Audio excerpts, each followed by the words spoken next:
Chapter 189.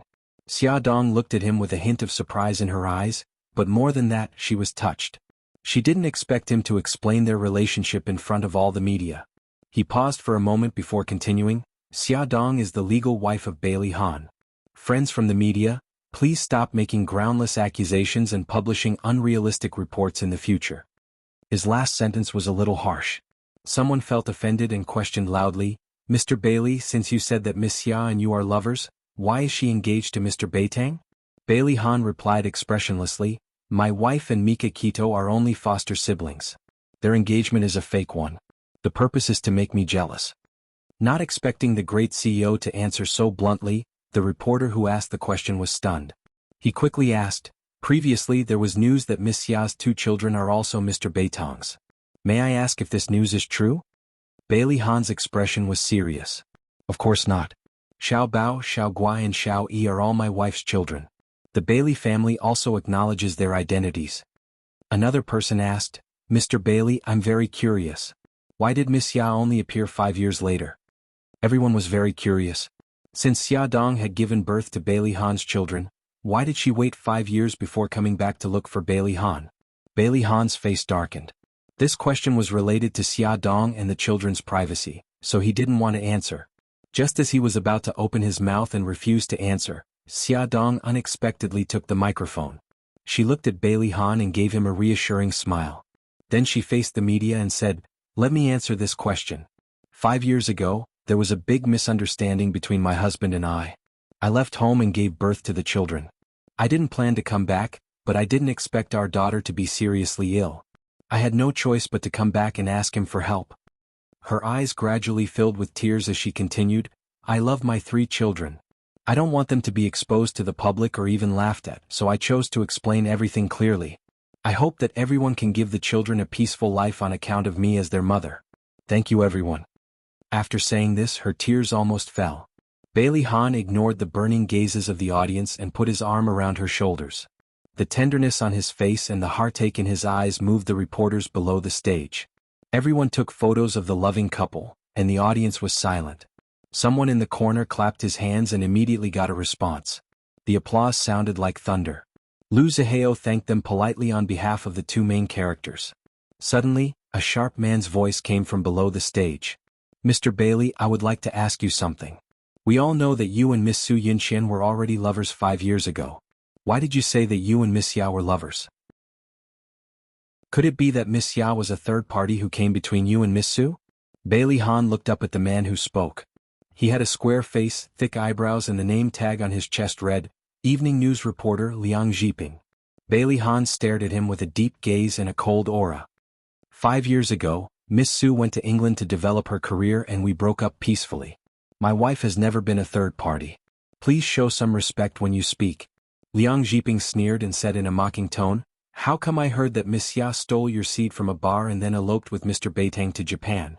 This person was definitely here to stir up trouble. Bailey Han glanced at Ahu, who was hiding among the reporters. Ahu received the signal from his eyes and nodded. He quietly got up and walked behind Liang Zhiping. Bailey Han's expression didn't change as he said indifferently, I didn't expect you to know more about what happened that year than us. Should I praise you for being omniscient, or should I lament that you seem to know too much?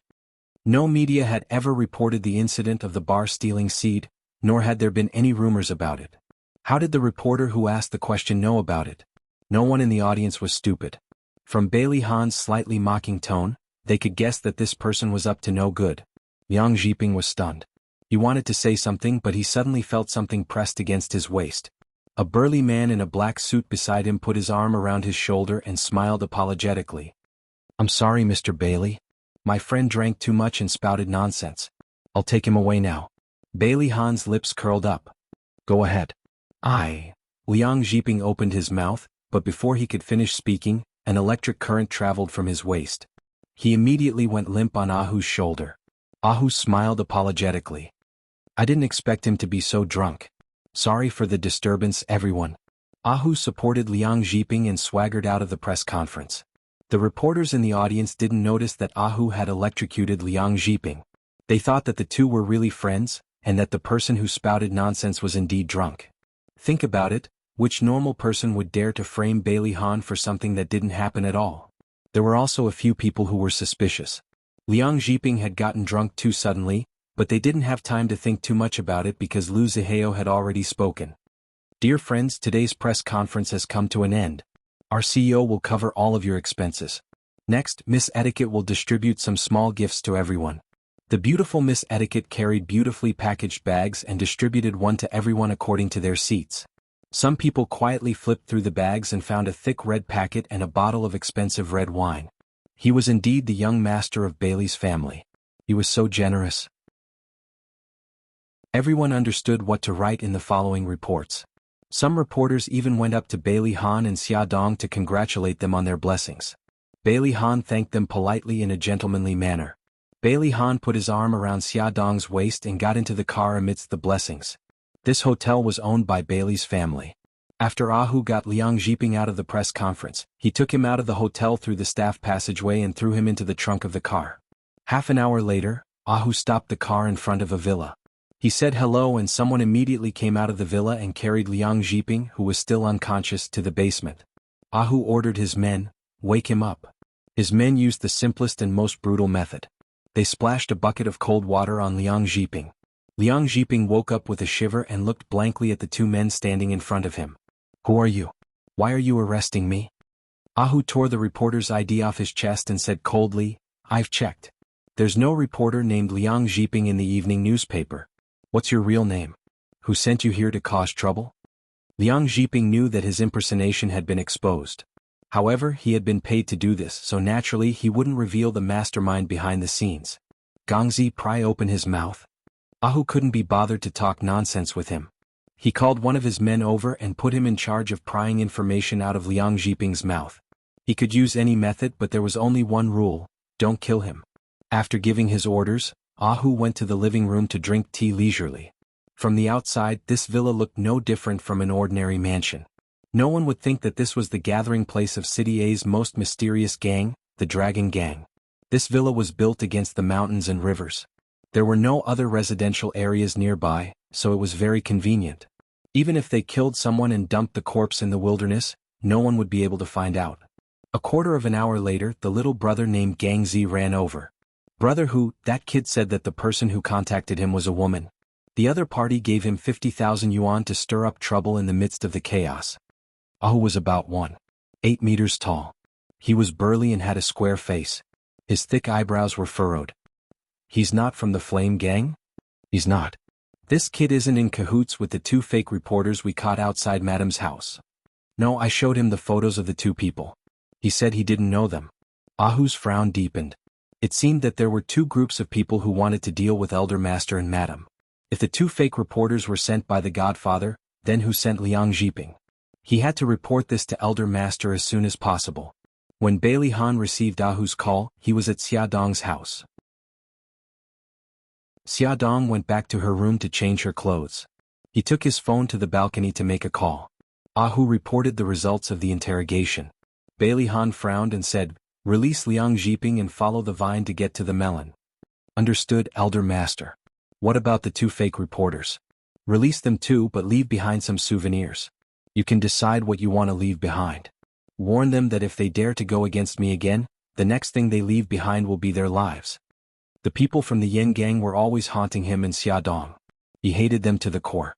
How could he not make a show of it? "Ahu, how's the investigation on the Godfather's whereabouts?" "We haven't found anything yet. We've asked many people, but none of them have seen the Godfather's face. We don't even know where he's staying. It'll take some time to find out more about him." Bailey Han's voice was cold. "Send 2 people to the hospital where Su Xingqian is. I suspect that the Godfather has a close relationship with Su Xingqian. If that's the case, it's very likely that he's in the hospital." "Yes." After ending the call, Xia Dong had removed her makeup. Her hair was down her back, and she had changed into a long white cotton dress. She was wearing home slippers and looked fresh and beautiful. He smiled and pulled her to sit on the sofa. "Honey, I have something to tell you. Grandma wants us to move back to the old mansion." She was pouring tea for him. When she heard this, she froze. After a while, she smiled and replied, "Okay, I'm your daughter-in-law now. I should go back and do my duty as a daughter-in-law. Come and see." Hongcha 866. Chapter 190. Of course, Bailey Han could see that her smile was forced and his heart ached. However, he hoped that she could get along well with her family. After all, both sides were people he loved deeply. He hugged her in his arms and said gently, "Wifey, Dad, Mom, Grandpa and Grandma are all my family. I hope that they can accept you.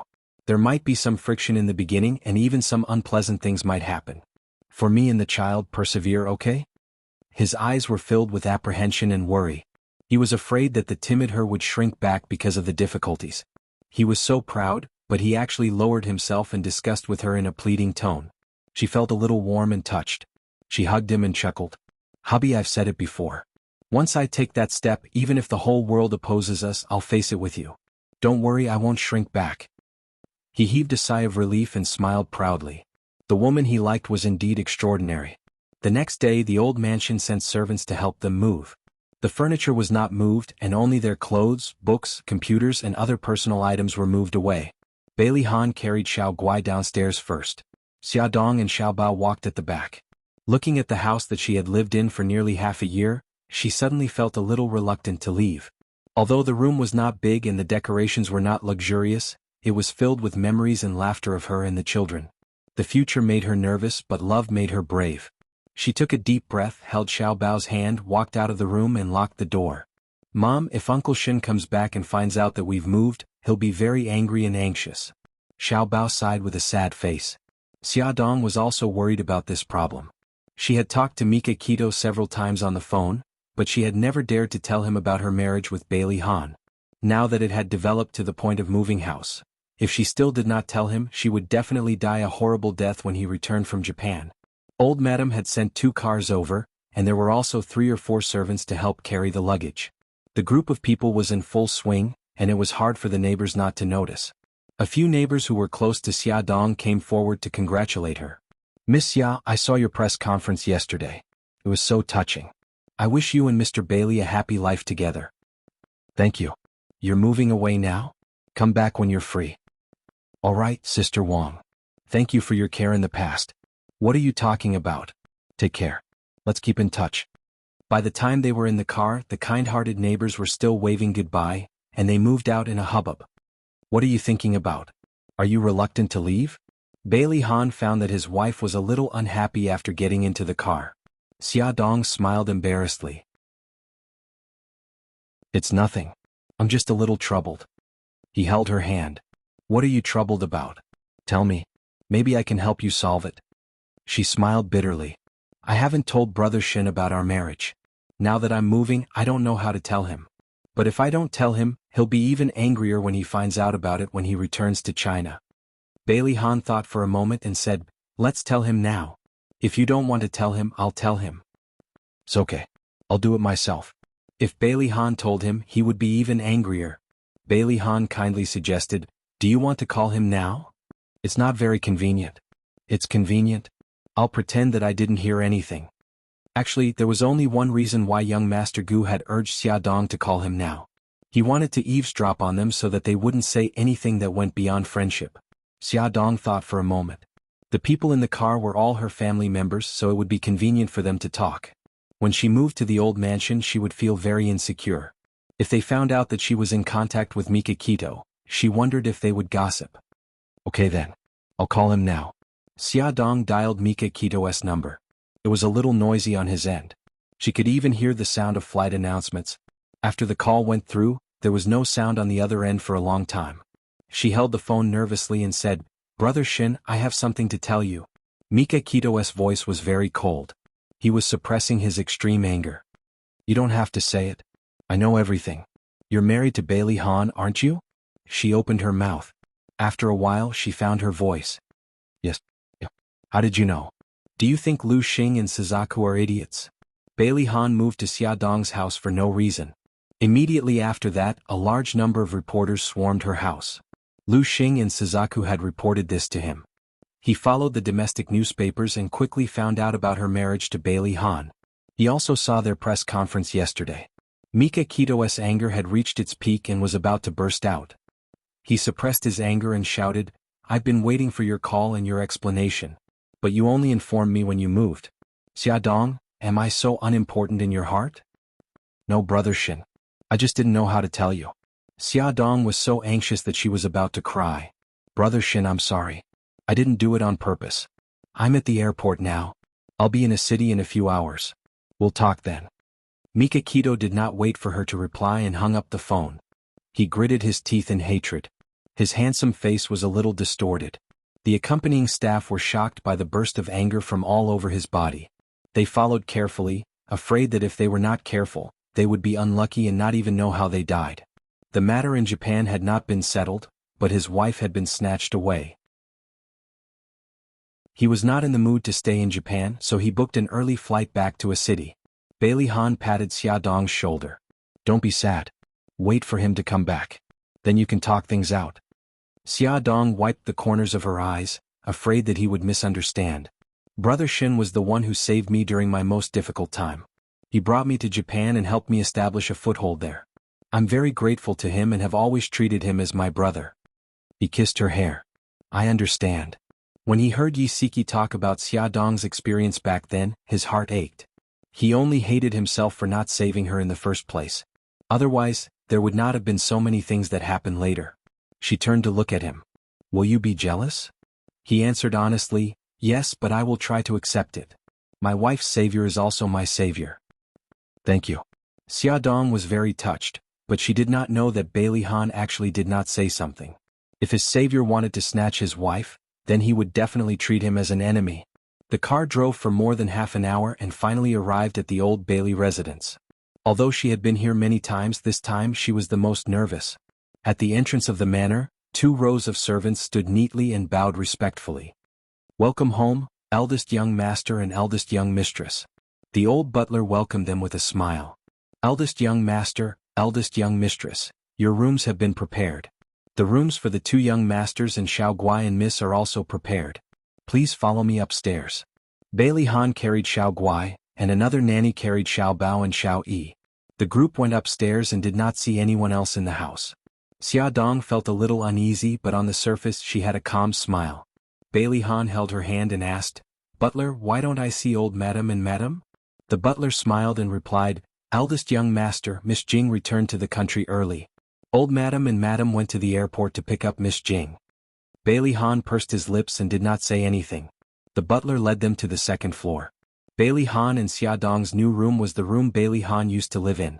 It had been redecorated, and the bed had been changed into bright red bedsheets and bedspread. It looked very jubilant. Xiao Yi still lived in the room she used to live in. Xiao Bao lived next door to Xiao Yi. The room's decoration was similar to Xiao Yi's room. It was a little mature, but Xiao Bao was very satisfied. Xiao Guai lived in the room opposite them. It was a very pink and dreamy room. From the furniture to the curtains, everything was pink. The room was filled with plush toys and dolls. Xiao Guai screamed excitedly. What a beautiful room. She liked it so much. Bailey Han whispered in Xia Dong's ear, Xiao Jing, my younger sister, lived here when she was young. When she grew up, she found the room too pink and moved to the 3rd floor. Fortunately, our daughter likes it and doesn't dislike it for being too pink. Xia Dong couldn't help but laugh. I also think it's too pink, but Xiao Guai likes this kind of kawaii style. Eldest young master, eldest young madam, little master, and miss, you're all tired. Take a rest first. I'll arrange for the servants to help you pack your luggage. Old madam and madam will be back in about 2 hours. Xia Dong smiled politely. Okay, sorry to trouble you, butler. This is what I should do. Eldest young madam is too polite. The 3 little guys didn't have much luggage, so the servants quickly finished packing. Xia Dong didn't want others to do it for her. Moreover, she had private clothes that couldn't be seen by outsiders, so she politely declined the servants' help and packed it herself. Other than her clothes, there were also Bailey Han's 2 large suitcases. Before she could do anything, he was already 1 step ahead of her. He opened the suitcases and said, Honey, you rest first. I'll unpack. She raised her eyebrows in amusement. Do you know how to do these things? She found it a little funny that the eldest young master was helping her pack. There was a teasing look in his eyes. Didn't you say that I'm a must-have when traveling? How can these things be difficult for me? She smiled. You still remember? Those were the words she had said on Snake Island. Of course, I remember every word you said. His smile was so charming that she couldn't help but be intoxicated by it. Okay, let's pack together so that we can finish earlier, okay? Okay. The two of them looked at each other and smiled. Attention Jianghu 799. Chapter 191. After unpacking their luggage, Bailey Han accompanied Xia Dong, Xiao Bao and Xiao Yi to the kindergarten to register. The two little guys were promoted to the kindergarten class. They were both wearing white suits with the same hairstyle and holding their chins proudly. When they walked into the classroom, they attracted the cheers of many little girls. The children sat in front of the classroom while their parents sat in the back. The homeroom teacher talked about some matters and things to take note of at the start of the school year. The teaching assistant gave the students new textbooks, and then everyone could take their books home. Classes would officially start tomorrow. When they returned to the old mansion, the butler said that old madam and old madam had already returned and were resting upstairs. Miss Jing did not come back with them. It was said that she received a phone call on the way back and hurriedly got out of the car to hail a taxi. No one knew where she went. Bailey Han explained to Xia Dong, Xiao Jing is like this. She does things in a hurry and does whatever she wants. When she comes back, I'll introduce you to her. You'll like her. Okay. Xia Dong smiled. Let's go upstairs and see Grandma and Mom. Bailey Han lowered his head and looked at her abdomen. Change into a pair of shoes first. You must be tired after walking for so long. Although the heels on her feet were not high, they were not as comfortable as flat shoes. Okay. Xia Dong went back to her room to change into a pair of shoes and a pink dress.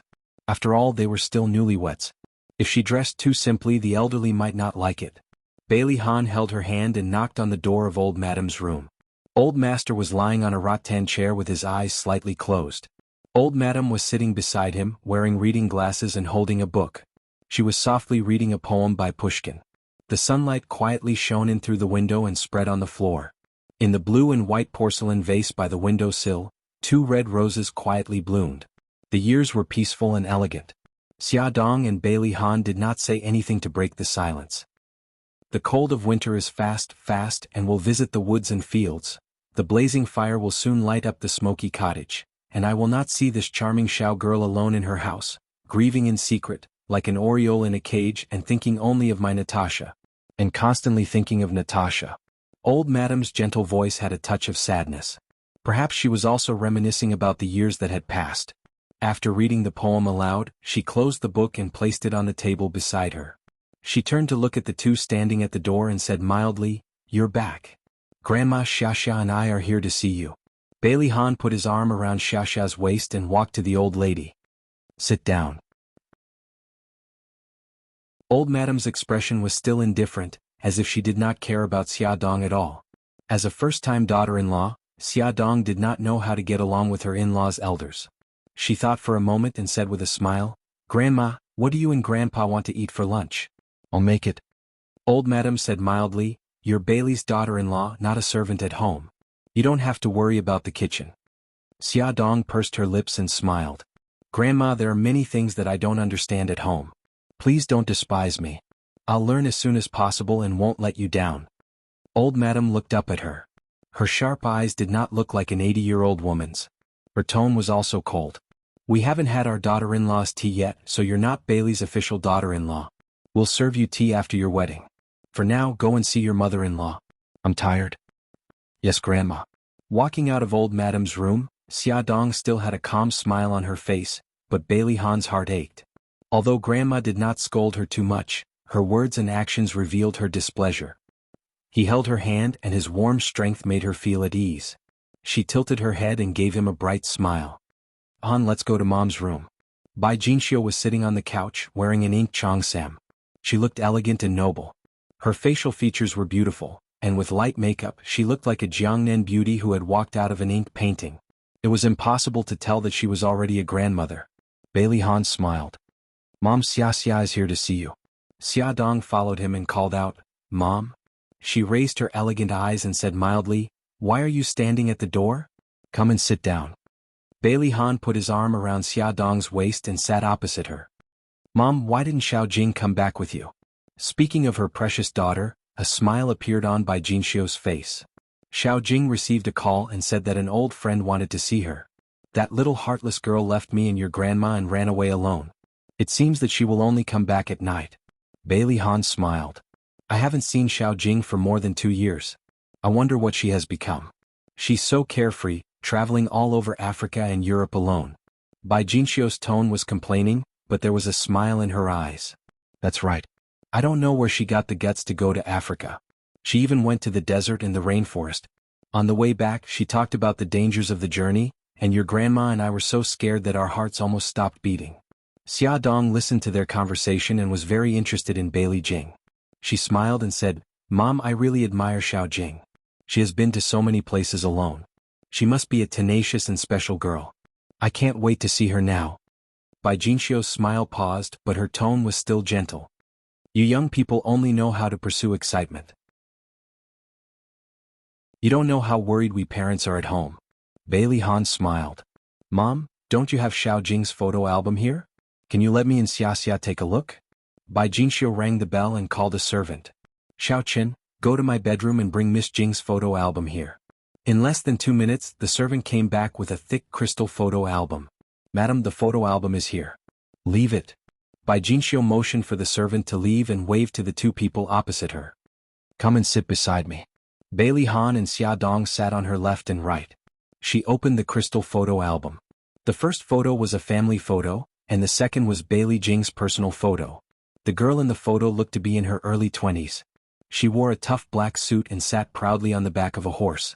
She had handsome short hair, wore a pair of black sunglasses, and wore a pair of exquisite and shiny riding boots. She looked very valiant and very chic. Xia Dong fell in love with this girl almost immediately. Bai Jinxiu smiled gently. Xiao Jing has always had a boy's personality since she was young. She flipped through the photos. This one was probably taken on Bailey Jing's birthday. She wore a white gauze dress and was facing a beautiful big cake. She had a smile on her lips and her eyes were closed. Her hands were clasped under her chin, and she seemed to be making a wish. This was taken on little Jing's 18th birthday. After this birthday, she went to study in England. Every time she flipped to a photo, Bai Jinxiu used a gentle voice to describe the background of the photo. Xia Dong was suddenly very touched and also a little sad. If her mother was still alive, would she also like to flip through her old photos and reminisce about the past? Mom, I'm so envious of little Jing. She has a mother who loves her so much. Bai Jinxiu was stunned. She looked up at Xia Dong. Her smile was sincere and her eyes seemed to be shining with tears. After a moment of contemplation, she remembered her background. In this world, perhaps all maternal love was the same. Bai Jinxiu looked at her, and the ice in her heart slowly began to melt. The girl in front of her lost her mother at a very young age. Now she was the woman her son loved the most. As a mother, why not try to accept her? She began to have such thoughts in her heart. Bai Jinxiu's face was expressionless, and her tone was indifferent. In the future, I will also be your mother. Thank you, Mom. Xia Dong's eyes were covered with a layer of water, but her smile was very bright. She pointed to a new photo. Mom, what's the origin of this photo? This photo was the first full frontal photo of Bailey Jing so far. Xia Dong also saw her appearance clearly at this time. Her facial features were a little similar to Bai Jinxiu's. She had a high nose, big eyes, and a delicate chin. When she laughed, she revealed her snow-white teeth. There was a heroic spirit between her eyebrows. She was different from Su Yunxian's noble and elegant, and also not like Su Xingqian's sweet and cute. She was heroic, straightforward, and bright. In the photo, she and Daodu were sitting side by side on the grass. Daodu was licking her face with its long tongue. She hugged Daodu's head with one hand and bloomed with a bright smile. Bai Jinxiu complained. This photo was taken 2 years ago. After that, she said that she wanted to travel the world and ran away from home. Xia Dong was surprised. Little Jing actually ran away from home? Isn't that so? At that time her grandmother and I were so angry. Bailey Han saw that they were chatting so happily and was happy. He sat quietly at the side and did not interrupt, allowing the mother-in-law and daughter-in-law to chat. On the other side, the person they were chatting with, Bailey Jing, was already standing at the door of Su Xingqian's ward. She was wearing a pair of ripped jeans and a white t-shirt with a skull on it. Her wine-red hair was permed into big waves and fixed into a bun on top of her head. Her skin was a healthy wheat color, and she was full of energy and vitality. She flew towards Su Xingqian. Xingqian, I'm back. Are you okay? Su Xingqian stared blankly at her, pouncing on him, and asked in disbelief, You are little Jing? That's right. Bailey Jing winked playfully. What, you don't recognize me? How did your skin become so dark? She did not expect that Bailey Jing, who grew up with her, would become so dark that even she could not recognize her. It's from the sun. When I was in Africa, I was under the scorching sun every day. I was lucky that I didn't become like coal. Bailey Jing grinned, not caring about her skin color at all. Come and see. Hongcha 866.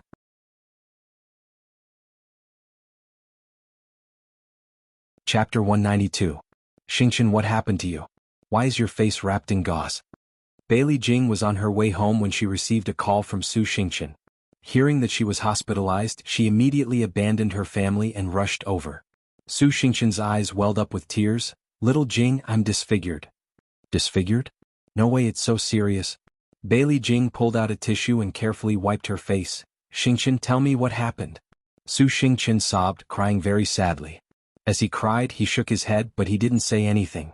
Bailey Jing was so anxious that she stomped her feet, and her heart ached. All right, Xingqian, don't cry. Once you cry, my heart will be in chaos.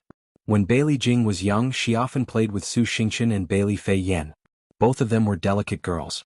Every time they cried, she couldn't do anything to them. No matter what conditions they put forward, she would comply.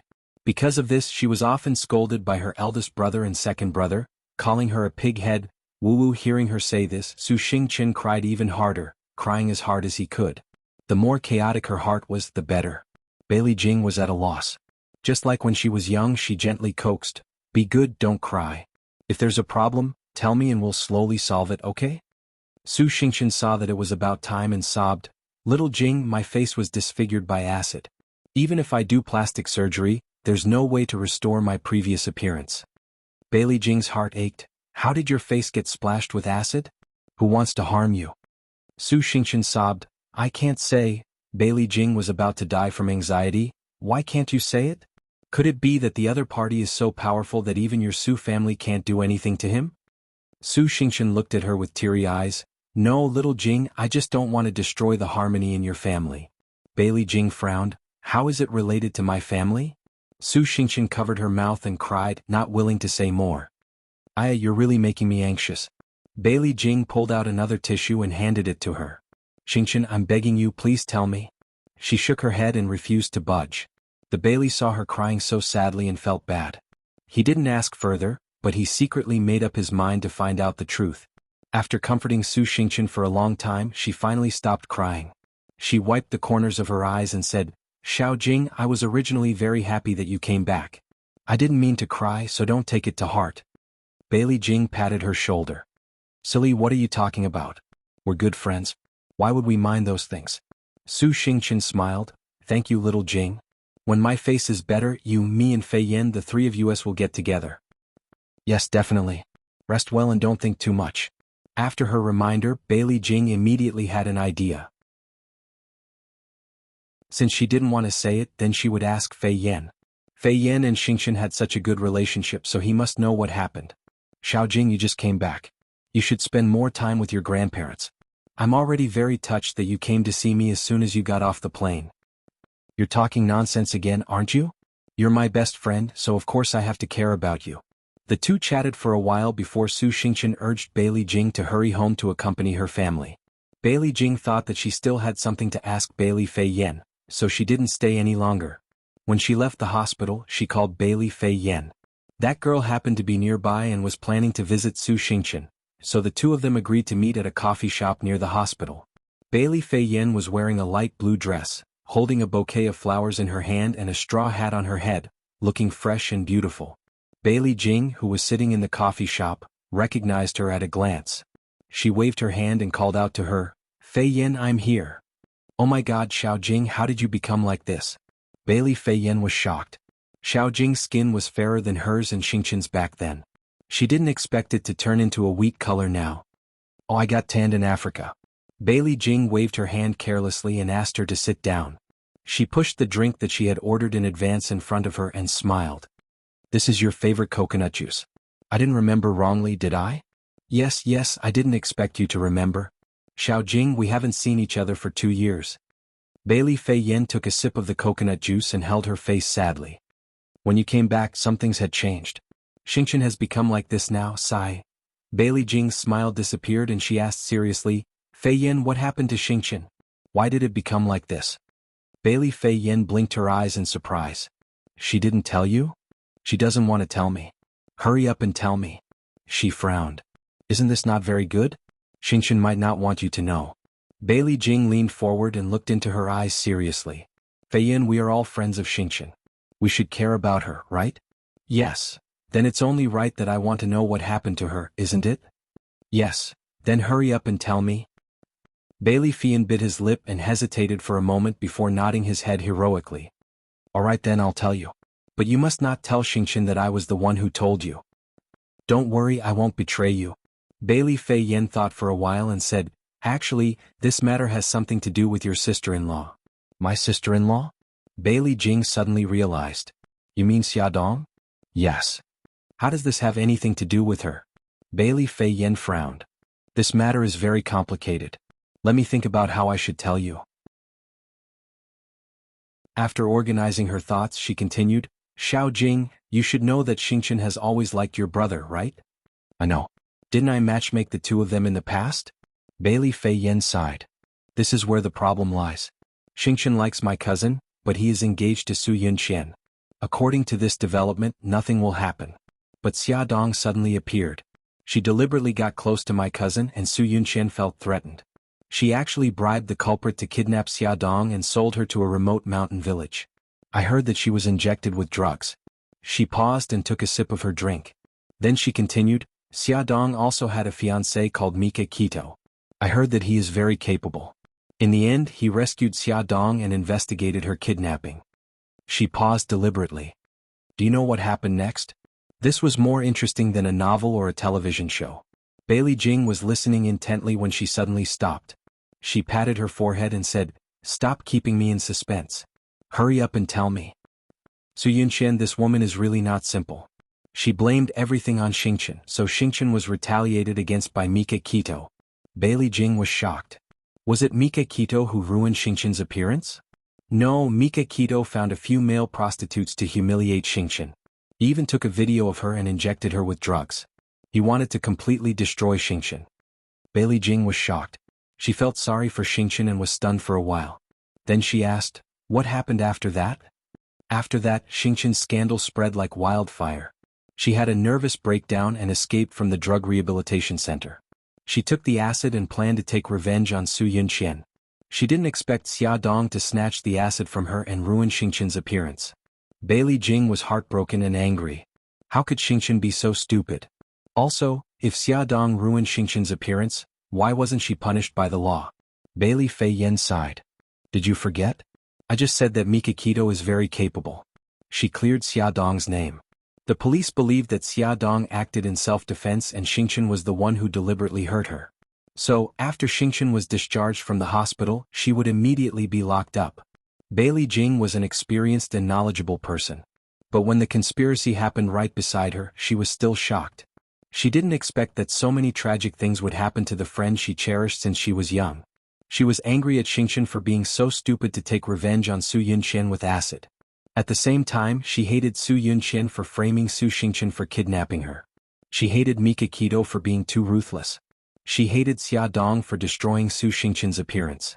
Bailey Jing's face was gloomy. She leaned against the chair like a stone statue. Xiao Jing, are you okay?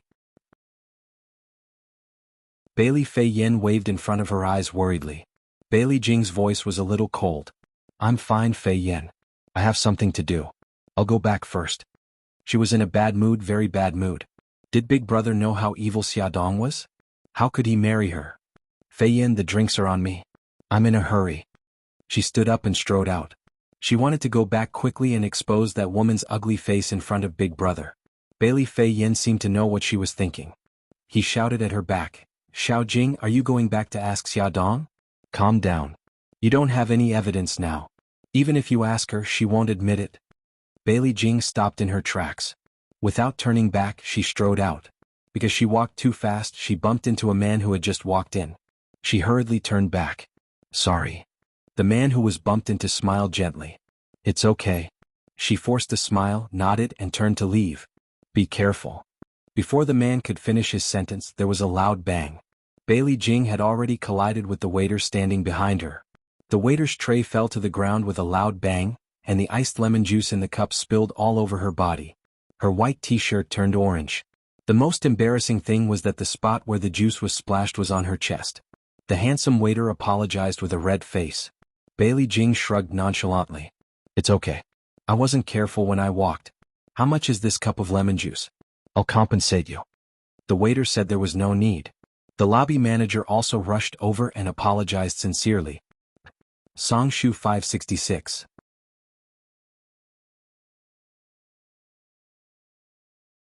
Chapter 193.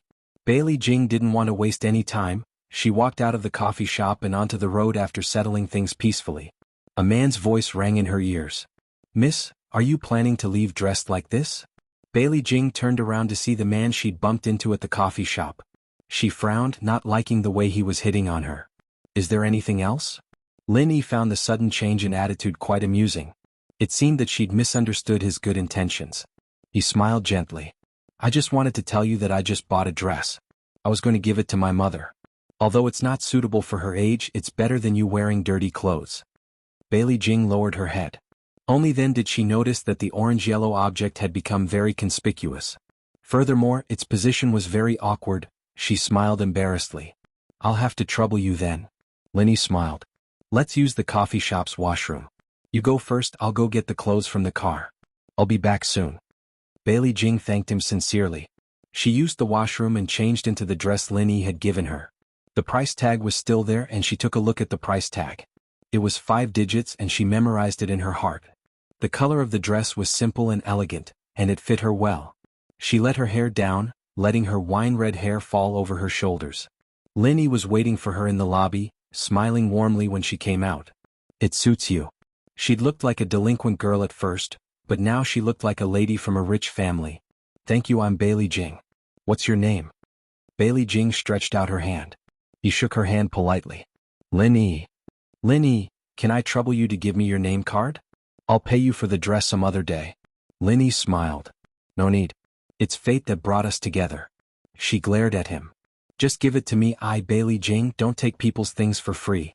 Alright then, here's my name card. Lin Yi smiled and handed her his name card. Alright, now that I have your number, I will contact you. Thank you for today. I'm in a hurry, so I'll thank you another day.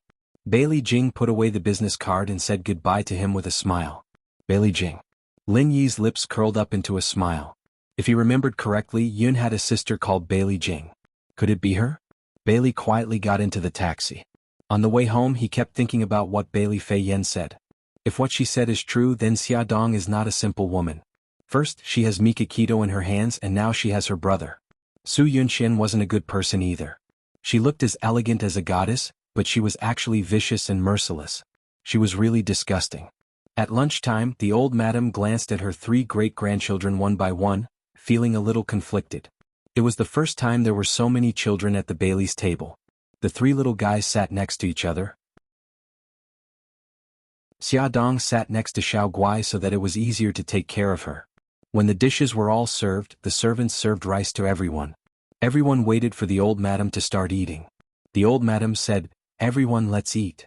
Xiao Guai blinked her big eyes and called out to all the elders in her baby voice. Great-grandpa, great-grandma eat. Grandma eat. Daddy, mommy, brother eat. Xiao Guai also wants to eat. The old madam couldn't stop smiling. Good girl, look at our Gigai's sweet mouth. Gigai, come sit next to great-grandma, okay? Xiao Guai looked up at Xia Dong. Xia Dong nodded at her and she smiled. Okay, I want to sit next to great-grandma. Xia Dong carried her to the old madam's side. The old madam patted her head and smiled kindly. Gigai, what do you want to eat? Great-grandma will get it for you. Xiao Guai said obediently, I don't want great-grandma to get it for me. If great-grandma is tired, I can get it myself. I can even help great-grandma get food. Oh, how old are you? You already know how to dote on great-grandma. The old madam smiled. She doted on this soft and tender little girl to the bone. She couldn't help but pity her. How could such a cute little girl contract such a terrible disease? Xiao Guai was not only obedient and cute, she was also very filial. When she saw the old madam reaching for a dish more often, she would reach out her arm to help her get food. The old madam praised her for being sensible. The old master sat in his wheelchair and ate in silence. He ate whatever the servants fed him. His eyes were unfocused and he didn't respond to anyone who spoke to him. Only when the old madam spoke to him would he raise his eyelids. However, he would only glance at her before lowering his head again. Xia Dong heard from Bailey Han that the old master had Alzheimer's disease and had lost the ability to speak. He could only say a few simple words. His memory was chaotic and he often mistook people for others or couldn't remember anything at all. Because of the presence of the three children, the atmosphere at the dining table was harmonious. Xia Dong also heaved a sigh of relief. After the meal, the servants wanted to push the old master to the back garden for a walk. Xia Dong offered to accompany the old master, and the three children also volunteered to follow. Bailey Han was naturally worried about letting Xiao Guai go with them. The old madam smiled and patted Xiao Guai's head. "Gigai, stay with great-grandma, okay?" "Okay." Xiao Guai nodded obediently. The old madam picked her up and placed her on her lap. "Come, great-grandma will tell you a story." Xia Dong pushed the old master to the pavilion and fanned him with a cattail leaf fan. He was in good spirits now. He pointed at the grape trellis and babbled intermittently. No one knew what he was saying. Xiao Bao blinked. "Mom, does great-grandpa want to eat grapes?" Xiao Yi knocked on his forehead. "Idiot, great-grandpa wants to go under the grape trellis. He used to like to stay under the grape trellis." "Oh, so that's how it is." Xia Dong was still trying to guess the old master's intentions. She didn't expect her son to give her the answer. She bent down and smiled. "Grandpa, sit tight. We'll go to the grape trellis now." "Ah." The old master nodded. It seemed that Xiao Yi had guessed correctly. After pushing the old master to the grape trellis, he quieted down. He tilted his head as if he was going to sleep. Xia Dong instructed the servant to bring a blanket over. After covering the old master with the blanket, Xia Dong slowly fanned the cattail leaf fan and said softly to the children, "Xiao Yi, Xiao Bao, great-grandpa is asleep. Go back to your rooms and rest. Mom will stay here with you." Xia Dong blinked. "How about this? Bring the chessboard over and play chess here." Xiao Yi smiled. "Xiao Bao, let's play Gamoku." The two little guys really ran back to get the chessboard. They laid it out on the stone table and began to play chess. A cool breeze blew past and the grape leaves rustled. The September sun was less scorching and more warm. The light shone through the layers of grape leaves and shone on the limestone road. It was peaceful and serene. Xia Dong fanned herself and looked up at the children playing chess from time to time. Her eyes were full of smiles. Suddenly, the sound of footsteps could be heard. Xia Dong turned her head and saw a pretty figure approaching from afar. The person who came was tall and slender. She had long wine-red hair and was wearing an elegant plain dress. She wore a pair of canvas shoes and a pair of brown sunglasses on the bridge of her nose. Her actions revealed a candid temperament. Xia Dong inwardly guessed that she should be Bailey Jing. Xiao Yi also heard the footsteps. He looked up and a bright smile appeared on his face. He jumped down from the stone stool and ran over. "Aunt Jing. Darling, you've grown so tall." Bailey Jing smiled brightly as she carried Xiao Yi and kissed his cheek several times. "And Jing, why are you only back now? I missed you so much." "Oh, darling has suddenly changed. He's no longer the little old man from before." Bailey Jing teased with a smile. In the past, every time she called her family, Mommy would complain that Xiao Yi was too mature. But now he was acting like a child. "And Jing, don't laugh at me. I'm happy. I'm not laughing." Bailey Jing carried Xiao Yi to Xia Dong and put Xiao Yi down.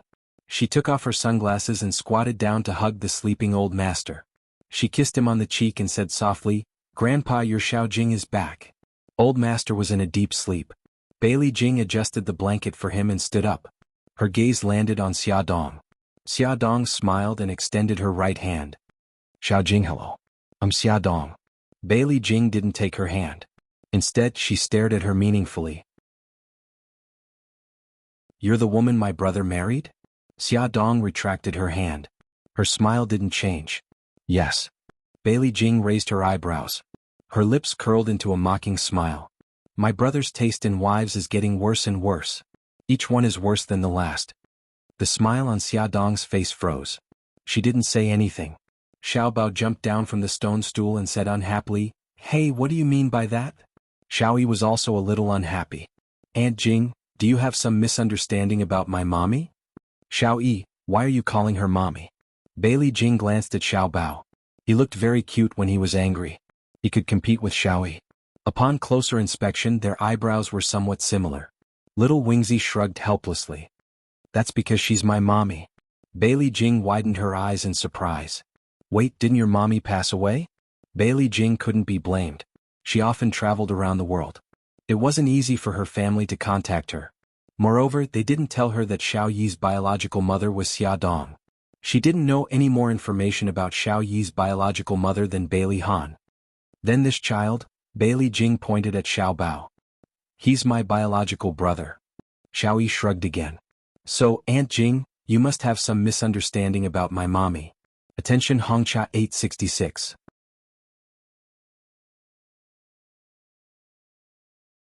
Chapter 194. Bailey Jing's beautiful brows furrowed. This matter was getting more and more complicated. She didn't want to convict Xia Dong yet. She wanted to wait until she figured things out. She sized up Xia Dong and said lightly, "You should know my name, so I won't introduce myself. I'll go in first." Xia Dong looked at her back as she walked away. Her eyes darkened. Bailey Jing didn't like her. It seemed that her position in this family was still very awkward. Bailey Han sat on the sofa and called Lu Zihao to explain some things. A beautiful figure rushed towards him. "Big brother, I'm back."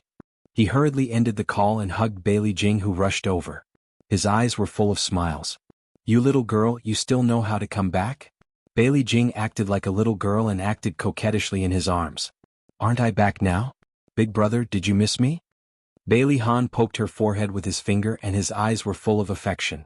"Yes, I missed you, you heartless girl. When will you come back?" "Ah, big brother, I missed you so much." Bailey Jing suddenly hugged his neck and smiled brightly. "Okay, you're still acting like a child." Bailey Han touched her hair. "Grandma and Mom are upstairs. Go and see them." "Okay. I'll go up first." Bailey Jing kissed him on the cheek and ran upstairs like a rabbit. Bailey Han smiled helplessly, his eyes full of affection. If you asked which family's daughter cared the most about her image, the answer would definitely be Bailey's family. Although they had just met at the airport in the morning, old Madame Gu and Bai Jinxiu still smiled from ear to ear when they saw Bailey Jing. They hugged her affectionately for a while. After the excitement, Bailey Jing saw Xiao Guai sitting quietly on the small fabric sofa and looking at her curiously with a pair of crystal-like eyes. Bailey Jing also looked at Xiao Guai in surprise and asked the old madam, "Grandma, this little girl is so cute. Whose child is she?" Old madam patted her forehead. "Look at me, I was so happy that I forgot to introduce her. Xiao Jing, this is your eldest brother's daughter, Xiao Guai." Old madam patted Xiao Guai's head and smiled kindly. "Gigai, this is your Aunt Jing." "Hello, Aunt Jing." Xiao Guai blinked his big eyes and smiled generously, revealing two cute little dimples. "So cute." Bailey squatted in front of her and couldn't help but reach out to stroke her soft cheeks. He smiled gently. "Your name is Xiao Guai. How old are you this year?" Xiao Guai's face was distorted by her rubbing, but she wasn't angry at all. She replied softly, "I'm 4.5 years old this year." "Wow, so cute. Come, let Aunt Jing give you a kiss." Bailey's family finally had a little princess. Sob sob, she was so happy. Bailey Jing kissed Xiao Guai's soft cheeks. Xiao Guai giggled. "Aunt Jing, you're so beautiful. Oh, little girl, you have such a sweet mouth." Bailey Jing beamed and couldn't help but rub her cheeks again. Her abnormally pale little face was rubbed red. Old madam shook her head helplessly. "Jing girl, if you don't dare to enter, let go of Xiao Guai. She's not in good health and can't stand your torment." Bailey Jing heard and quickly let go of her hand. She looked carefully. Xiao Guai's skin was abnormally white and her small body was a little thin. She asked with heartache, "What's wrong with Gigai?" Bai Jinxiu coughed heavily. Bailey Jing immediately realized that she couldn't talk about it in front of the child and quickly changed the topic. Xiao Guai's health wasn't good and she quickly became tired. After she fell asleep, old madam asked the servant to send her back to her room. Only then did she tell Bailey Jing about Xiao Guai's condition. Bailey Jing came back to her senses after a long while. Her eyes were red. Xiao Guai is so pitiful. How can such a young child suffer so much? Bailey Jing had been sympathetic since she was young. She was the kind of person who would give money to others when she saw them begging on the street. How could Bai Jinxiu not understand her? She helplessly patted the back of her hand and comforted her. "Don't be sad. Fortunately, Xia Dong is pregnant now. When she gives birth to the baby, she can save Gigai." "Xia Dong is pregnant?" Bailey Jing's heart tightened. She thought that it was fortunate that she didn't act rashly. If she caused Xia Dong to die because of Xingchen, her brother would hate her to death. Moreover, she would indirectly cause Xiao Guai's death. Then her sins would be grave. "Yes, it's been more than 3 months." Bailey Jing calmed down and frowned. She said, Mommy, Xiao Yi's biological mother is Xia Dong. What's going on? Didn't you say that Xiao Yi's biological mother abandoned Xiao Yi and my brother and eloped with someone else? Then she died in a car accident, right? Bai Jingxiu looked at old madam awkwardly. Back then, old madam made up such a lie to cover up the truth and deceived Han, Xiao Yi and Xiao Jing. Now she didn't know whether she should explain it or not. Of course, old madam knew what her daughter-in-law was troubled about. She coughed and said, "This matter is more complicated. Back then, when you were studying in England, we didn't want you to worry, so we didn't tell you the truth." Old madam briefly recounted Xia Dong's experience. However, she also concealed some of the truth which was related to Bailey Han. Bailey Jing listened to everything. After a while she said, "I suddenly admire Xia Dong." Bai Jingxiu poked her forehead in annoyance. Admire her for what? Stealing a child? Or making a mess of her own reputation? You'd better behave yourself. Mommy, let me finish. Bailey Jing hugged her arm. Think about it. Xia Dong raised 2 children by herself. Xiao Guai even had that kind of illness. She was under a lot of pressure. With my brother's bad temper, don't you know what he will do and say when someone he doesn't like gets close to him? Xia Dong must have suffered a lot. Although Bai Jingxiu felt uncomfortable when she thought about it carefully, it made sense. The corners of her lips curled up unconsciously. She taught Xiao Bao and Xiao Guai quite well. The knot in old madam's heart slowly disappeared. She sighed and said, "I don't want to say anything more about them. I just want our family to be safe and happy." Bailey Jing held Bai Jingxiu in one hand and old madam in the other. She smiled and said, "Grandma, don't worry. Our family will definitely be fine. Let me tell you a piece of good news. I talked to second brother on the phone a few days ago. He said that he and his former classmates started a high-tech company, and it's officially operating now. Second brother is also working very hard now." Bai Jingxiu's expression was indifferent. She didn't have much affection for Bailey Yun, this illegitimate son. Old madam didn't like Bailey Yun in the past, mostly because he was unruly and unrestrained. Now that he was willing to work hard, she felt a little relieved and nodded repeatedly. The 3 of them were chatting happily upstairs when Bailey Han and Xia Dong brought the sleeping old master upstairs. 2 more people chatted with each other. Xia Dong sat at the side and listened to Bailey Jing talk about the interesting things that happened when they traveled around the world. Her thoughts drifted away. She thought of the confusion when she first went abroad, Mika Kito and her foster father who was far away in Italy. Her phone suddenly rang, breaking the harmonious atmosphere. Xia Dong quickly picked up the phone and smiled apologetically. "Sorry, I have to take this call." She pressed the answer button and hurried out. Bailey Han's eyes darkened. He caught a flash of panic in her eyes just now and suspected that it was Mika Kito who called. Xia Dong hurried to the empty balcony and called out softly into the phone, "Brother Shin." Mika Kito's cold voice sounded in her ear. "I want to see you." She bit her lip. "What? Now?" His tone was domineering and irrefutable. She paused and asked, "Where shall we meet?" He said coldly, "I'll pick you up at the old mansion." "No need," she said hurriedly. "I'll go out. Tell me the place." "Are you so worried that Bailey's family will find out about our relationship?" Mika Kito's car was parked on the road outside Bailey's old mansion. His eyes were surging with anger as he stared at the luxurious manor outside the window. "No, I just don't want to cause unnecessary misunderstandings. Brother Shin, I'm sorry." Her heart was full of guilt. He paused and tried to suppress his anger. "I'm outside the mansion now. You can come out." Brother Shin, before she could finish speaking, he had already hung up the phone. She stared blankly at the phone in her hand and touched her forehead helplessly. She turned and walked downstairs. Bailey Han appeared from behind the wall.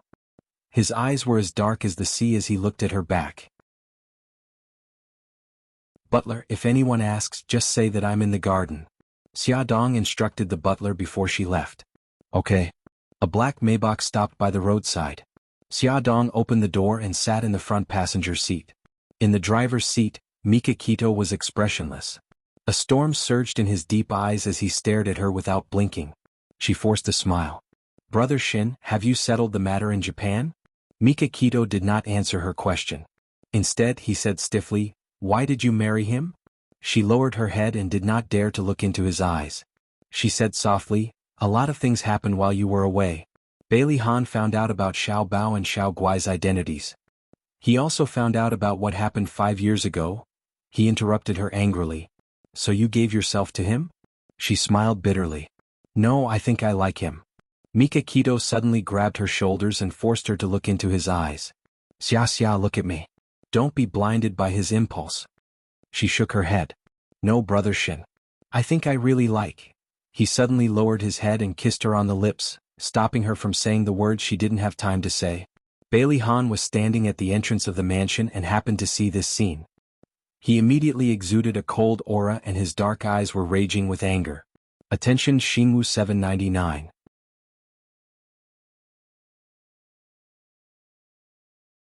Chapter 195. Emma. Xia Dong pushed his chest with all her might. Mikakito hugged her even tighter. His gaze was cold and without a trace of lust. He looked past her head and looked at Bailey Han, who was standing at the entrance of the manor. The moment he ran to the car, Mikakito pressed the window button. The glass slowly rose and completely blocked Bailey Han's line of sight. Xia Dong bit Mikakito's lips forcefully. Beitang Shin abruptly let go of her and stepped on the accelerator. The Meiba and Hertz sped off. Bailey Han ran over but he missed. Xia Dong's eyes welled up with tears. Brother Shin, you're too much. I'm too much? It's been 5 years. Don't tell me you still don't understand my feelings? Mikakito's cold gaze was fixed on the road ahead. He was very agitated and sped up. Xia Dong's face was pale. She covered her abdomen with one hand and clutched the seatbelt with the other. Her voice was trembling. Brother Shin, don't drive so fast. Mikakito ignored her words and shouted agitatedly, Xia Dong, I love you. I've loved you for 5F *King years. How can you ignore my feelings and throw yourself into another man's arms? Xia Dong looked at the man who was as violent as a lion in shock. He said he loved her? She thought he only treated her as a younger sister. Her shocked expression made him even angrier. He slammed on the brakes, and the friction between the tires and the concrete made an ear-piercing screech. He held her shoulders and shouted at her, You idiot! If I didn't love you, why would I accompany you to China? She didn't know how to answer him. She was an idiot. She thought Siki was just gossiping and daydreaming when he said he loved her. She didn't expect it to be true. Brother Shin, I'm sorry. I didn't know. I've always treated you as my big brother. Mikakito's heart ached. He held her arm tighter and tighter. Big brother? Just big brother? I'm sorry. Other than these 3 words, she did not know what else to say. He held her hand stiffly, like a stone statue, as if there was no life in it. In the narrow space, the air was suffocating. Her heart clenched in pain. She held his hand and slowly removed it from her arm. Tears streamed down her face. Brother Shin, forget me. You'll find a better girl. She grabbed the handle of the car. With a click, the car door opened, just like the sound of his heart breaking. She turned to leave, but he grabbed her arm. His eyes were as gloomy as the sky before a storm. Xia Dong, from the moment you stepped out of this car, we have nothing to do with each other anymore.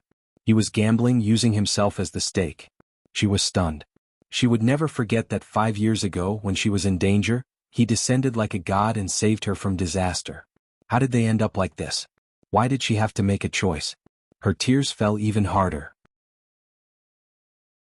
After a long time, she choked and said word by word, Brother Shin, no matter what happens in the future, I will always remember you. I will always be grateful to you. You will always be my big brother. Big brother, he was only her big brother. He grabbed her arm and refused to let go. Xia Dong, do you know what you're doing? Is Bailey Han worth it for you to treat him like this? What did Bailey Han do to make her, who did not believe in marriage, step into the grave of marriage? He made her do this without hesitation. Tears streamed down her face. She shook her head. I don't know. I just don't want to regret. It was Bailey Han who made her understand what love was. It was Bailey Han who gave her the courage to step into marriage. They had said that they would face it together. She could not abandon him. There were very few cars on the road. As far as the eye could see, only the 2 of them were in a deadlock by the roadside. He grabbed her arm and she stood stiffly at the door. His expression was getting colder and colder. Something like crystals seemed to shatter in his eyes. Her heart throbbed in pain, but she held it in and did not say anything. After a long time, a car sped past them. The whistling wind lifted a corner of her skirt. He slowly let go of her hand. She took a step back. The car door slammed shut. Meiba and he sped away and disappeared from her sight in the blink of an eye. Xia Dong squatted on the ground and cried bitterly. The old mansion was built halfway up the mountain. Now she was standing at the foot of the mountain. She wanted to hail a car to go up, but not a single one passed by. She took out her phone and hesitated whether to ask Bailey Han to pick her up. However, she was also worried that Han would misunderstand her. What should she do? If she walked up, there were still a few kilometers to go. After thinking about it, she decided to ask Bailey Han to pick her up. She thought that as long as she explained it clearly, he would definitely believe her. She dialed Bailey Han's phone, but no one answered for a long time. She did not give up and dialed 2 more times. Finally he picked up. She was delighted and said, "Han, can you come and pick me up? I'm at the foot of the mountain now." There was a pause on the other side of the phone. Old Madam's cold voice came through. "What kind of wife are you? Your husband has fainted and you're still having fun outside." Xia Dong said agitatedly, "Han fainted? How is he?" Old Madam said angrily, "You still know how to care about him." Grandma. Before she could finish speaking, the phone beeped with a busy tone. Xia Dong was burning with anxiety. She did not know what had happened to Bailey Han and why he had fainted. However, when she heard Old Madam's anger, she knew that his condition must be very serious. She did not dare to think too much about it. She lifted her skirt and ran up the mountain. Fortunately, she was wearing flats, so she was not too tired from running. However, she was worried about the baby in her belly, so she did not dare to run too fast. After running for nearly 10 minutes, she saw a car driving over from afar.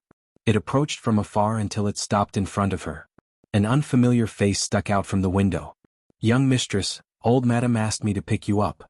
Xia Dong said, "Thank you," and hurriedly got into the car. The car drove into the manor. She hurriedly got out of the car and walked into the living room. She happened to see the butler sending Suja downstairs. She hurriedly went up to him and asked, "Dr. Su, how is Han?" Suja looked at her meaningfully. When he was driving to Bailey's house just now, he saw this woman and a man tugging at each other by the roadside. Although it was not convenient for him to say too much as an outsider, he still could not help but want to say a few words on behalf of Han. "Xia Dong, we can be considered old acquaintances. I want to remind you that Han loves you very much. He loves you with his own life. Please cherish him. He has not woken up yet. You can go upstairs to see him." Xia Dong was stunned. She did not quite understand what he was implying. However, when she heard that Han had not woken up yet, she was very worried. What happened to him? Why did he suddenly faint? It's not convenient for me to say this. If there's nothing else, I'll take my leave first. Xia Dong returned to the room. Old Madam, Bai Jinxiu and Bailey Jing were all there.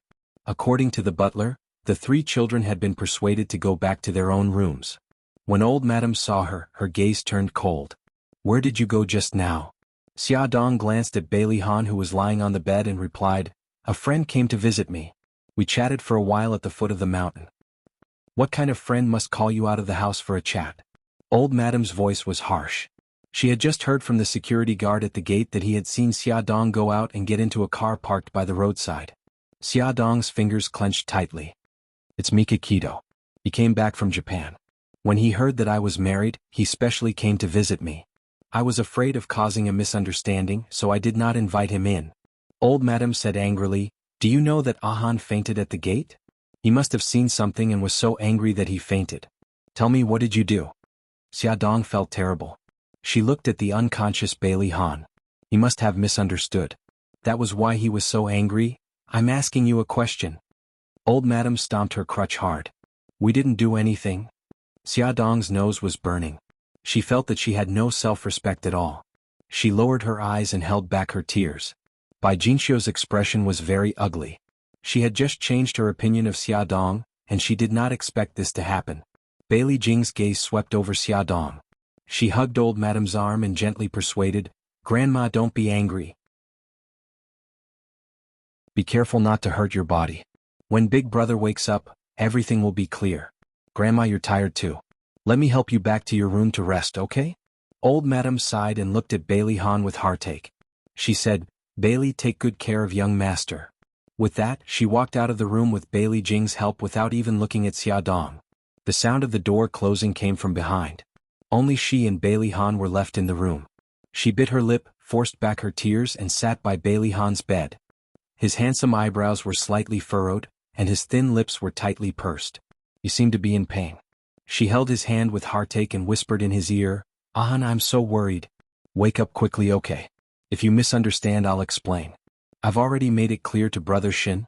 She whispered a lot and told him everything that had happened between her and Mika Kito, but he was still in a deep sleep and showed no signs of waking up. She stayed by his side the whole time. During this time, the three little guys came by once, but they were quickly coaxed away by the servants. Bailey Jing also came by, but she stood quietly behind her without saying a word. In the evening, Bailey Han came back from the company.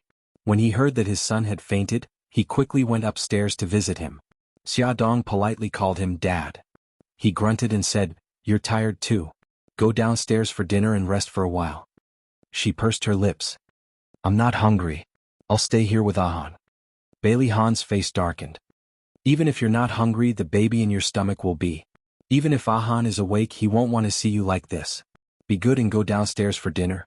Foley Songshu 566.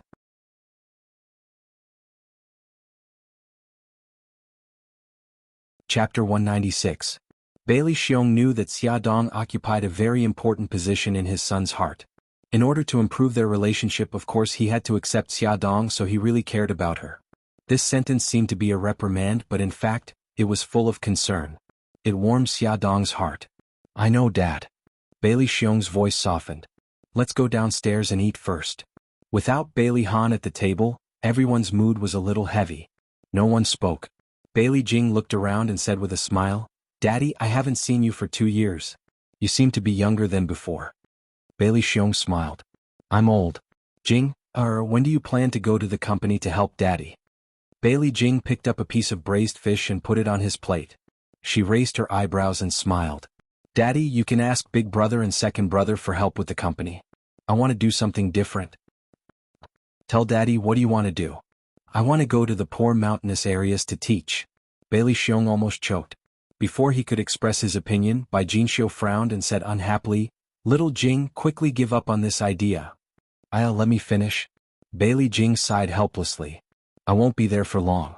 I'm just going to those places to take a look and learn about the situation of those poor schools. Then I'll raise some money for them." The old madam said slowly, "Doing charity is a good thing and I support it. If you want to donate to those schools, I won't stop you, but I won't allow you to do it as a career. Little Jing, you're the eldest miss of our Bailey family. You have to think about our family. You've been willful for so many years and you can't be willful anymore. Think about what I just said." Bailey Jing said unhappily, "I know, Grandma." Bailey Xiong said, Okay, let's eat before the food gets cold." Xia Dong had no appetite. She barely finished half a bowl of rice and left her seat early. After going upstairs, she fetched some hot water and wiped Bailey Han's face and hands with a wet towel. Suddenly his fingers moved. She held his hand excitedly and called out his name. "Ahan." His eyelids moved and he slowly opened his eyes. He looked at her blankly as if he didn't recognize her. "Ahan, how are you? Where else do you feel uncomfortable?" She helped him sit up and put a pillow behind his back. He looked and asked, "Where's Yun Qian?" She held her breath and forced an ugly smile. "An, do you know who I am?" Bailey Han looked at her blankly. He shook his head slowly and asked stubbornly, "Where's Yun Qian?" "An, what's wrong with you?" "I'm Xia Dong." Xia Dong grabbed his hand excitedly. "Are you still angry so you're pretending not to know me?" "Hubby, don't be angry. I can explain. Brother Shin came to find me and I told him that I only treat him as my brother. I've already made it clear to him." She explained incoherently, but he pushed her hand away and looked at her coldly. "I want to see Yin Qian." Xia Dong couldn't help but cry. Why did this happen? Bailey Jing pushed the door open and entered. She saw Bailey Han sitting at the head of the bed and said in surprise, "Brother, you're awake." "Xia Dong, why are you sitting on the ground? Are you okay?" Xia Dong secretly wiped her tears and stood up from the ground. With her back facing her, she said, "I'm fine, Xiao Jing. Your brother is awake. Please inform Grandma and Dad so that they won't be worried." Bailey Jing could hear that she was still sobbing. She raised her eyebrows in surprise but didn't say anything. She closed the door and went to inform the family. Silence. Complete silence. Xia Dong's shoulders trembled slightly as she slowly controlled her emotions. Bailey Han stared at her coldly and persistently made his request. "I want to see Yin Qian. Call her and ask her to come see me." She held his shoulders. "An, I beg you. Don't be like this, okay? Go away. I don't know you." He pushed her away again and because he used too much force she almost hit the bedside table. His arm swept across and the cup on top of it fell to the ground with a clatter. The boiling hot tea spilled all over the carpet. Old Madam pushed the door open and entered. She saw this scene and frowned. "What's wrong?" Xiaodong hurriedly said, "It's nothing. I was careless and bumped into the cup." She held her arm, which was scalded by the tea. Very quickly, it turned red and burned with pain. She picked up the teacup and stood sideways, her hand still covering her arm. Bailey Han glanced at the carpet and his gaze gradually fell on her arm. "Did you get scalded?" Xiaodong smiled. "No." Bailey Jing didn't say anything else and focused on his brother. Old Madam went forward and sat beside Bailey Han's bed. She asked gently, "Han, do you feel uncomfortable anywhere?" Bai Jinxiu also stood over. Bailey Han frowned. "I'm fine." "Grandma, who is this woman? Why is she in our house?" His sharp gaze turned to Xiaodong. Xiaodong's heart trembled. Old Madam and the others were stunned. After 2 seconds, Old Madam probed, "Han, do you still remember that you're married?" Bailey Han's frown deepened. "I haven't proposed to Yun Qian yet. How could I marry her?" Xiaodong's face turned pale. A terrible thought emerged in her mind. Old Madam and Bai Jinxiu also had the same thought, but they still couldn't believe it. Old Madam paused for a moment before asking, "Han, tell Grandma, what year is it now?" "Year 2007. Bailey Jing's eyes almost fell out. Old Madam and Bai Jinxiu looked at each other and sighed heavily. As expected, Han's memory returned to 5 years ago. Her guess was confirmed. Xiaodong felt as if all the strength in her body had been sucked away. If she hadn't been leaning against the bedside table, she would have collapsed. "Grandma, I want to see Yun Qian." Bailey Han's expression was serious, and he looked like he wouldn't give up until he got what he wanted. Old Madam sighed helplessly and turned her eyes to Xiaodong. The implied meaning was obvious. Xiaodong forced a smile and said, "Grandma, since Han wants to see Miss Su, let's ask Miss Su to come over." Old Madam nodded and called the servant to get the phone. She personally called the Su family. It was Mrs. Su who picked up. After exchanging some pleasantries, Old Madam said, "Huilan, is Yun Qian here?" "Auntie Yun Qian is resting upstairs." "What's the matter?" Old Madam was a bit embarrassed. Han suddenly married Xiaodong and didn't give the Su family any explanation. The two families hadn't been in contact for a long time. Suddenly calling Su Yun Qian to visit Han was a bit abrupt. "Auntie, if you have something to say, just say it. We'll definitely help if we can. Huilan, it's like this. Han is sick and wants to see Yun Qian. Can you ask Yun Qian to come over?" Mrs. Su was silent for a moment. "Auntie, Yun Qian is still sad because of Han's marriage. I'm worried that she..." Old Madam sighed. "I know. If you can't, then forget it. I won't make things difficult for you. How about this, Auntie? I'll ask Yun Qian first and see what she thinks." After more than 10 minutes, Mrs. Su called and said that Su Yun Qian was willing to come over to visit Bailey Han. She would arrive in about an hour. "Grandma, Mom, you can go back and rest. I'm fine now." Bailey Han seemed to have just noticed Bailey Jing and asked curiously, "Jing, why are you back? Is school on holiday?" The corner of Bailey Jing's mouth twitched. She didn't know what other expression to make except for a bitter smile. She patted his shoulder. "Brother, I forget it. You should rest well. I'll go upstairs first." Old Madam and the other two left. Bailey Han looked at Xiaodong. "Who are you? A new maid hired by the family?" Xiaodong admired herself for being able to squeeze out a smile at a time like this. "If I say that I'm your wife, would you believe me?" Bailey Han's handsome face darkened. He said coldly, "Get out. Han, listen to me, get out." He yelled at her, not listening to her explanation at all. "Okay, I'll get out." Her eyes were covered with a layer of mist. She turned around resolutely and walked out of his room. The corridor was empty. She suddenly didn't know where to go. She went downstairs, walked out of the living room and walked under the grape rack. Sitting on the rattan chair and looking at the stars in the sky, he suddenly felt very tired. In the quiet night, the cool breeze blew the fragrance of flowers. She didn't know how long she had been sitting there, but the scene of Bailey Han proposing to her suddenly appeared in her mind. She remembered his promise, and the sadness in her heart completely disappeared. She suddenly stood up and encouraged herself. Han had just lost his memory again, and there was nothing to be afraid of. She would definitely make him remember her. Dojo. Beitang Shen was wearing a white judo outfit. He was like a lion that went berserk in the center of the arena, smashing his opponents to the ground one after another. Inside the martial arts hall, there were cries of anguish. Jianghu put his hands behind his back and stood at the door with a cold expression.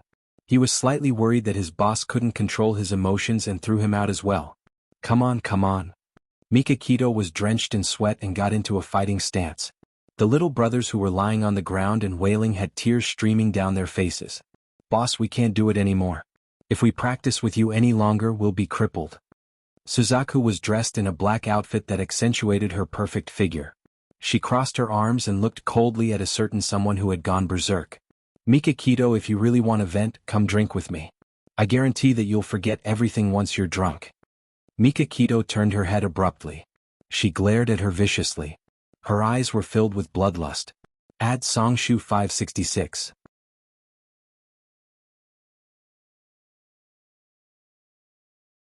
Chapter 197. The vermilion bird wasn't afraid in the slightest, and her lips curled into a sneer. You don't dare? Mikakito's voice was cold. I, Mikakito, dare not do anything. Then come with me. On the top floor. The night wind was blowing and the stars were twinkling. Two tall figures stood by the railing and looked at each other coldly. Vermilion Bird threw a can of beer at Beitang-shin. Beitang-shin casually grabbed it and pulled the tab open with a bang. I'll accompany you. Vermilion Bird also opened a can of beer, and with a leap, sat on the 2-meter-high platform. Beitang-shin also jumped up and sat beside her. The two of them didn't say anything. They raised their heads and gulped down the wine. Soon they finished the bottle of wine. The empty bottle was thrown to the roof, making a clanking sound. Again. Suzaku took out a can of beer from behind her back and handed it to him. He took the can of beer and glanced at her from the corner of his eye. He saw 2 cans of beer behind her. After drinking the 2 cans of beer, his expression was normal. He said coldly, "It's too boring to drink like this. Why don't we have a competition to see who can drink more?" Suzaku was expressionless. There's a winner and loser in a competition. What are you going to bet? Mikakito looked at her sharply. Freedom. If you win, I'll give you back your freedom. Suzaku smiled. Okay. If you win, I'll work for you for the rest of my life. The contract she signed with Mikakito was only for 20 years. Now she was betting her freedom. 2 pairs of cold and emotionless eyes met. They clinked their cans of beer, signaling the start of the competition. Cans of beer were downed one after another, and empty cans were thrown to the roof one after another. The two of them sat on the high platform like 2 machines, mechanically repeating the action of downing beer. The starlight poured down on them, breeding feelings of loneliness and sadness. After drinking for an unknown amount of time, Vermilion Bird's eyes began to blur. The beer had already risen to her throat. She covered her mouth and burped. Slightly drunk, she said, "Why didn't you kill me back then?" She knew that this man loved Xiaodong to the core. She kidnapped and hurt Xiaodong, but she did not expect that he would spare her life. Mikakito's eyes were also blurry. He took a sip of beer and said indifferently, "I have an agreement with you." She sneered. Agreement? What's the use of an agreement for a man like you? He was not the kind of person who would abide by an agreement. She had already seen how ruthless he could be in Japan. He turned to look at her. Under the starlight, there was a cold smile on her beautiful face. Her eyes were a little drunk, and there was a charm in her coldness. He had to admit that she was very beautiful. You can take it that I value talent. Her rosy lips curved. She looked at the bright night view of the city and said indifferently, "I won't be grateful to you. Sometimes losing freedom is worse than death." "I know. I don't need your gratitude." He looked into the distance. There was a port, and the lights were shining brightly, guiding the ships out to sea. But the guiding light in his heart had been extinguished. He had loved her for 5 years, but she did not belong to him. The sadness in his heart could not be expressed. It turned into melancholy and poured into his heart together with the beer. It was so bitter that his eyes flashed like broken glass. The can of beer in his hand was empty again, just like his heart. After a long time, the night wind blew, bringing with it the noise of the city and the sound of the sirens. 2 bodies lay on the high platform, motionless. Suddenly, a pair of pitch-black eyes opened. His cold gaze made people shudder. She turned to look at the person beside her. His eyes were closed and his brows were tightly knitted. His entire body was emitting a strong smell of alcohol. Suzaku called him softly. "Mikakito?" He frowned impatiently and turned his back to her. Her slender fingers slowly slid down to her calf, and she pulled out a sharp dagger from her small leather boot. She looked at his broad back and raised the dagger high. It was this man who had destroyed her freedom and her pride. He even used her beloved Director Lin to force her. If she killed him, she could regain her freedom and reunite with Director Lin. The biting, cold, murderous aura suddenly expanded, ready to be released. She raised her hand high and stabbed down heavily. But at the last moment she controlled herself. She was crazy, really crazy. If she killed him, how could she escape the Yamaguchi-gumi's pursuit? How could she save Director Lin from Japan? The alcohol kicked in and she almost did something she regretted. She put down the dagger and quietly put it back into her boot. Then she pretended that nothing had happened and lay quietly beside him. Mika Kito suddenly turned around. His eyes were like ice and he didn't look drunk at all. He said coldly, "Why didn't you do it?" Suzuka's back broke out in cold sweat. It turned out that this man wasn't drunk at all. He must have been pretending. He definitely didn't believe in her loyalty, so he took the opportunity to test her. "Why didn't you do it?" He stared at her coldly as if he wanted to see through her organs. Her lips moved and she said calmly, "If I kill you, I won't be alive. Although I hate not having freedom, there are important people who are worth it for me to give up my freedom. You're only half a second away from death." His right hand moved and only then did she see clearly that he was holding a very small pistol. If she did not stop her assassination, then his bullet would not hesitate to pierce through her heart. Her eyes darkened. "I won't be so stupid in the future." He glanced at her and sat up from the podium. "You're a good drinker." She smiled and said, "You can hold your liquor well too. We're tied. So, the bet is invalid." He stretched out his right hand and raised it in midair. She also stretched out her right hand, and the two of them gave each other a hard slap. Xia Dong came out from the back garden and returned to the living room. She simply treated the burn on her arm. Fortunately, it wasn't very serious. A servant came forward. "Young mistress, old madam has asked you to stay in the guest room for the night.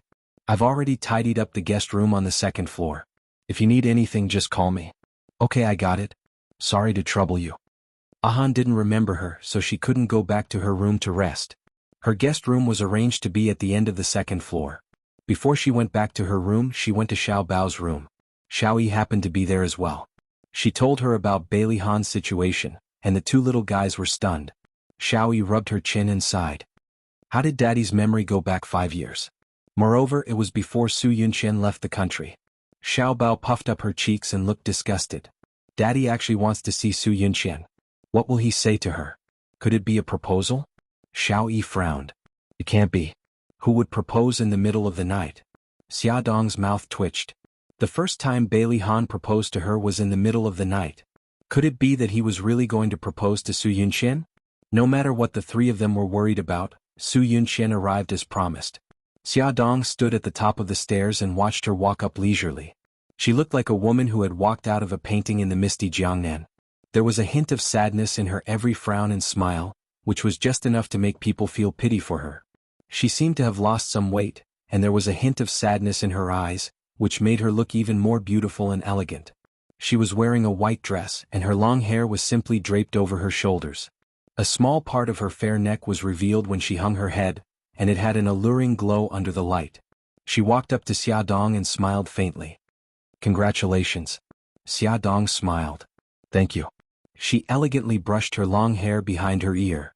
I'll go upstairs to see Grandma first. I'll go to Han's room later. Xia Dong's smile was still the same. Okay. Song Yunxian went upstairs.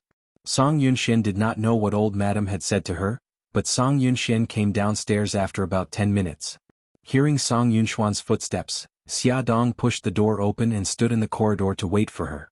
Su Yunxian curled her lips and her smile was a little dazzling. I know where Han's room is. I don't need to trouble you to take me there. Xia Dong said faintly, I'm his wife. This is the basic courtesy to treat guests. Miss Su, please. Su Yunxian's eyes moved, and the smile on her lips gradually disappeared. Bailey Han hadn't gone to bed yet. He had changed into a formal suit and looked extremely handsome. When Xia Dong knocked on the door and entered, he was sitting on the sofa reading a book. When he looked up and saw the two of them walking in, a smile immediately surged in his eyes. Yunxian. Su Yunxian went forward and hugged him affectionately. Han, I missed you so much. Bailey Han hugged her tightly. I missed you too. Xia Dong looked down and pinched her palms hard. She gritted her teeth hard. Otherwise, she was really afraid that she wouldn't be able to control herself and would pounce on the two of them and beat them up. The two of them were intimate for a moment. Bailey Han suddenly looked up and saw that Xia Dong was still standing by the side. He frowned unhappily. "Why are you still here? Get out." Su Yunqian lay in his arms. She lifted her chin slightly and looked at Xia Dong with a sneer on her lips. Xia Dong bit the tip of her tongue hard and smiled. "I'll go out now. Han, you have to have a good chat with the guests." Bailey Han frowned. What did this woman mean? When Xia Dong went out, she put a small listening device in her hand into the antique vase. This was given to her by Xiao Yi. She said that with this device she would be able to eavesdrop on what Su Yunqian and Bailey Han were talking about. The little girl automatically confessed that she had done this before. Su Yunqian leaned into Bailey Han's arms. How long had it been since he hugged her? She couldn't help but reach out and hug his waist tightly. Perhaps his memory had returned to 5 years ago.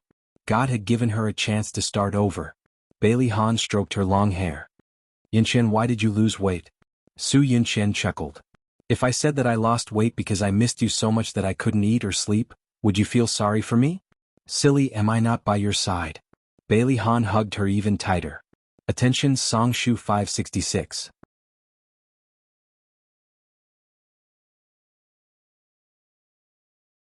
Chapter 198. Silly girl, am I not by your side? Bailey Han hugged her even tighter. Su Yunqian smiled. "Han, what's wrong with you today? Why do you suddenly want to see me?"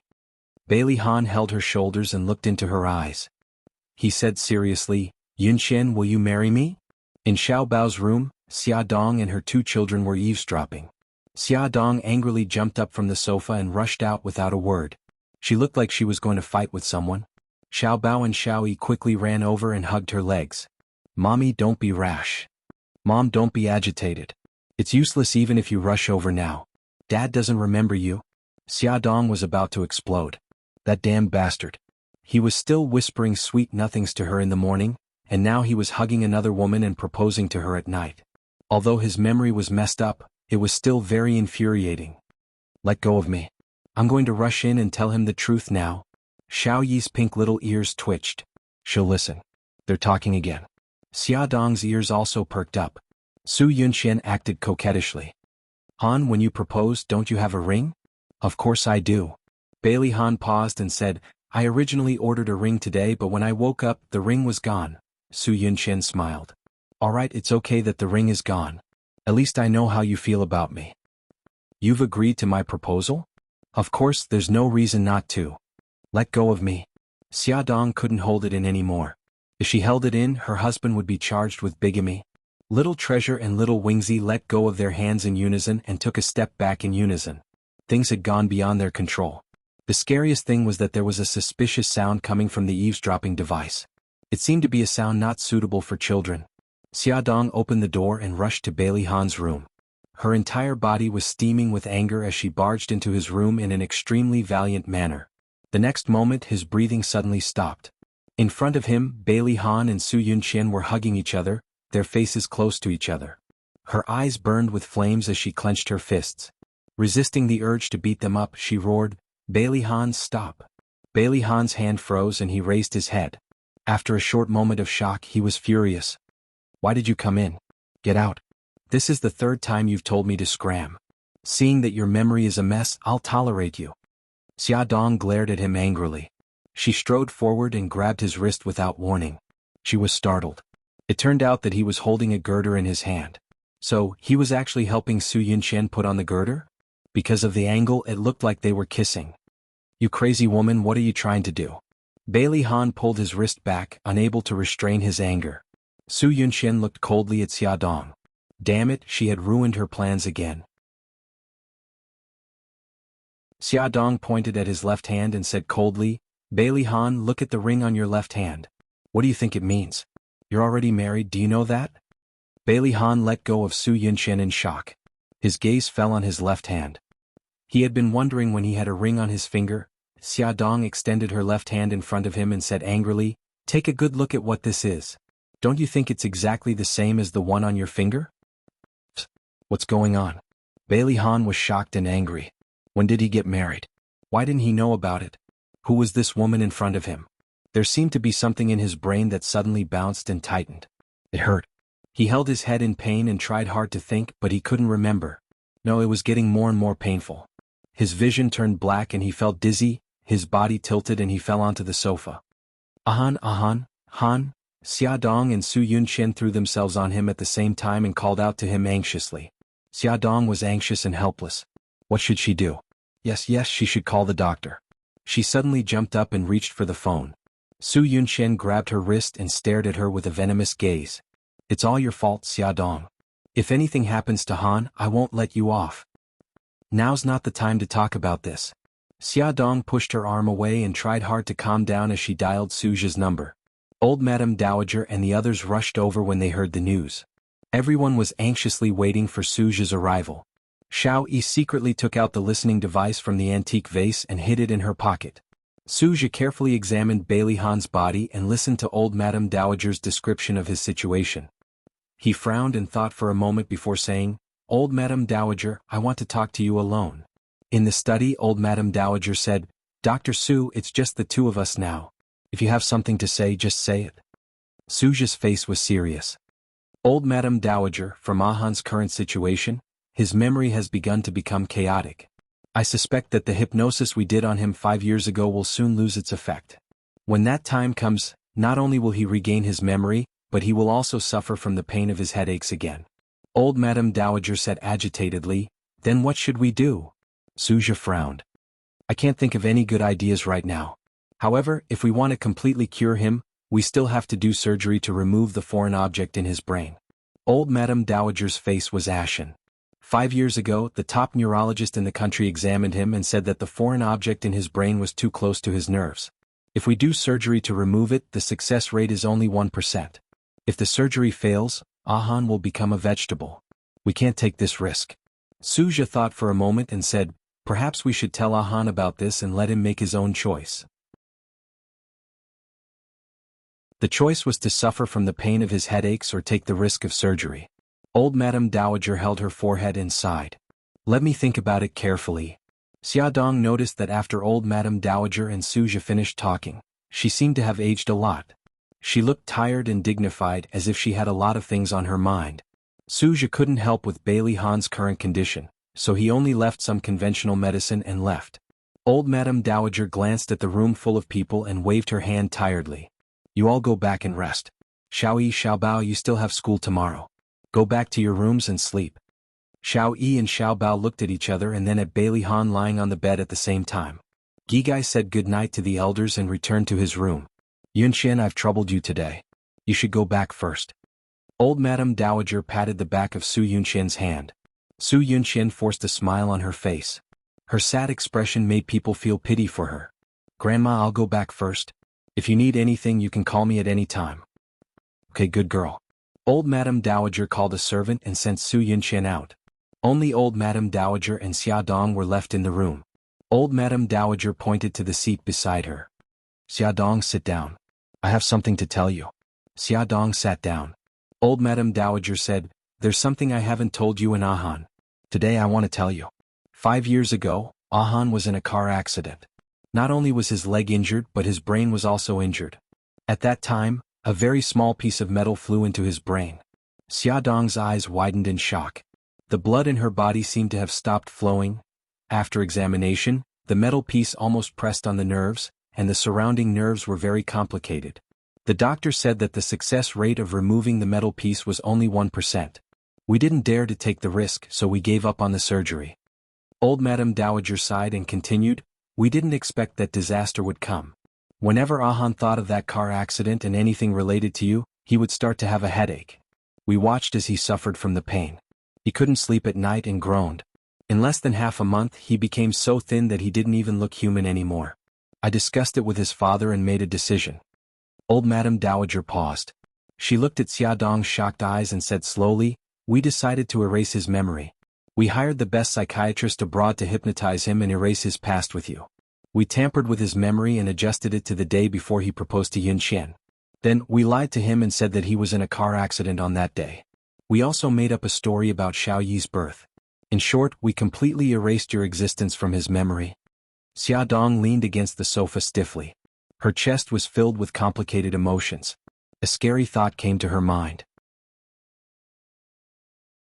She said with difficulty, "Grandma, Ahan's memory suddenly returned to 5 years ago. This isn't a good sign, right?" Old Madame Dowager nodded. Suja said that his memory is starting to become chaotic. The hypnosis might not last much longer. Xiaodong's voice trembled. Will he have a headache again after he recovers his memory? He was already having a headache now. It's very possible. Grandma, what do you want me to do? Ahan can't be stimulated at the moment.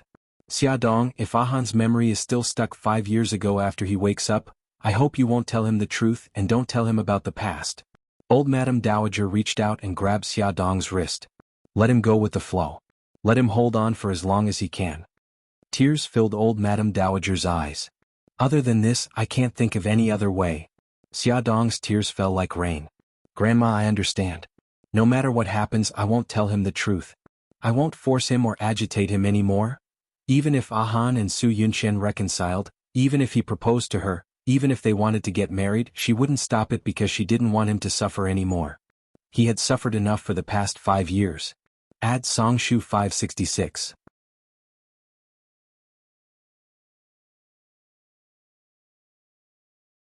Chapter 199. Thank you, Xiaodong. You've been wronged? Old Madame's tears rolled down her cheeks. Xiaodong bit her lip and sobbed. For Xiaodong this was a sleepless night. For Lin Shihao this night had just begun. At a 5-star hotel. A medical seminar was being held here. As the main speaker, Lin Shihao spoke frankly and confidently on stage. His warm smile was like the sun shining into Bai Meiwei's heart as she sat in the first row. It was as if she was possessed. She was deeply infatuated with him and couldn't extricate herself. When the speech ended, the audience applauded. The organizer of this seminar was a government department. After the seminar ended, the staff warmly invited all the attendees to the banquet hall for a cocktail party. Lin Shihao could be said to be a young talent. He was also well known in the industry and was known as the god of gynecology. Many people in the industry came to toast him. His alcohol tolerance wasn't very good, so he would decline if he could, but if he really couldn't, he would stop after a sip. Even so, he still drank a lot of alcohol that night. By the end of the cocktail party, he was already drunk. He sat on the sofa and held his forehead. His eyes were blurry as he took out his phone to call Yi Siki. However, his phone was snatched away. He narrowed his eyes and looked up. A beautiful figure stood in front of him and bent over to look at him. The person's low-cut dress revealed a deep cleavage. He closed his eyes and leaned back on the sofa. In a drunken voice he said, "Meiwei, please take me home. I'm drunk." "Okay." Bai Meiwei sat beside him and held the glass in her hand in front of him. "Senior, drink a glass of cold water first to sober up." He looked at her in a daze and couldn't even hold the glass steadily. She directly held his hand and held the glass to his lips to help him drink. Seeing him swallow the glass of water without leaving a single drop behind, a strange smile appeared in Bai Meiwei's beautiful eyes. "Senior, be careful. I'll help you back," Bai Meiwei said gently. She held his arm and helped him up from the sofa. Lin Shihao's head was getting dizzier and dizzier. He staggered and leaned all his weight on her until he completely lost consciousness and fell limply on her shoulder. A male waiter came forward and asked, "Ma'am, do you need help?" Bai Meiwei glanced at Lin Shihao, who was lying on her shoulder, and smiled. "Sorry to trouble you. I've booked room 713. "Okay." The waiter supported Lin Shihao and helped him to the elevator. Bai Meiwei leisurely followed behind. The waiter carried Lin Shihao into the room and placed him on the bed. Bai Meiwei took out a tip and said with a smile, "Thank you for your hard work." The waiter smiled politely. "You're welcome, madam. Good night." "Good night." Bang. The door closed. Bai Meiwei slowly walked to the bedside and looked down at Lin Shihao, who was in deep sleep. He had handsome features. His handsome eyebrows were relaxed, his nose was high and his thin lips were slightly pursed. She had been obsessed with that face for a long time. She bent over, her cheeks burning as she leaned against his chest. His broad chest and the steady beating of his heart made her feel at ease. He seemed to be uncomfortable from being pressed against by her. He frowned and murmured softly, "Siki, Siki Yi Siki." Even when he was asleep he still remembered her. Bai Meiwei's eyes were filled with anger. The last bit of hesitation and shyness in her heart disappeared. She wanted to have him even if she had to resort to unscrupulous means. Walala. The hot water flowed as Bai Mei carefully washed her body in the bathroom. Not a single inch of skin was left untouched. In a while she would give herself to the man she loved the most. Her heart was thumping wildly. She didn't know that in the guest room Lin Shihao's phone was ringing. Isiki was a little uneasy. She called Lin Shihao's phone twice but no one answered. The seminar should have ended at 9 o'clock, but it was already 10 o'clock. Why wasn't he back yet? He didn't even call back? Could something have happened to him? Isiki remembered that the person who went to the seminar with Lin Shihao was Bai Mei. Unfortunately, she didn't have Bai Mei's phone number so she couldn't ask her. What should she do? She paced back and forth in the room uneasily. Suddenly, she remembered that there must be Bai Mei's private phone number in the on-call room, so she called the on-call room. She gave a simple explanation, and the people in the on-call room gave her Bai Mei's private phone number. Beep beep beep. She called Bai Mei's phone twice but no one answered. Isiki didn't give up and called a third time. Finally the phone was picked up. She heard a woman's languid voice. Hello, who is this? Hello, is this Dr. Bai Mei? That's me. Who are you? Bai Mei asked as she dried her hair. Isiki paused and said, My name is Isiki. I'm Lin Shihao's wife. I want to ask if the seminar you attended tonight has ended? Bai Mei's fingers tightened. After a while she laughed softly. So it's Senior's wife. The seminar has ended. Is there something you need? Old Lin hasn't come back yet and I can't get through to his phone. I'm worried that something has happened to him. Dr. Bai, do you know his situation? Bai Mei glanced at Lin Shihao, who was sleeping soundly on the bed. Her lips curled into a strange smile as she said lightly, I'm with Senior. Don't worry, nothing happened to him. Isiki's anxious heart relaxed. That's good. Are you on the way back now? Bai Mei smiled. Yes, we're in the car. Senior said that he would send me home first. Sister-in-law, I'm sorry to have made you worry. It's okay. It's only right that old Lin send you home. Although the two of them hadn't picked up the phone for a long time, which made Isiki feel a little strange, she didn't think too much about it. She smiled and said, Dr. Bai. But before she could calm down, the part of him that was inside her body rose up again, and another round of passion began. The next morning, the glaring sunlight shone through the window. Lin Shihao frowned impatiently. He turned over and reached out to hug the person beside him.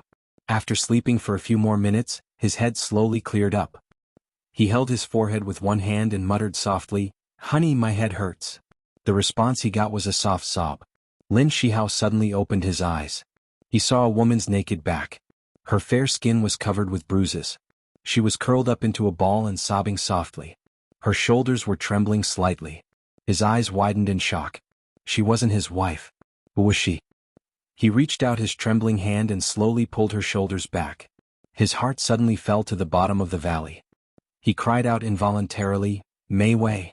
Bai Mei's cheeks were covered with tear stains. Her eyes were red and swollen and even her lips were red and swollen. Her chest and neck were full of marks from lovemaking. She covered her face and cried sadly, Senior, how did this happen? How did we end up together? Lin Shihao's face was ashen. He was about to break down. He betrayed Siki. He actually betrayed his wife. Senior, you were drunk last night. I drank too much too and couldn't drive. I wanted to help you in to rest for a while, but I didn't expect you. Bai Mei's tears kept falling. She cried until she was out of breath. Lin Shihao tried hard to remember but his mind was blank. He had no idea what happened last night. His usually gentle face revealed a panicked expression. He jumped out of bed in a panic, found his clothes in a pile of messy clothes and hurriedly put them on. Come and see. Hongcha 866.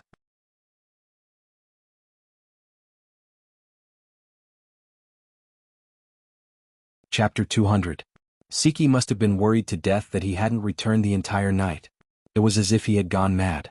There was only one thing left in his mind, and that was to go home. He had to go home quickly. Lin Shihao grabbed his things and hurriedly ran out. Bai Mei jumped down from the bed and hugged him tightly. She was sobbing. Senior, you can't leave like this. What should I do? Lin Shihao's fiery heart cooled down in an instant.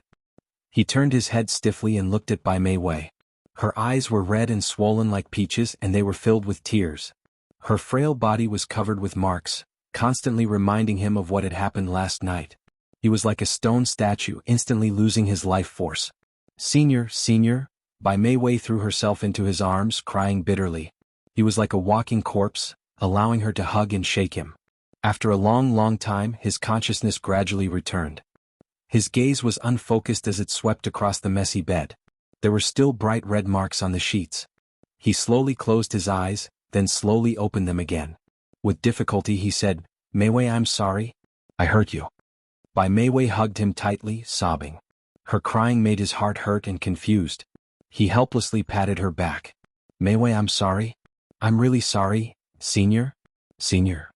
Mei Wei cried for a long time before she finally raised her head. She choked out, "I don't blame you. Let's just pretend that nothing happened." Lin Shihao felt extremely guilty. "Mei Wei, thank you." She shook her head as tears streamed down her face. "Senior, I don't want to ruin your relationship with sister-in-law. I'm satisfied as long as you're happy. Let me be by your side, silently waiting for you." Lin Shihao was both touched and guilty. He hugged her tightly. Mei Wei wiped the tears from her face. "Senior, if sister-in-law asks, just say that you were drunk last night and rested at my house for the whole night. Don't worry if sister-in-law asks, I'll help you." "Thank you, Mei Wei." Lin Shihao's throat moved, his voice low and hoarse. After Lin Shihao and Mei Wei tidied up, they walked out of the hotel one after another. He sat in the car and took out his phone. He didn't know when, but his phone had been turned off. He turned it on and saw many missed calls from Siki as well as text messages from her. Her concern for him were evident in every message she sent him. His heart suddenly ached and he punched the steering wheel hard. 2 drops of tears fell from the 1.8-meter-tall man's eyes. As soon as Lin Shihao inserted the key into the keyhole, Yi Siki jumped down from the sofa. The moment he turned the doorknob, the door suddenly opened from the inside. "Hubby, where did you go? I called you but you didn't pick up. I was so worried." Yi Siki threw herself into Lin Shihao's arms. Her eyes were red, and it was obvious that she hadn't slept all night. Lin Shihao hugged her tightly and said over and over again, "I'm sorry, wifey, I'm sorry. Hubby, where did you go? Did something happen?" Yi Siki withdrew from his arms and checked carefully. Seeing that he wasn't hurt, she relaxed a little. Lin Shihao forced a smile and hesitated for a long time before telling the lie he had made up. "I'm sorry, wifey. I got drunk last night and rested at Director Bai's house for the whole night." Yi Siki complained, "Why didn't you call me? I was about to call the police, you know." "I'm sorry, wifey, I'm sorry. I fell asleep after getting in the car last night. I don't even know how I ended up at the director's house." He hugged her tightly, his heart filled with guilt. The two of them hugged for a long time before he whispered, "Wifey, I'm very tired. I want to take a shower." Yi Siki patted his back and said gently, "Okay, I'll go turn on the hot water for you." Lin Shihao sat on the sofa dejectedly. He held his head in his hands and listened to the sound of the hot water running in the bathroom. His heart was in a mess. Guilt wrapped around him tightly and he almost couldn't breathe. "Hubby, I'm done. I've put the clothes on the rack. Go in quickly." He took a deep breath and looked up slowly. He smiled gently and said, "Okay." Xia Dong suddenly woke up. Her dark eyes were filled with fear, and her forehead was covered with sweat. She hurriedly put on her slippers and ran down the corridor in a panic towards Bailey Han's room. She had a nightmare. She dreamed of a grand wedding. She was wearing a beautiful wedding dress and holding flowers in her hands, waiting for the groom to hold her hand. However, after waiting for a long time, Bailey Han held Su Yunqian's arm and walked slowly to the priest. They looked at each other affectionately as if she didn't exist. She couldn't take it lying down. She pounced forward and called out Bailey Han's name. Bailey Han turned around to look at her. He suddenly held his head and howled in pain. Soon he fell to the ground and didn't move anymore. No, she wouldn't let this happen. She wouldn't. Xia Dong suddenly opened the door. Bailey Han's handsome figure was standing in front of the floor-to-ceiling window. His back was facing the window, and when he heard the sound he suddenly turned around. She stared at him blankly. She wanted to call out to him, but she resisted. No, she had to pretend that she didn't know him. Bailey Han's handsome face was expressionless. He walked towards her step by step, staring at her with his deep eyes. Xia Dong bit her lip and forced a smile. She stammered, "Why, eldest young master? You're awake?" Bailey Han's face darkened. She explained in a panic, "Eldest young master, don't be angry. Old madam asked me to check if you've woken up. It's good that you've woken up. I'll leave now." She turned around to leave in case he was unhappy to see her here. However, her wrist suddenly tightened and she was pulled into his embrace. She stiffened in his embrace, not daring to speak or move for fear of agitating him. Bailey Han lowered his head to look at the stiffened woman in his arms. His face darkened even more. He frowned and his voice was cold and filled with anger. "Are you that afraid of me?" Xia Dong lowered her eyes and stared at his toes. She said softly, "No." "Then why did you run away when you saw me?" Her throat tightened. "You didn't want to see me." His brows furrowed and his eyes were cold. "When did I say that I didn't want to see you?" She felt wronged. "Yesterday." Within a day he had asked her to get lost twice. Bailey Han's frown deepened. He felt uncomfortable looking at the top of her head. He reached out and lifted her chin, forcing her to look into his eyes. "You haven't explained why Mikakito kissed you. How could I not want to see you?" When he woke up and she wasn't by his side, his first thought was that she had left with Mikakito. But he refused to give up, so he stood in front of the window wanting to see if she was outside. At this moment she suddenly pushed open the door and entered. Ecstasy surged into her heart, and before he could ask her to explain, she impatiently said a bunch of strange things. Xia Dong looked at him in shock. You know my Bailey Han?" Bailey Han was so angry that he almost laughed. What did she mean by knowing her Bailey Han? Wait a minute. His pupils suddenly shrank. "Wifey, what do you mean by that?" Xia Dong had already confirmed that the person standing in front of her was the Bailey Han with normal memories. She quickly shook her head. "No, I didn't mean anything. Hubby, I'll explain now. Yesterday Brother Shin asked me to go out. I was afraid that it would cause a misunderstanding, so I didn't tell anyone and went out to see him alone." Xia Dong was afraid that there would be a rift between them because of what happened yesterday, so she didn't hide anything and told him everything, including how Mikakito had forced a kiss on her. Bailey Han felt a little better knowing that she hadn't been willing to be kissed. However, his brows were still furrowed. He stroked her red lips with his fingers and said domineeringly, "I'm the only one who can kiss you here." She hesitated for a moment, then stood on her tiptoes and gently kissed him on the lips. His anger suddenly dissipated, and an unnatural color appeared on his face. This was the first time she had taken the initiative to kiss him. He hugged her tightly. The moment she pulled away, he kissed her lips. As if he was punishing her, he gently bit and sucked on her lips. Xia Dong quietly leaned into his arms. She suddenly felt that this was the happiness she had been pursuing. However, this happiness was very fragile. It was like a soap bubble that only needed to be gently poked with a finger and it would burst with a bang. However, even if it was fragile, she didn't want to let go.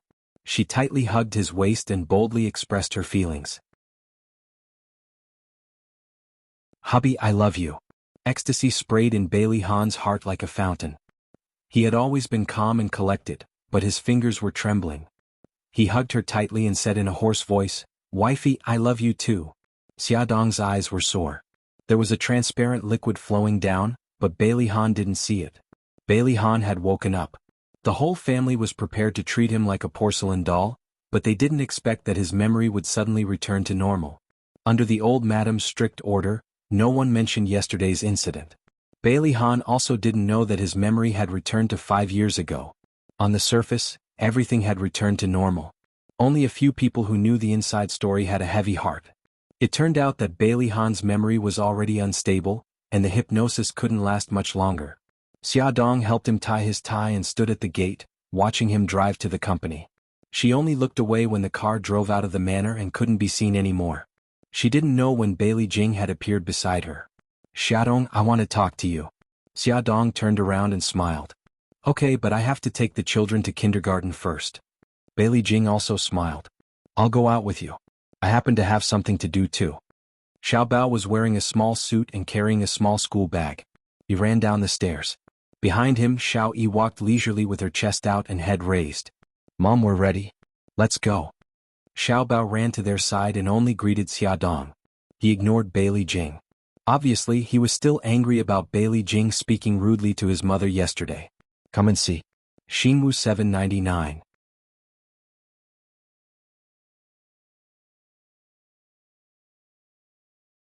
Chapter 201.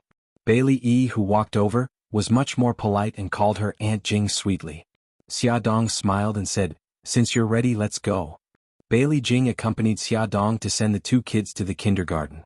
After that, Bailey Jing said, "How about we go to the cafe?" Xia Dong knew that she had something to say, so she naturally agreed. The cafe's environment was very elegant. Since it was still early, there were very few people inside, so it was just right for them to talk. Xia Dong stirred the fragrant milk tea in her cup. Xiao Jing, what do you want to know? Just ask. Bailey Jing raised her eyebrows and went straight to the point. Xingqian's disfigurement, was it because of you? Xia Dong was very surprised. She thought that she was going to ask about her and her brother, but she didn't expect her to ask about this. She thought for a moment and said, strictly speaking, it was related to me, but I didn't cause her disfigurement. Tell me about it. Bailey Jing leaned back and listened carefully. It's very complicated. To put it simply, Su Xingqian wanted to harm me, but it was exposed and my friend took revenge on her. She then turned around to take revenge on me and wanted to pour acid on me. In the end, an accident happened during the fight and the acid splashed on her. Bailey Jing frowned and asked, was Su Yunqian present at that time? Xia Dong nodded. Yes. Bailey Jing's gaze was sharp. As far as I know, Xingqian didn't hurt you. She was framed by Su Yunqian. She didn't want to take revenge on you that day, but wanted to deal with Su Yunqian. In the end, you snatched the acid from her hand and splashed it on her. Xia Dong was stunned. I don't know if Su Xingqian was framed by Su Yunqian, but she did want to deal with me and Su Yunqian that day. I didn't snatch the acid from her hand, nor did I deliberately splash it on her. In fact, if my bodyguard didn't arrive in time that day and fought with Su Xingqian, I would be the one disfigured now. Bailey Jing frowned. Xia Dong and Fei Yan's words were completely different. Between the two of them, one of them must be lying. Although personally she believed Fei Yan's words more, she didn't lose her mind. If she didn't investigate this matter clearly, she wouldn't accuse anyone wrongly. Bailey Jing's expression was serious. Xia Dong, do you have evidence to prove that you're not lying? Xia Dong frowned slightly. Suddenly her eyes lit up. When it happened, we were in the changing room behind the church. There was a camera installed in the corridor outside the changing room. When Lu Xing broke in, the door was opened. He and Su Xingqian were entangled at the door, so the camera recorded the situation. This was also an important piece of evidence for the police to convict Su Xingqian of intentional injury. As long as you see the video, you'll know if I'm lying or not. But criminal evidence is kept by the Public Security Department. How can we see the video? Bailey Jing thought.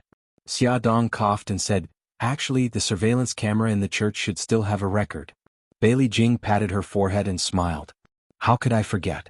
This is much easier. Xiao Yi is a hacker expert. Xia Dong was surprised. She never knew that Xiao Yi was also a hacker. Bailey Jing raised her eyebrows in amusement. Don't tell me you still don't know? Xia Dong smiled bitterly. I really don't know. I've been separated from Xiao Yi for more than 4 years. I feel like I don't understand him at all. I'm a failure of a mother. No, I think you're amazing. Bailey Jing looked into her eyes and said seriously, I admire you for raising 2 children alone. Xia Dong smiled. I thought you hated me. Bailey Jing shrugged. At first I hated you. But after hearing about your experience, I think you're amazing. You're a good mother. Her straightforward words touched Xia Dong. Thank you. She smiled and said, don't be in a hurry to thank me. If it turns out that you really hurt my friends, I'll still hate you. Xia Dong smiled. She really appreciated Bailey Jing's personality more and more. She was straightforward and cheerful. The two agreed to ask Xiao Yi to help pull up the surveillance video of the church at night. Then they parted happily. Bailey Jing left the family car to Xia Dong and rented it herself. She took out a business card from her handbag and pointed to the address on it. She asked the taxi driver to send her to the location. Xia Dong hadn't seen Yisiki for a few days. She missed her, so she wanted to ask her out to relax. Guangmao Building, Langyu Psychological Consulting Firm. Seeing someone coming, the beautiful receptionist Miss smiled politely. Hello, Mississippi. How can I help you? Bailey Jing took off her sunglasses and pushed her hair behind her ear. Hello, I want to see Dr. Linny. Do you have an appointment? No. Miss smiled apologetically. I'm very sorry. Dr. Lin's appointments are full today. Bailey Jing's lips curled up, revealing a dazzling smile. I only need to delay him for 5 minutes. Please help me arrange it. I'm really sorry. I can't help you. Bailey Jing raised her eyebrows. Okay, I'll talk to him myself. She walked to the lounge and sat down.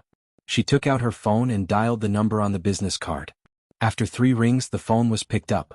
A man's gentle and magnetic voice came through. Hello, I'm Linny. She smiled. Hello, I'm Bailey Jing. I want to take 5 minutes of your time. How is Dr. Lin? Linny glanced at the counselor sitting on the sofa. I'm not free now. If you don't mind, you can wait for half an hour. Okay, I'll wait for half an hour. I won't disturb your work. See you later. See you later. Lin Yi curled his lips and hung up the phone. Bailey Jing sat in the lounge playing a game on her phone. She was having a good time when she heard the door to Lin Yi's office open. A beautiful 17 or 18-year-old girl walked out. Her face was abnormally pale and her lips lacked color, but there was a faint smile on her face. She looked straight ahead as she walked towards the elevator. The moment she raised her hand to press the elevator button, Bailey Jing noticed that there were several scars on her wrist. Bailey Jing blinked and stood up. She turned around and saw Lin Yi in a black suit standing a few steps away from her. There was a gentle smile on his handsome face. Sorry to keep you waiting. She smiled generously. It's okay. It wasn't long. She was wearing a bohemian-style long dress today. Her wine-red hair was let down casually. Her beautiful eyes sparkled with a bright smile. She looked bright and charming. He reached out his hand. Please come in. Thank you. The office was decorated very warmly. It didn't feel rigid at all. Lin Yi lowered his guard the moment he walked in. Bailey Jing sat casually on the sofa and pulled out a check from her handbag. She pushed it in front of Lin Yi. Lin Yi, thank you for helping me out yesterday. Here's the money for the dress. Please accept it. Lin Yi had a rough understanding of her personality from their two conversations. He knew that she was a straightforward person. He didn't reject her. He smiled. It's nothing. Don't worry about it. Bailey miss, if I may ask, do you have an older brother named Bailey Yun? She raised an eyebrow in surprise. How did you know? He's my second brother. Lin Yi's smile widened. I'm in the same university as Yun. I'm 2 grades higher than him. She was pleasantly surprised. So you're my second brother's senior. What a coincidence. He smiled. Yun went to America recently. How's he doing there? He hasn't contacted me yet. She smiled happily, revealing her beautiful white teeth. I talked to him on the phone before I came back. He's doing well now. He started a company with his friends. It's on the right track. That's good. He's finally willing to work hard. Lin Yi hoped that Bailey Yun could walk out of the pain of heartbreak as soon as possible. The two of them chatted for a while more before Bailey Jing suddenly remembered the girl she saw earlier. She asked curiously, that patient of yours, I saw a scar on her wrist. Does she have symptoms of depression? The scar is also a sign of self-harm, isn't it? Lin Yi smiled apologetically. I'm sorry. I can't reveal anything about the patient. It was his professional ethics as a psychiatrist. Bailey Jing waved her hand embarrassedly. It's okay. I'm just too curious. She looked down at her watch. It seems like 5 minutes have passed. I won't disturb your work anymore. Goodbye. Okay. Let's talk when we have time. It was nice meeting you. She smiled and shook his hand. Me too. He walked her to the door and saw her walking towards the stairs. He reminded her, the elevator is over there. She smiled and waved. I'll take the stairs. What a special girl. After all, this was the 12th floor. There was a smile on his lips as he watched her beautiful figure disappear into the corridor. He pondered for 2 seconds, then walked to the front desk and asked, did that lady just come up the stairs? Lin Yi's eyes darkened when he heard the affirmative answer. It was understandable for her to take the stairs downstairs, but it seemed a little strange for her to take the stairs up to the 12th floor. He thought about it again. Maybe she wanted to train her body. He shook his head in amusement. Maybe it was because she was Yun's sister. That was why he paid so much attention to her. Asterisk on the bench in Central Park, Xia Dong was about to fall asleep from boredom when Yisiki rushed over. Xia Dong rolled her eyes. Yezi, you stood me up for an hour. An hour? Do you know how precious an hour's time is? Yisiki put her hands together. I'm sorry. I didn't mean to. Old Lin is home today, so I made lunch for him before coming out. Awesome novel. Hongcha 866.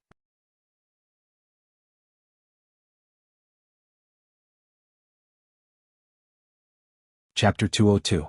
Xia Dong poked her forehead in annoyance. You really treat your husband like a bodhisattva. Yisiki massaged her shoulders in an attempt to please her. Don't be angry, baby. Elder Lin had it tough too. He attended a seminar last night and got drunk. His head still hurts now. All right. Stop acting like a lackey. You scared my baby, do you know that? Xia Dong pulled her arm and made her sit beside her. She took out a tissue and handed it to her. Hurry and wipe your sweat. Your face is red from the sun. She knew that she had a sharp tongue but a soft heart. Isiki smiled as she took the tissue and wiped the sweat off her face. Xiaodong leaned against the chair lazily. Your elder Lin attended the seminar last night. Did he go with Bai Meiwei again? Yeah. He got drunk last night and even stayed at the dean's house. The dean treats elder Lin quite well. Isiki finished wiping her sweat and threw the tissue into the bin. Xiaodong recalled the incident where Lin Shihao and Bai Meiwei took a walk on the beach. She half joked. He dared to drink when he was with another woman? Wasn't he afraid that someone would do something to him?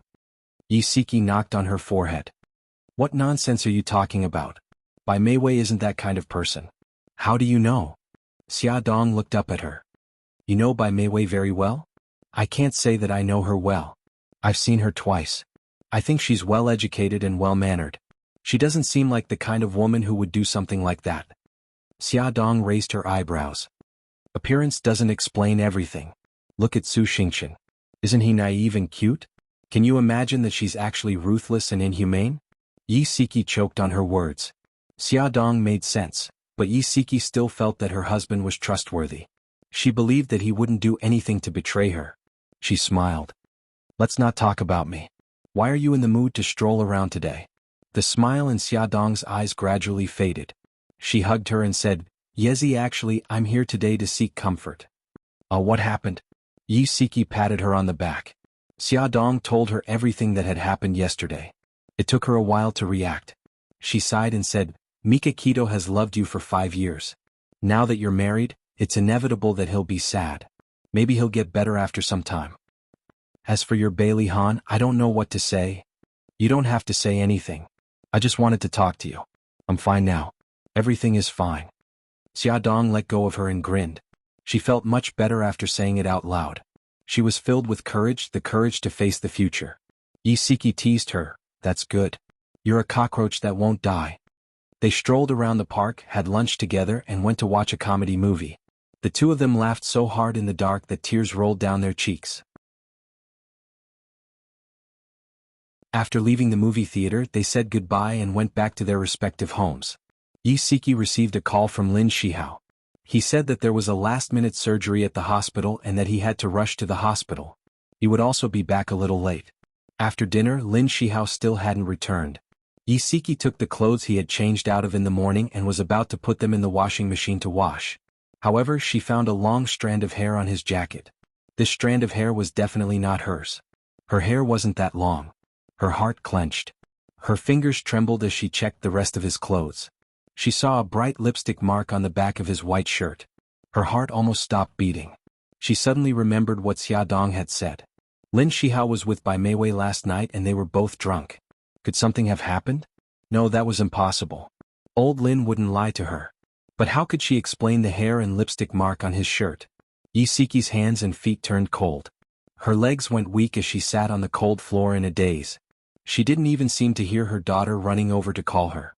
Nyo pushed her arm in fear. Mommy, what's wrong? Are you feeling unwell? Isiki's mind went blank. Her eyes lost their light as she stared at the shirt in her hands. The bright lipstick mark was like a blood stain that flowed deeply into her heart. Mommy, what's wrong? Nyo called out for a long time, but her mommy didn't respond. She was so scared that she started crying. Her cries pierced Isiki's eardrums like needles. She suddenly came back to her senses and hugged her crying daughter. Nyo, what's wrong? Mommy, you were so scary just now. You didn't move at all. No matter how I called you, you didn't respond. Whoa. It's okay. Mommy is fine. Nyo, don't be afraid. Isiki hugged her daughter's small body tightly. She suppressed her uneasiness and coaxed her daughter to sleep. Then she changed her clothes, grabbed her handbag and hurried out. She didn't know why she had to go to the hospital, but she just couldn't control her legs. She wanted to go to the hospital to have a look. The sound of her footsteps was particularly clear in the empty hospital corridor. She ran all the way to the door of the gynecology department. She bent over and held her knees with both hands as she gasped for breath. The lights in the operating room were still on. The operation wasn't over yet. Isiki planned to go to the washroom to tidy herself up. She was sweating profusely and looked a little disheveled. When she came out of the washroom, the lights in the operating room were already off. The nurse had already pushed the patient into the ward, and Lin Shihao was nowhere to be seen. She stood in front of his office door. Like a thief, she secretly opened the door a crack. Through the crack, Yi Siki saw Lin Shihao standing with a woman in a white coat.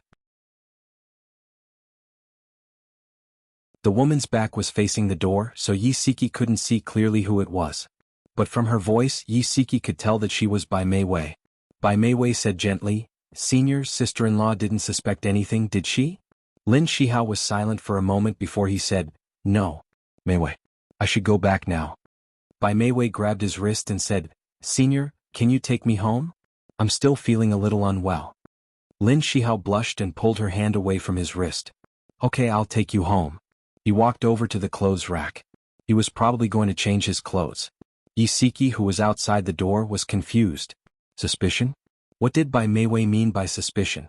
Could she be referring to that strand of hair and the lipstick mark?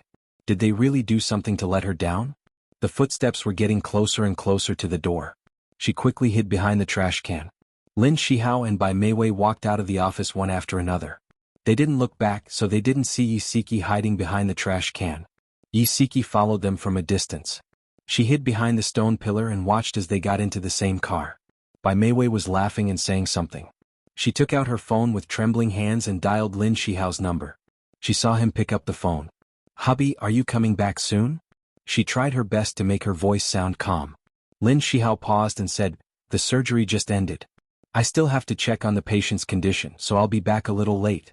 You and Nyonyo should sleep first." "Okay, I got it." She didn't even say goodbye and hung up the phone in a hurry. Tears streamed down her face. In the past, Lin Shihao would tell her the truth no matter who he was with, even if it was a woman. He would never lie to her. Now he was clearly with Bai Meiwei, but he lied to her that he was still working. This meant that he had a guilty conscience. It was very likely that he had done something to let her down. The car sped away. Yi Siki leaned against the stone pillar with tears streaming down her face. Her heart was about to break. She didn't know how she got home. When she opened the door, the room was pitch black. Lin Shihao hadn't returned yet. She locked herself in the bathroom, turned on the tap, and cried bitterly. When she came out of the bathroom, her eyes were red and swollen. Her tears had dried up. She hugged her legs and sat on the bed, not knowing what to do. She should ask clearly whether it had happened or not, right? But if it had really happened and it was completely exposed, what should she do? Divorce him? From dating to marriage, she had loved this man for 8 whole years. How difficult would it be to divorce him? And what about Nyonyo? Her mind was in a mess. Perhaps she should just pretend that nothing had happened. When Lin Shihao came back, it was already 1 in the morning. When Yi Siki heard him open the door, she pretended to be asleep and turned with her back to the door. After he finished showering, he quietly climbed into bed. If it was in the past, he would have pulled her into his arms and hugged her to sleep. But this time he didn't. Yi Siki felt that her back was empty. It was only September, but it was bone-chillingly cold. The next morning, Yi Siki specially wore a new dress that she had bought a few days ago and put on light makeup. When she sent Lin Shihao and Nyonyo out, she smiled brightly and waved her hand to ask him to drive carefully. Lin Shihao was full of guilt towards her. His eyes flickered as he hurriedly said goodbye and carried Nyonyo into the car. "Aya, Nyonyo's mother, you went downstairs to send Nyonyo's father to work again. You two are really loving." The neighbor upstairs saw Yi Siki and laughed teasingly. Yi Siki forced a smile and said, "No, Sis Wu, don't laugh at me." Sis Wu smiled and said, "You're wearing a new dress today and even put on makeup. Siki, you look really beautiful when you're dressed up. You should dress up more. You look so good now. You'll charm everyone when you go out." Yi Siki's heart sank. So, unknowingly, she had already become a haggard old woman. Her smile became even more forced. Even Sis Wu could tell that she had specially dressed up today. But old Lin didn't have any reaction. He wasn't like this in the past. Did he not love her anymore? After going upstairs and thinking for a long time, she couldn't help but ask for Xiaodong's opinion. At this moment, Xiaodong was sitting in the car and sending Xiao Yi and Xiao Bao to kindergarten. When she received a call from Yi Siki, she smiled and said, "Yezi, what's the matter?" Attention, Xingwu 799.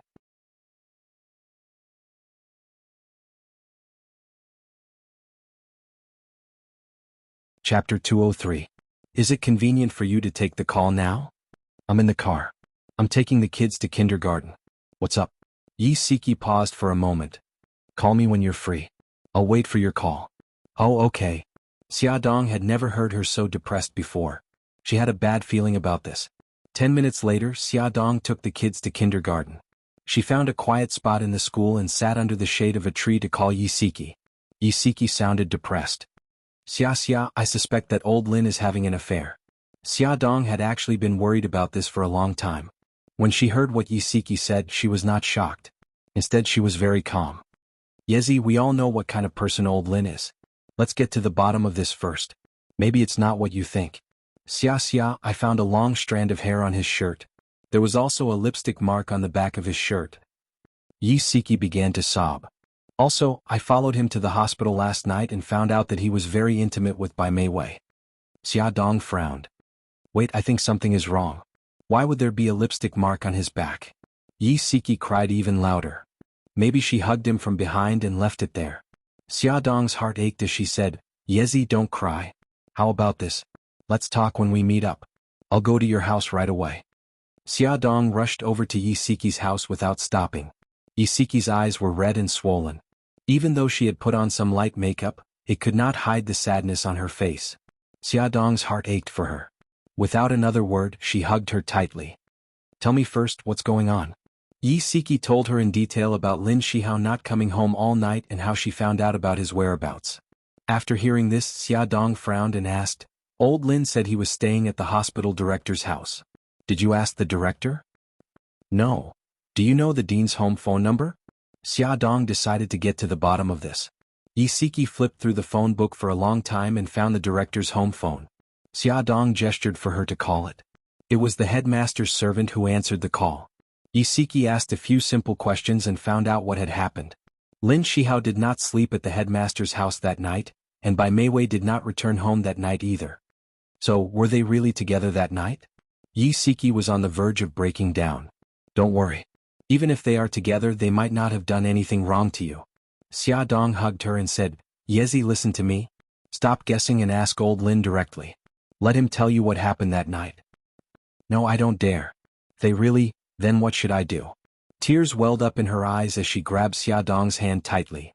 Xia, tell me. What should I do if he really cheated on me?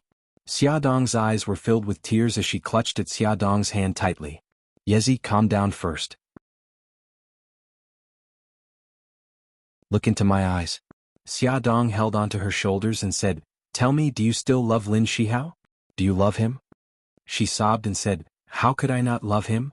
I've loved him for 8 years. If he really cheated on you, are you willing to forgive him? Will you still be able to live with him? Xia Dong was asking Yisiki this question, but she was also asking herself. I don't know. I need to think about it. Yisiki and Lin Shihao were each other's first loves. They had never had any messy exes to ruin their relationship. They had been very happy all this time and had never met with any setbacks. She really didn't know if she could tolerate his betrayal. Yezi, let's not cry anymore. Let's go out for a walk and relax, okay? Yisiki wiped the tears from her face and said, Okay, let's go out for a walk. If I stay at home, my thoughts will only run wild. The weather was good today. There was no scorching sun and a cool breeze blew. It was very comfortable walking on the streets. They drank coffee, went shopping, watched movies and went to many places. Although Yisiki was smiling, Xia Dong could tell that her smile was forced. Xia Dong suggested, Siki, do you want me to go for a drink with you? No need. You're pregnant. Don't go to noisy places like bars. Besides, it's about time. You should go and pick up the children. I'm going to pick up Nyonyo too. Xia Dong smiled and said, Okay then. I'll send you to Nyonyo's school first. Yisiki didn't stand on ceremony and agreed with a smile. Xia Dong sent her to the entrance of Nyonyo's primary school. She didn't say anything else as she was afraid of bringing up sad memories. She hugged her and said goodbye. She drove the car to the kindergarten and then picked up the children to go home. The living room was very lively. The whole family was there. Even Bailey Xiong and Bailey Han came back early from the company. They seemed to be discussing something. Xiao Bao ran in quickly and greeted the elders politely. He sat down next to his sister. Xiao Guai grinned as she took out her handkerchief and wiped the sweat off his face. Xiao Yi walked in with Xia Dong and greeted the elders as well. He glanced at the seat next to Xiao Guai. Daddy was sitting on one side and Xiao Bao was sitting on the other. His pink cheeks puffed up. No wonder Xiao Bao ran so fast. He was trying to snatch the seat. He snorted and walked straight to Bailey Han's side. He lifted his little face and grinned, revealing his adorable little white teeth. Daddy, can you sit over there? You can sit with Mommy. He pointed to the empty sofa opposite him. Bailey Han smirked and patted his head. All right, I'll give this position to you. Thank you, Daddy. As soon as Bailey Han stood up, he sat down as if he was worried that someone would snatch the seat away from him. Brothery, it's embarrassing to snatch a seat from Daddy. Xiao Guai giggled and gestured with her soft little fingers on her face, making a bashful gesture. Xiao Yi's handsome little face blushed. He turned his head uncomfortably. I'm not snatching a seat. I'm creating an opportunity for Daddy and Mommy to be together. Xiao Bao came over and smiled mischievously. Gigai, don't believe him. He's lying. Xiao Yi glared fiercely at Xiao Bao. He put his face in front of Xiao Guai and whined, Gigai, I have sweat on my face too. Okay. Brothery, I'll help you wipe it off. Xiao Guai took out her handkerchief and wiped his sweat earnestly. The family couldn't help but laugh. After all this time, Xiao Bao and Xiao Yi were fighting over Xiao Guai. Ever since the family had 3 Xiao Bao, there was a lot more laughter in the house. The old madam's eyes were smiling. She looked away from the children and focused on Xia Dong. Xia Dong, our family is gathered here today to discuss your wedding with Ahan. Ahan wants to set the wedding for next week. What do you think? Xia Dong looked at Bailey Han in surprise. Seeing his smile, she was touched, but she looked at the old madam worriedly. Grandma, is it really appropriate to rush the wedding? The old madam knew what Xia Dong was worried about. She had tried to persuade Bailey Han to postpone the wedding, but he disagreed and insisted on holding it as soon as possible. The old madam smiled. Our whole family has agreed. It's up to you now. Xia Dong was very worried. She was afraid that a sudden wedding would upset Bailey Han. Bailey Han suddenly grabbed her hand and stared at her with his dark eyes. Xia, what are you worried about? No, I'm not. Then why don't you agree to hold the wedding? He tightened his grip on her hand. Mikakito was back. He felt a sense of crisis. He had to announce to the world that Xia Dong was his wife as soon as possible. It's not that I don't agree. She didn't know how to say it. You're just starting to hesitate. Do you regret marrying me? His voice turned cold. She quickly said, I don't. I've never regretted marrying you. Don't be agitated. Then let's hold the wedding. He held her shoulders and announced domineeringly. Okay. She had no way to disobey him. The whole family happily decided which church to hold the wedding in, which hotel to hold the banquet in, and even where to go for the honeymoon. They all started a heated discussion. The 3 little guys were not willing to be left out. They ran over and looked at the pictures of the scenery on the computer screen. From time to time, they interrupted and expressed their opinions in a childish voice. Everyone looked very happy. Xia Dong felt that it was unreal. When did Bailey's family acknowledge and accept her? Sister-in-law, don't just stand there. You're the female lead of the wedding. You must express your opinion. Bailey called out to her with a smile. Sister-in-law? Xia Dong looked at Bailey Jing in astonishment. She smiled happily and winked mischievously. Ever since Xiao Yi hacked into the church's surveillance camera last night and found out that Su Xingchen wasn't injured by Xia Dong, she accepted Xia Dong in her heart. She even persuaded Bai Jinxiu to accept Xia Dong. Sister-in-law? Come and take a look. Okay. Xia Dong still felt a little confused. These pictures were all created by Bailey Jing. She specially searched for the world's famous scenic spots on the internet and created a PowerPoint presentation. Beautiful pictures of the scenery slid past her eyes. Xia Dong gradually integrated into their atmosphere. She listened to their discussion and occasionally gave a few opinions. In the end, everyone voted and decided on the church and hotel. Since Xia Dong was pregnant and it wasn't suitable for her to run around, they decided to have their honeymoon in Greece. Bailey Han came out of the shower and found Xia Dong hugging her knees and sitting in front of the floor-to-ceiling window. He dried his hair and walked to her side.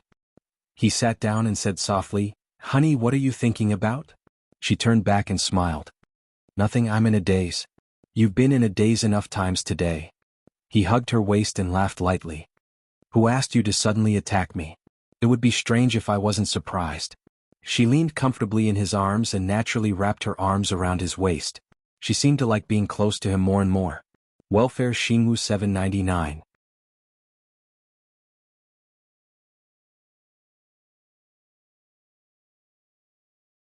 Chapter 204. Bailey Han gently stroked her long hair. "You look a little unhappy. Is there something on your mind? Xiaodong's body stiffened.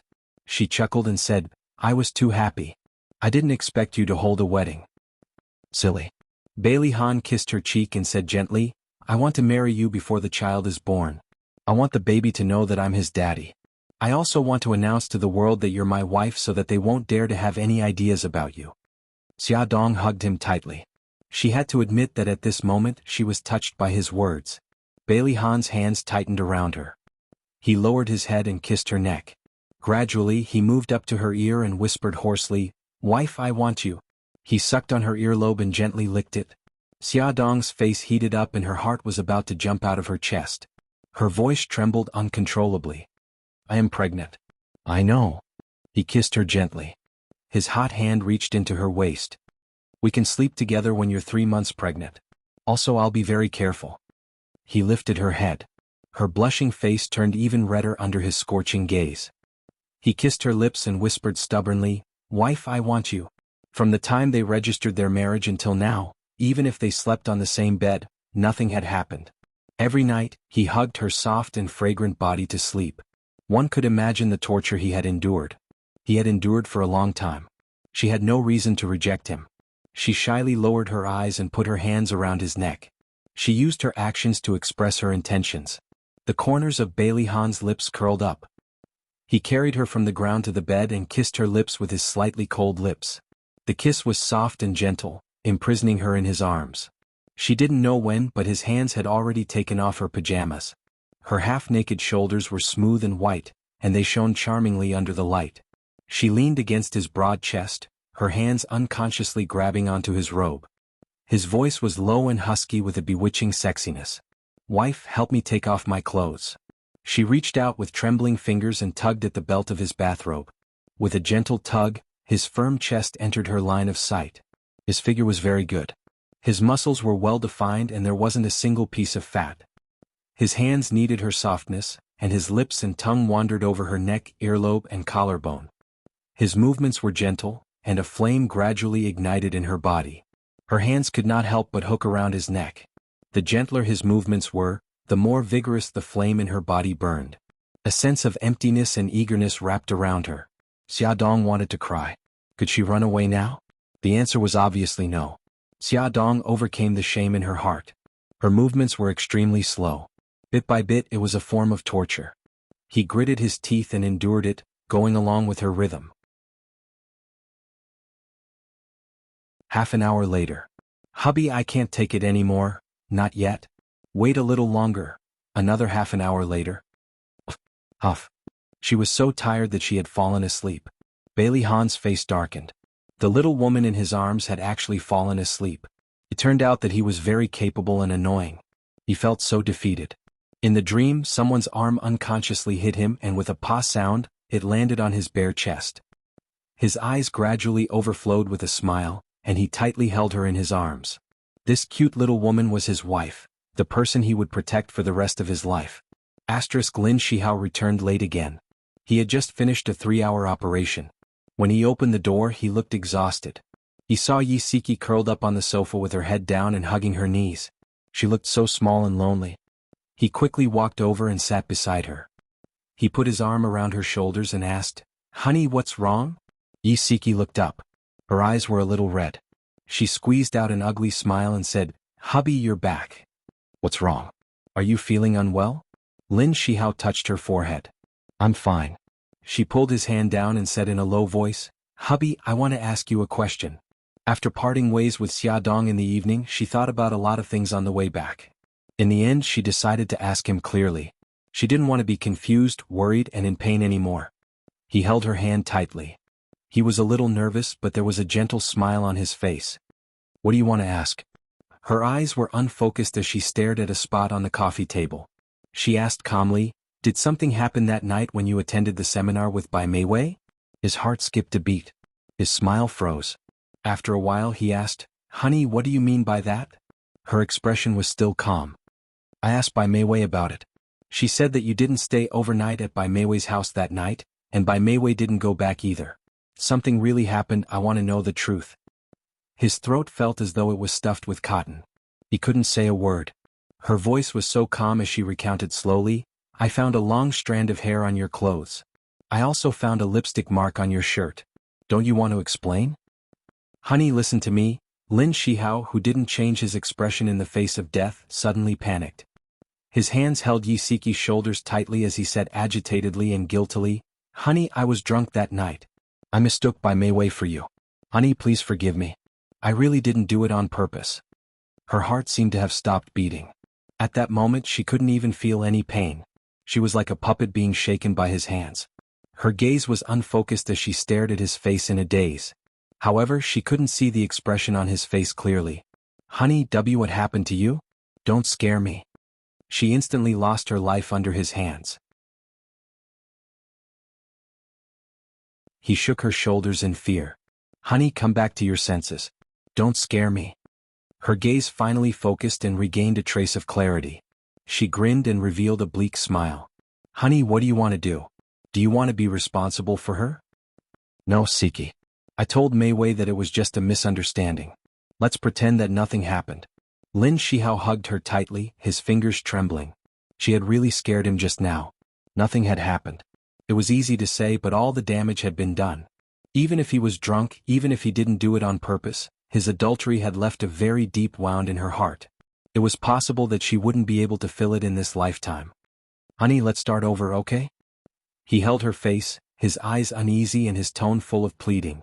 This wasn't the Lin Shihao she knew. The Lin Shihao she knew was proud and complacent. Her already scarred heart couldn't help but ache for him. Honey, let's start over for Nyonyo, okay? He held her hand very tightly, as if he was afraid that she would suddenly pull away and leave. Her heart ached even more. She reached out her left hand and caressed his handsome face. After a long while she spat out a word. Okay. Honey, I promise that this will never happen again. I will go home early and love you well. He suddenly pulled her into his arms. His voice was low and hoarse and broken tears fell from his eyes. She leaned on his chest, tears rolling down her face. Although she had decided to forgive him and start over, Yi Siki still had a knot in her heart. When they were sleeping at night, Lin Shihao wanted to hug her in his arms, just like he had done for the past 7 years. However, she subconsciously reached out her hand to block him. By the time she reacted, a hurt expression had already appeared in his eyes. She smiled stiffly and took the initiative to lean against him. She reached out her hands and hugged his waist, leaning into his embrace. She tried to cover up her subconscious feelings of resistance, but unfortunately her stiff posture and body told her everything. Lin Shihao's heart ached and he felt guilty. He could only hug her tightly and try to heal all the scars with time. Powerful novel Jianghu 799.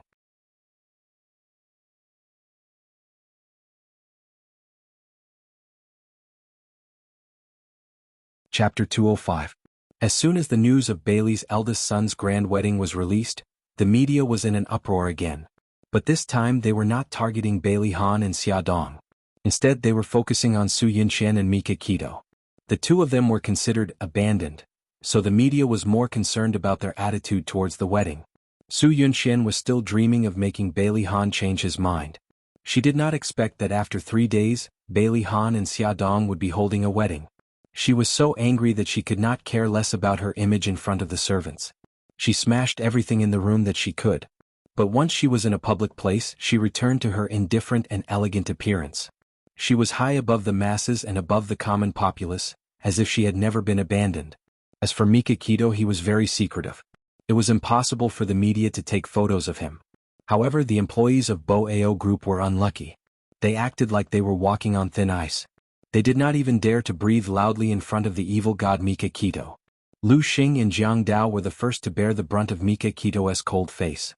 The only thing they could do was to not mention anything about Xia Dong in front of him. Once, there was an insensible little brother who said, "This summer is really hot." As a result, Beitang Xin sent a sharp glare over and that little brother was immediately carried out by 2 of his subordinates. That painful wail caused everyone to tremble with fear. "Boss, someone is causing trouble at the East District skyscraper. They killed 2 of our underlings." Jiang Dao had something to report. He bent over and tried his best to avoid Beitang Xin's gaze. Mika Kito's voice was cold. "Do you still need to report this to me?" Jiang Dao was sweating profusely. "We caught the troublemaker. He's an assassin." Suzaku said she saw him at the Godfather's place. Mika Kito's eyes narrowed. "What did the assassin say?" The assassin was killed before he could say anything. I suspect that it has something to do with Godfather. Mika Kito tapped her slender fingers on the table. Why is Godfather targeting us? It might be because of the matter between Suzaku and White Tiger.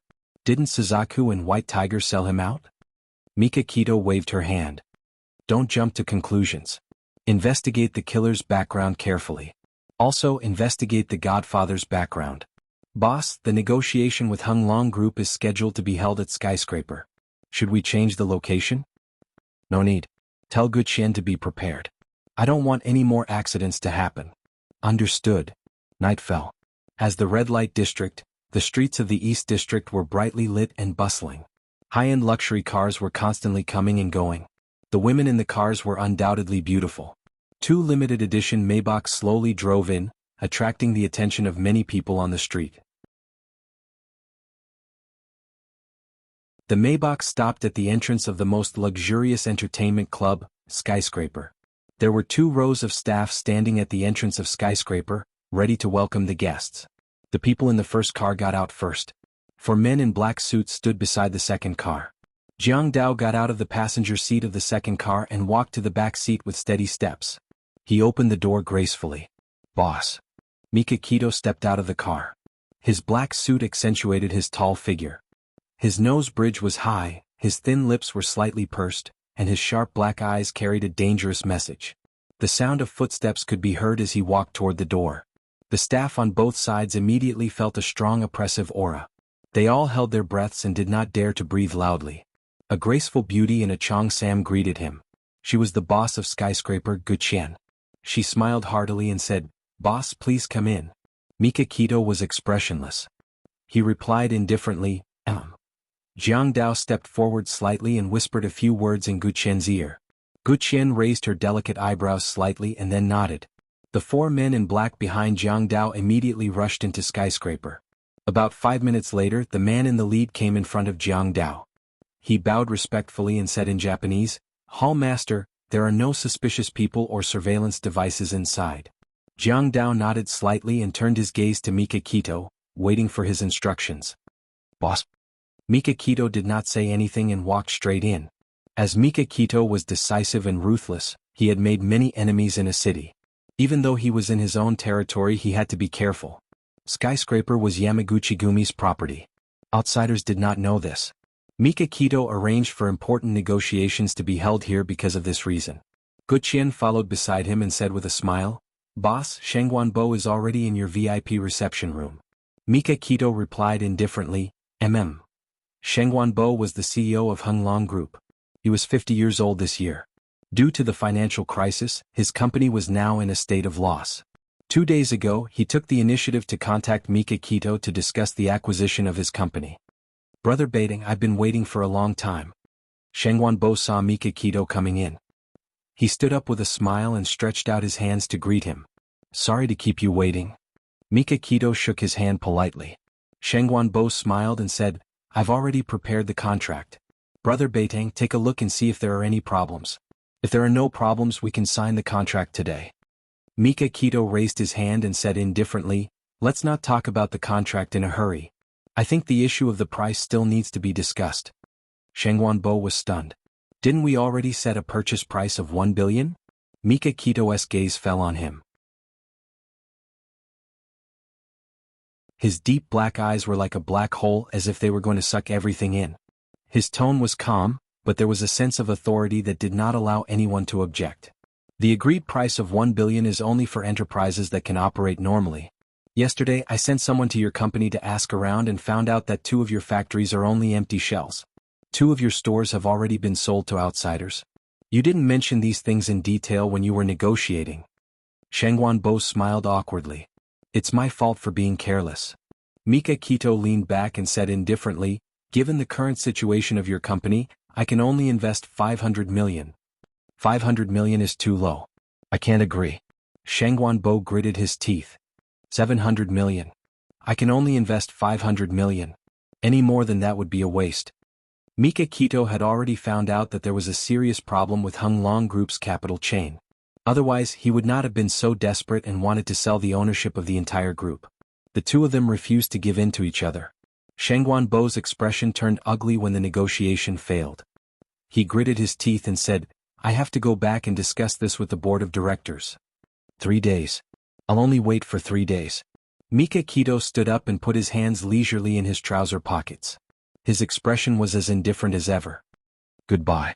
Shangguanbo left the lounge first and got into his Audi. Less than 5 minutes after he left, Mika Kito also walked out of the lounge. Just as he walked towards the car door, something dangerous happened. More than a dozen assassins dressed in black and wearing masks suddenly appeared on the street. They all had 2 pistols in their hands and were shooting at Mika Kito. "Boss, be careful."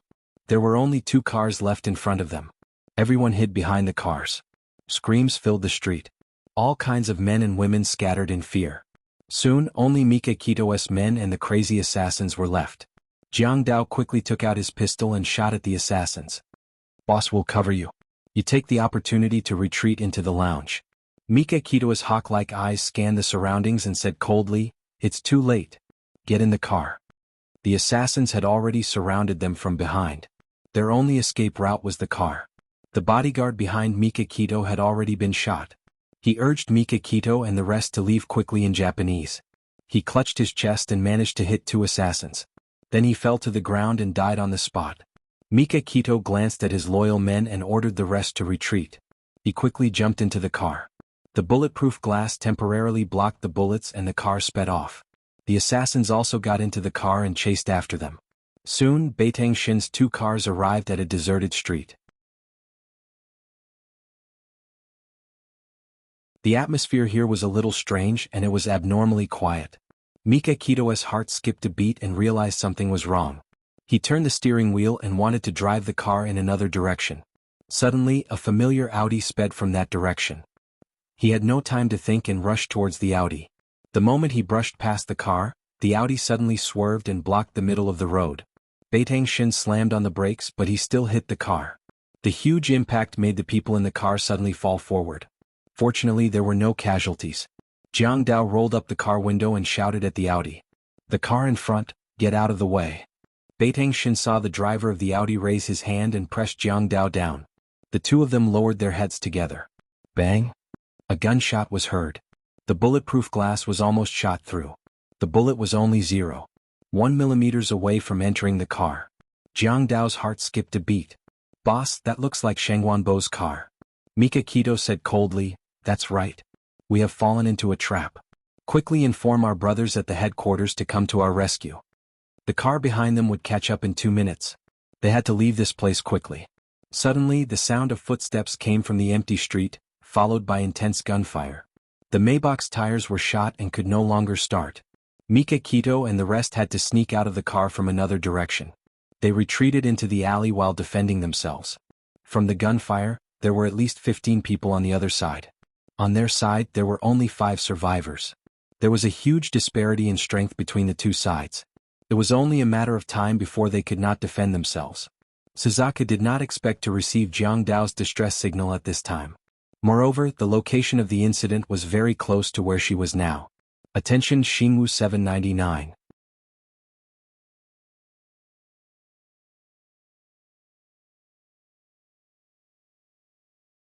Chapter 206. Suzuka knew that Mika Kito was going to have a business meeting tonight, but she did not know the exact location. He would not let her know about such confidential information for the time being. She did not have a mission tonight, so she came out to relax. She went to the bar to have a few drinks, but as soon as she walked out of the bar, she received Jianghu's distress signal. It was 5 kilometers away from her current location. Should she go or not? Anyway, that person was so strong. If she did not go, he would not die. She'd better go home and have a beauty sleep. Suzuka got into her car and drove in the opposite direction. However, after driving for a few hundred meters, she received another distress signal. It seemed that things were getting serious. Otherwise, Jianghu would not have sent the signal twice. Her cold face was expressionless. Suddenly, she frowned, turned the car around and sped towards the location of the accident. Under the dim street lights, a red sports car sped towards her. When Suzuka arrived at the scene, it was a mess. Several cars were abandoned. Mika Kito's Maybach had collided with an Audi. The front of the car was dented, and there were several bloody bodies on the ground. There were no traces of living people. She frowned and looked sharply at the alley next to her. She could hear gunshots from time to time. It seemed that Mikakito and the rest were trapped inside. She did not chase them directly. Instead, she found an entrance from another direction. She held the gun in her right hand and walked in cautiously. It was dark here and there was a strong stench from the garbage. She frowned in disgust but did not stop. Suddenly she kicked something and a hand grabbed her ankle. She glanced at the person at her feet coldly and aimed her gun at him. Cough cough. It's me. The man lying on the ground lowered his voice and gasped for breath. Suzaku, the boss is in front. Go and help him. It was Jianghu. It sounded like he was seriously injured. Suzaku put away her gun and dragged him behind the garbage. Stay here and don't move. Suzaku walked in the alley step by step under the faint starlight. Suddenly she heard footsteps. She quickly squatted down and hid behind a pile of garbage. Two people's voices came from the direction she came from.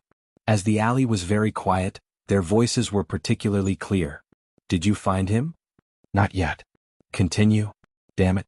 Jianghu was only 10 meters away from where they were talking. If they went a little further, they would find him. Vermilion Bird frowned and raised her pistol, intending to get rid of the two first. She placed her finger on the trigger and aimed at the target. Just as she was about to pull the trigger, a hand suddenly covered her mouth. The thick smell of blood and the unique scent of a man rushed into her nose. A low and weak voice sounded in her ear. Don't act rashly. Seeing that it was Beitang Shen, she was pleasantly surprised. The sound of a gunshot would definitely attract other killers. But if she didn't shoot, Jianghu would be discovered. A hand slid towards her calf. His palm was sticky and might be bloodstains. Suzaku didn't know what he wanted to do. She frowned and was about to make a move. Unexpectedly, his hand pulled out the dagger she had hidden in her leather boot. He put the dagger in her hand and replaced the gun. He lowered his voice and said, "You're in charge of the one on the left." She nodded slightly. He took his hand away from her mouth. The two of them walked side by side and got closer to Jianghu. Suzaku held the dagger tightly. Her eyes flashed and the dagger was already stabbing towards the heart of the person on the left. At the same time, another dagger brushed past her right.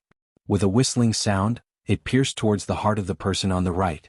With two loud bangs, the two men fell to the ground without even making a sound. There are 5 people left. Mikakito was almost whispering into her ear.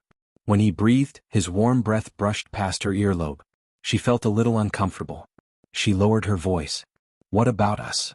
The 3 of us. His words were concise and to the point. Suzaku understood what he meant.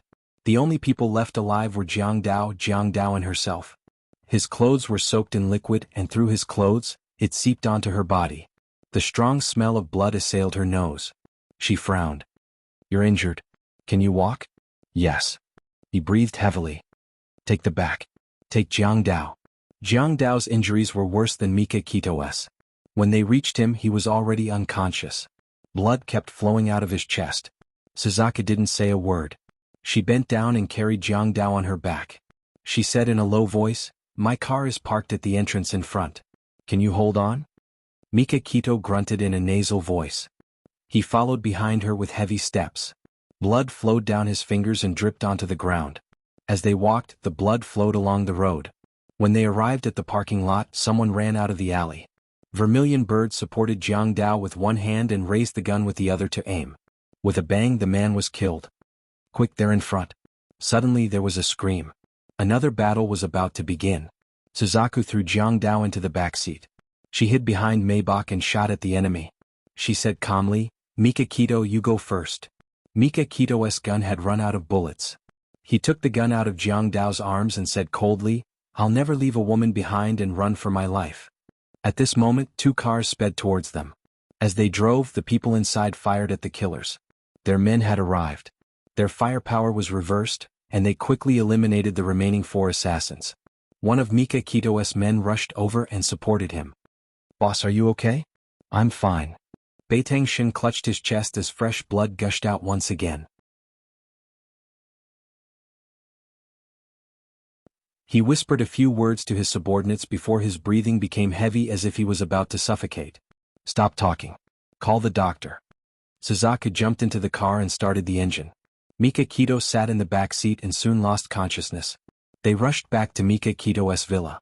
The doctor had already received the news and was ready for the operation.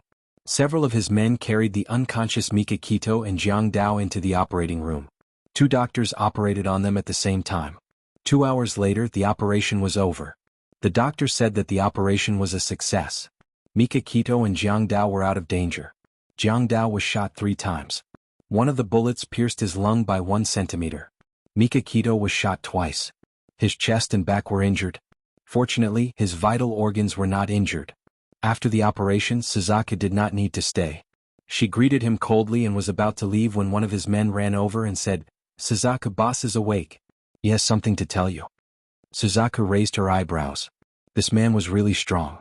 He woke up so quickly even though he was severely injured. Mikakito was lying on the bed.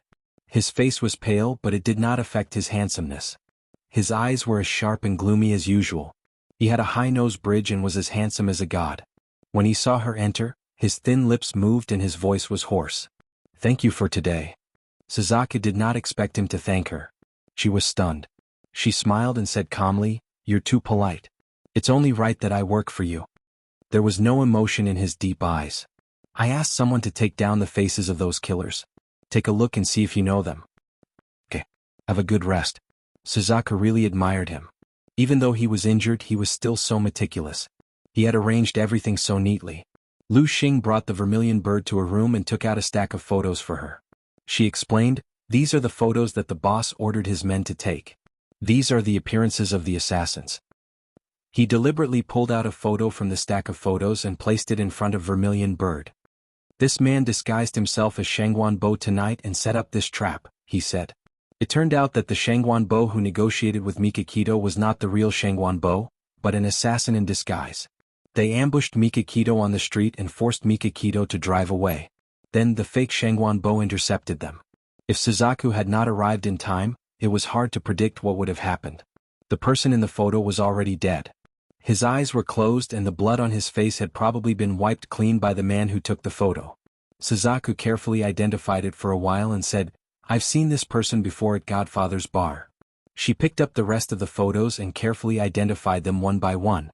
These people were all unfamiliar and she did not recognize any of them.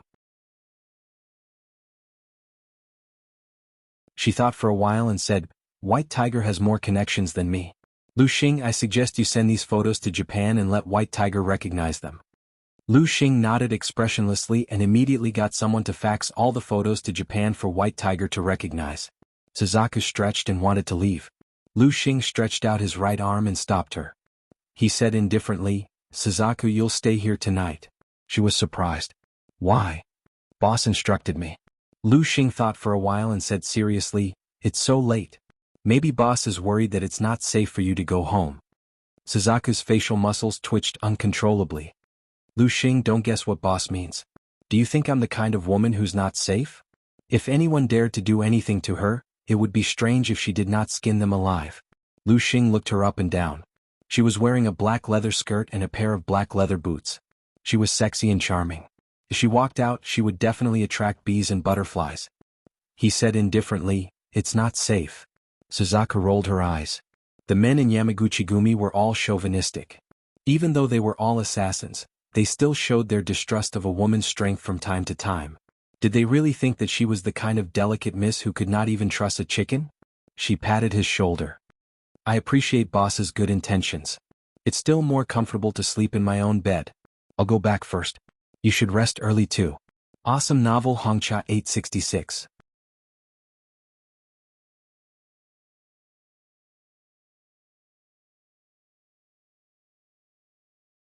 Chapter 207. Mika Kito's physical fitness was very good, and his willpower was strong. The next day he insisted on getting out of bed. Jianghu was a little unluckier than him. Because his injuries were more serious than his, he had to lie in bed for a few days to recuperate. In this assassination attempt, the Senku group had sacrificed 5 of their subordinates. This could be said to have angered Beiteng. His entire body was emitting a ruthless aura as he issued a death order to find out who the mastermind was. A second ago, Beiteng's entire body was still emitting cold air. In the next moment he received a phone call, and the corners of his lips immediately hooked up into a warm smile. Lu Xing, Vermilion Bird, and the others very tactfully retreated quietly. It was definitely a call from one of the 2 little fellows. They guessed right. The call was from Xiao Guai. Her soft and tender voice reached Mika Kito's ear. Uncle Shen, when are you coming back? I miss you so much. Mika Kito looked at the wounds on his body and smiled bitterly. Gigai, Uncle Shen will be back in a few days. Xiao Guai's disappointed voice dragged out. Then Uncle Shen, we've already moved. Will you still come to see me? Yes, Uncle Shen will definitely come to see you. Uncle Shen, Mommy and Daddy are getting married. They're going to Greece for their honeymoon. I want to go with Uncle Shen. Mika Kito clenched his fists tightly. His eyes were deep and cold.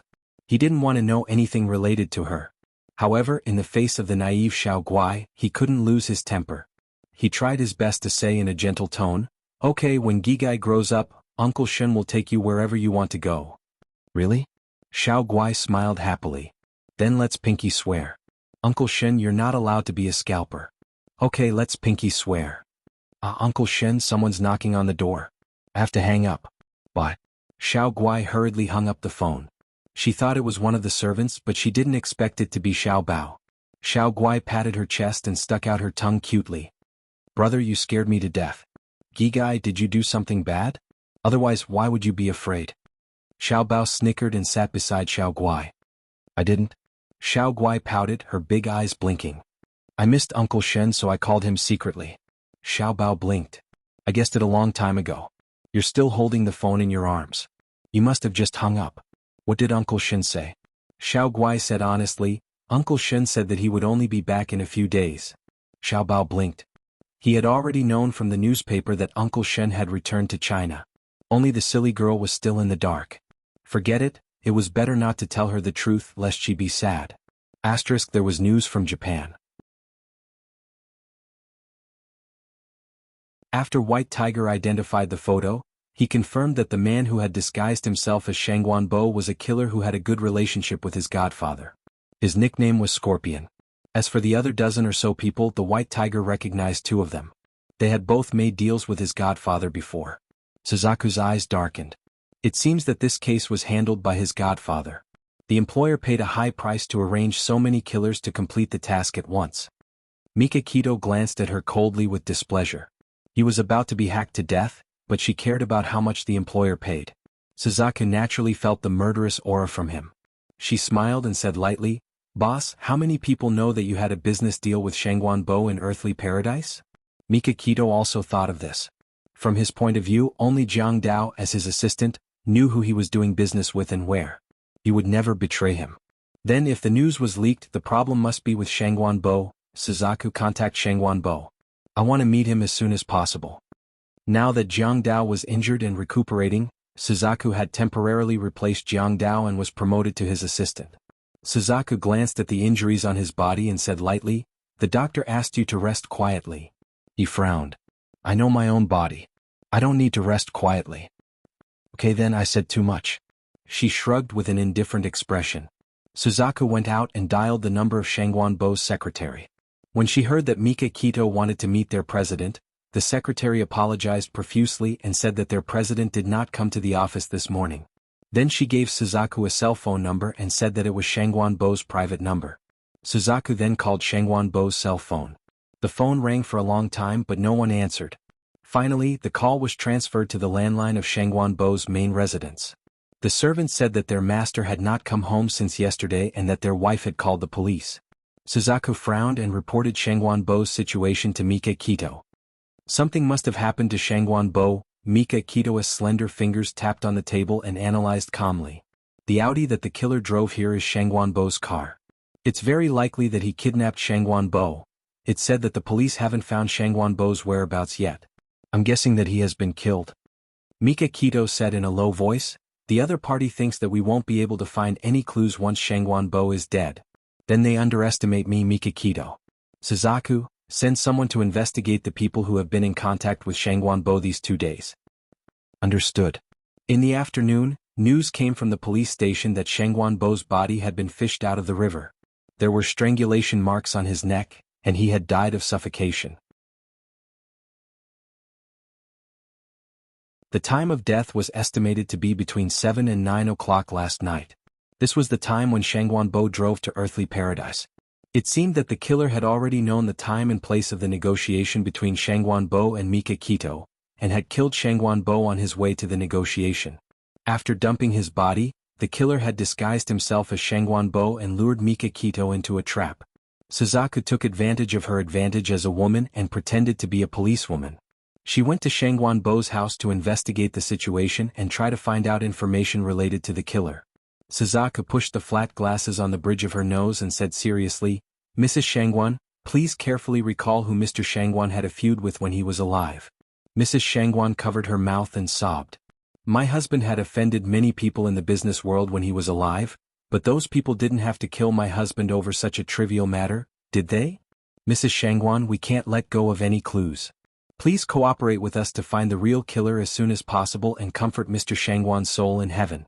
Mrs. Shangguan stopped sobbing and carefully recalled more than a dozen names, all of which were people who had disputes with Shangguan. Suzaku asked, "Mrs. Shangguan, did Mr. Shangguan do anything special in the past few days?" Mrs. Shangguan thought carefully and said, "My husband has been in a bad mood for the past 2 months because of the company's asset crisis. About 3 or 4 days ago, he suddenly came home in high spirits, saying that he had found a way to solve the company's crisis." Zhu Kei secretly speculated in her heart. 3 or 4 days ago, Shangguan took the initiative to contact Beitang Xin and proposed to sell Heng Long Group. Did he say what the solution was? Mrs. Shangguan shook her head. "He rarely tells me about the company, but that night I heard him talking to someone on the phone in the study. It seemed that he wanted to cooperate with the Bo-Ao group, but I didn't hear the details clearly."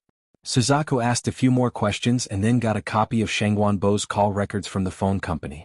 After careful comparison, Mrs. Shangguan pointed out a time point. Suzaku checked the phone number of the call with Shangguan at that time and finally found that the owner of this phone number was Shangguan Ao. Shangguan Ao is Shangguan younger brother. He's also the second young master of the Shangguan family who isn't well liked. It's said that he was the son of Master Shangguan and a bar girl. After he turned 18, he ran away from home and never contacted the Shangguan family again. Suzaku reported the information to Mika Kito. The night before Shangguan decided to sell Heng Long Group, he talked to Shangguan Ao on the phone in the study. I suspect that Shangguan Ao suggested him to do so. According to Mrs. Shangguan had been worried about it for a month or two. How could it be so coincidental that after Shangguan came up with a solution, he called Shangguan Ao, whom he had not contacted for decades, and the two of them happily discussed the details of the cooperation plan. Suzaku continued, "I checked Master Shangguan's will. The will said that all the shares of Heng Long Group will be inherited by Shangguan. If something happens to Shangguan then Shangguan Ao will inherit it. So Shangguan Ao also has a motive." Mika Kito's deep eyes stared at her without blinking. "You suspect that Shangguan Ao killed 2 birds with 1 stone. He killed Shangguan took the family property and led me into a trap." Suzaku nodded calmly. "I have this suspicion, but what I don't understand is, when did you have a grudge with Shangguan Ao? Why did he want to harm you?" Mika Kito leaned back in the chair, exuding a domineering aura. "Do you have a photo of Shangguan Ao?" "Unfortunately, I haven't found it yet. It seems that the Shangguan family doesn't just hate him. There isn't even a photo of him in the house." Mika Kito flipped through the information about Shangguan Ao and pondered for a moment. "Didn't he graduate from the National High School? If I remember correctly, every batch of graduates would take a group photo." Suzaku's eyes lit up, and her beautiful eyes flashed with a passionate light. This was indeed a good starting point. The National High School's archive room did indeed have the photos of that batch of graduates. Suzaku compared the names on the back of the photo with the small profile picture on the photo, and finally found Shangguan Ao's profile picture. He was a teenager of 17 or 18 years old. He was very handsome, but the expression on his face was unruly. Just by looking at his expression and actions, one could tell that he was a delinquent. "I don't know this person." Mika Kito only took one look at the photo of Shangguan Ao when he was young, and she was sure that she had never seen him before, let alone have a grudge with him. Awesome novel Xinwu 799.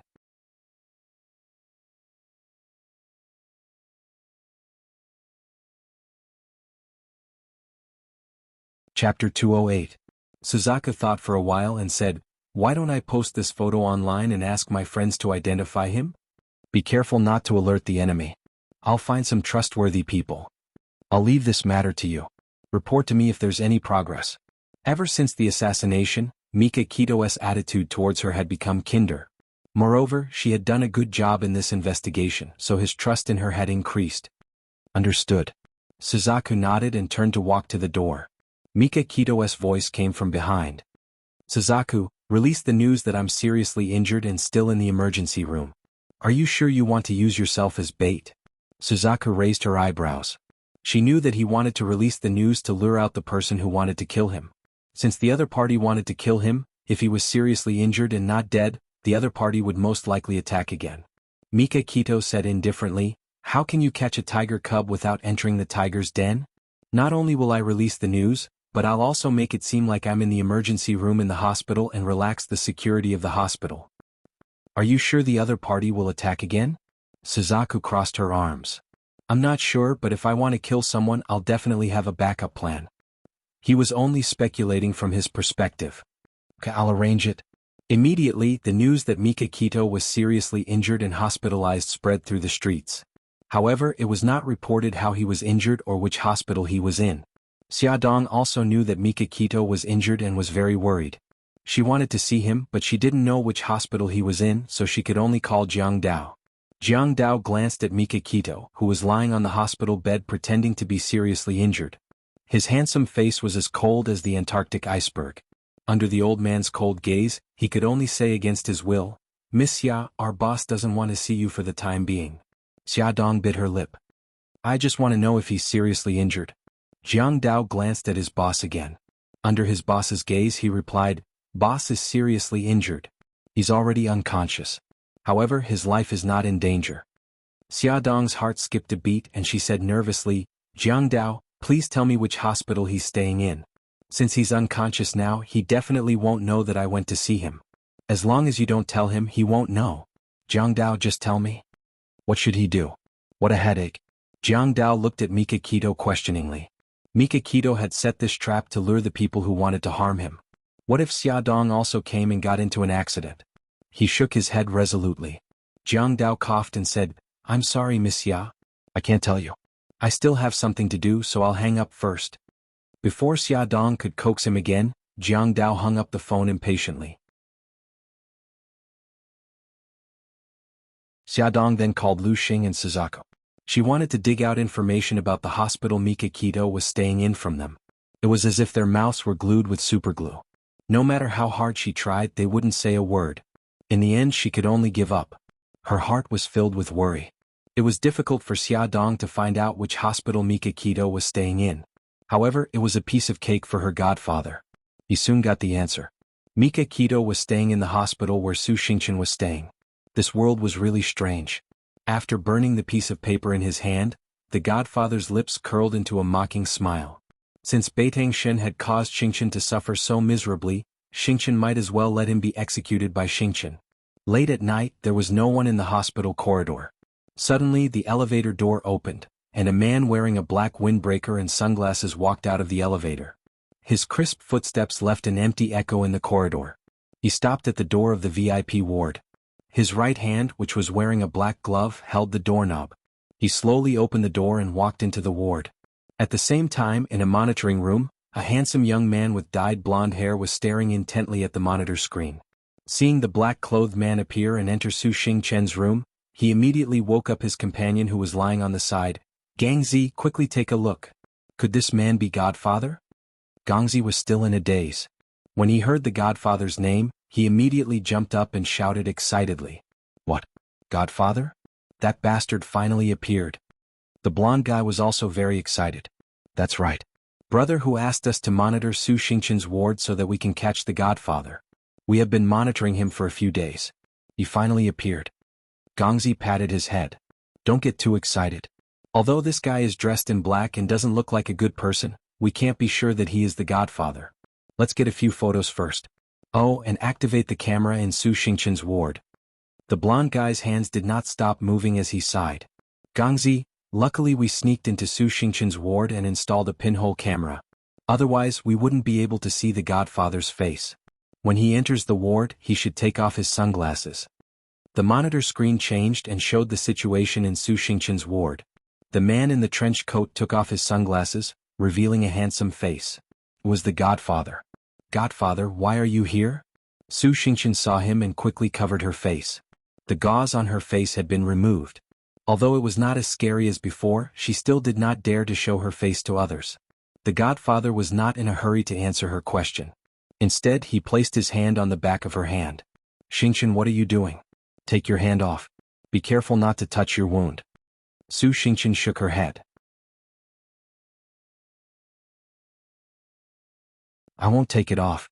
My current appearance is so ugly that even I am afraid of myself. I don't want you to dislike me." The godfather sat beside her and patted her shoulder. His eyes were filled with love. "You are speaking nonsense again. I am your godfather. Why would I care about these things?" No matter how he comforted her, Su Xingqian refused to take her hand off. He had no choice but to give up. "Xingqian, I am here to tell you that I have started to make a move on Mika Kito. He is seriously injured and hospitalized. This is the best opportunity to kill him." Not only did Beitang Xin cause her to lose her reputation, but he also indirectly caused her to be disfigured. She hated him to the bone. When Su Xingqian heard that Beitang Xin was injured and hospitalized, he couldn't wait to set off firecrackers to celebrate. However, although she was happy, she did not lose her rationality. She thought for a moment and asked, "Godfather, when you made a move last time, did you alert the enemy? What if Mika Kito deliberately set a trap for you?" The godfather smiled with appreciation. "Xingqian, it is rare for you to think of this. However, I have carefully investigated the situation. Mika Kito was seriously injured that night and was sent to his own villa. He was only sent to the hospital the next day. I also checked the doctor who operated on him and confirmed that he was sent to the hospital because his condition worsened. Otherwise, how could a person like him be hospitalized? People in the underworld were vigilant and did not want to expose themselves to the public. Then there must be a lot of guards around him. Godfather, how do you plan to get close to him?" The godfather patted her head and smiled gently. "We don't have to worry about this. Money can make the devil turn millstones. If I give enough money, someone will naturally help me. Baby, I will let you see Mika Kito's tragic death as soon as possible." He was smiling gently, but his words were cruel and cold. "Godfather, you are amazing." Su Xingqian was so happy that she forgot to cover her face. She happily hugged his waist. The godfather looked down at her miserable face. There was no fear or disgust on his face. Instead, there was a bit of pity on his face. He hugged her tightly and gently patted her shoulder. They chatted for a while more before the godfather told her to rest and left the ward. Gangzi hurriedly spoke into the headset. "Old Xia, that black-clothed man walked out of Su Xingqian's room and is now walking towards the elevator. When he walks out of the hospital, you must follow him, don't lose him." A deep man's voice came from the earpiece. "Got it." The blonde said, "Gangzi, we should report this to Brother Hu quickly." "I will tell Brother Hu. You go to sleep first." Gangzi reported the incident with the man in black to Ahu and sent him a photo. 10 minutes later, Bailey Han, who was sleeping comfortably with Xia Dong in his arms, was woken up by Ahu's call. He glanced at Xia Dong, who was curled up in a ball, quietly got up and walked to the balcony to answer the call. When he ended the call and returned to the room, Xia Dong sat in the middle of the bed with her hands hugging her knees. She was at a loss as tears streamed down her face. Her eyes were sad and lost, like a puppy that had been abandoned by its owner. Bailey Han's heart ached. He went forward and hugged her tightly. He kissed her hair and said gently, "Honey, what's wrong? Did you have a nightmare?" She reached out her hands and hugged him carefully. She sobbed softly. "I dreamt that you were gone. When I woke up, I realized that you were really gone. I was so sad. I thought you didn't want me anymore." Bailey Han's chest ached. He gently kissed the tears on her face and said softly, "Silly, why would I not want you anymore? I just went out to answer the call. I was afraid that I would wake you up." Her panicked heart gradually calmed down. She lowered her head in embarrassment and avoided his burning gaze. She said softly, "I had a nightmare. That's why I cried." His cute wife was shy. Bailey Han kissed her red ear and chuckled. "I know. Honey, I'm very happy." He was very happy. She was just like him, afraid of losing each other. Xia Dong felt that his laughter carried a hint of smugness. She snorted softly and turned her head away awkwardly, ignoring him. Bailey Han finally knew where Xiao Bao and Xiao Yi's awkward personalities came from. He couldn't help but smile dotingly. He carried her to the bed and held her in his arms. His heart was filled with her. Welfare Xingwu 799.